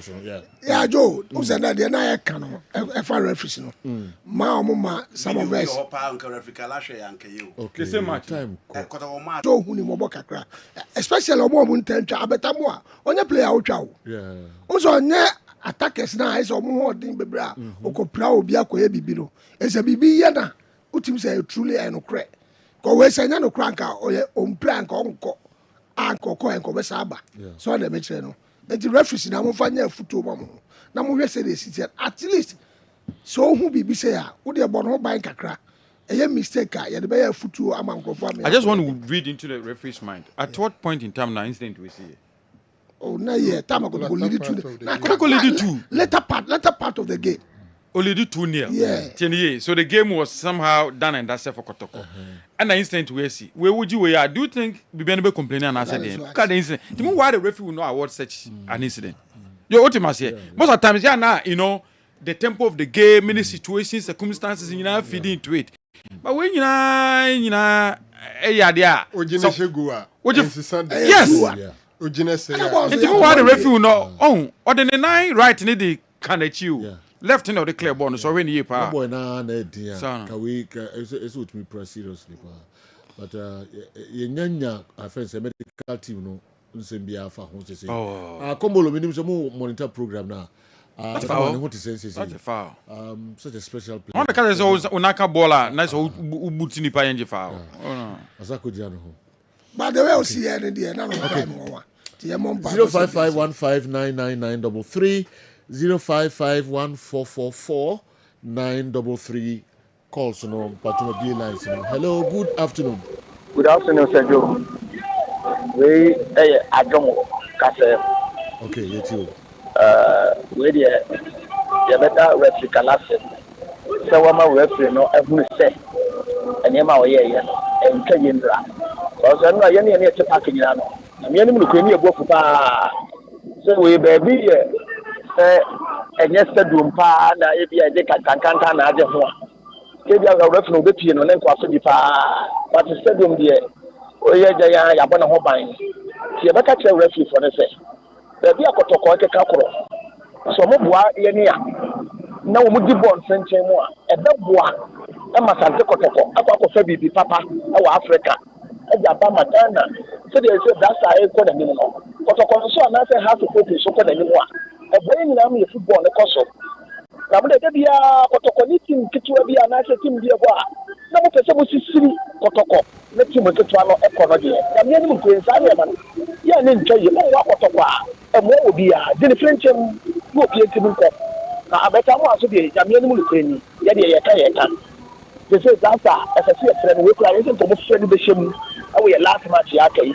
Akwada no so etimi enye mo nyam kakra because baby I take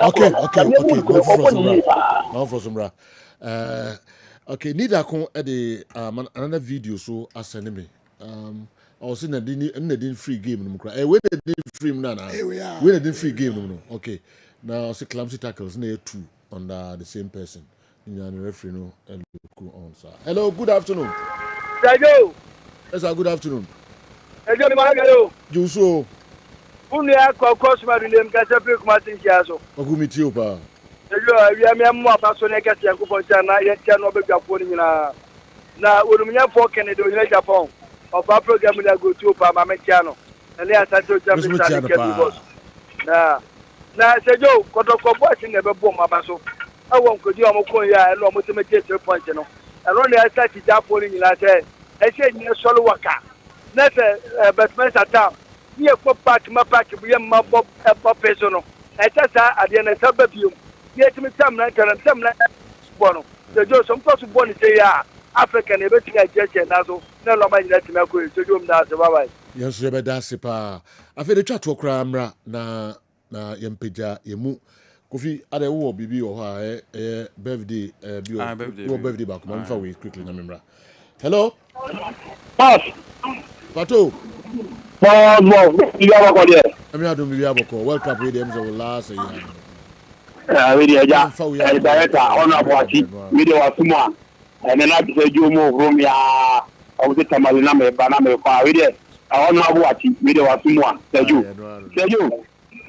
America na yebo Black Stars abaso na o ma ya de because World Cup we baby dem go for him TV a ye de bawo but nyame a odi ga na timi odi keto ko chi no say ye timi anko akona World Cup de yakopon say ye de e be ko ti we atanu so na Franco na ruka say je keto ko gradually ni mu ye duru baby na ko say de chi rise ko no ke so ka ko no so ko timi de ye be ba ma ni nyane say Ghana football no say oboso ni alo gudu so ni ye de ya Ghana football be fan into my pefra na Black Stars so ye be qualify say you na na tabeso wo chia ko na mi ene na mu nyina wa ko mo cha me cha Clement Boateng Clement who you or to team you papa I don't know so pages you see first I could say what is a referee my advantage we know can was a call from the ball could kotoko player ball could kotoko player until ma overlook here ɛno na banye we na de ko abontene enye we aho enye we na de ko abontene de kɔ abontene de na ne yɛhwɛ no okay we dey unya advantage ball ko di ni player ho but se kotoko player no ko lose ya ko betuma je foul oh yes obetimi age okay obetimi age okay because my advantage na say anye yi a obetimi call back no aba be but ye na so ma card yellow card or say ma yellow card jai because advantage we step it down okay yeah all right lebesia na nyankopon ya mo china ya san aba be transi biom kren to kran manya DJKA videos bi free America mem juma odi no ho nyina no abeka me nsa wa ha America fo the videos na brem nyame ya mo china nyame hwe bi obeti yankapa man pa fan komo mo na one of them to so okay I'm say birthday back we ha I say me clear quickly ansana kala enti referee no 10 out of 1 out of 10 woman say do me about you 7/10 yeah okay 7/10 yeah oh say no why oh yeah referee have you referee more 7 okay start free say 8 oh okay but 7 just why that Catherine aka lyrics and your birthday Catherine aka lyrics and your birthday and there is you wish you happy birthday otunyo and also musician no the star is a musician okay and the nickname is David okay ka friend the area with me who be David nkoren Kofi what's it music Kofi ubo midinyana me all right ochina yes I trust you ya peje me da masipa pause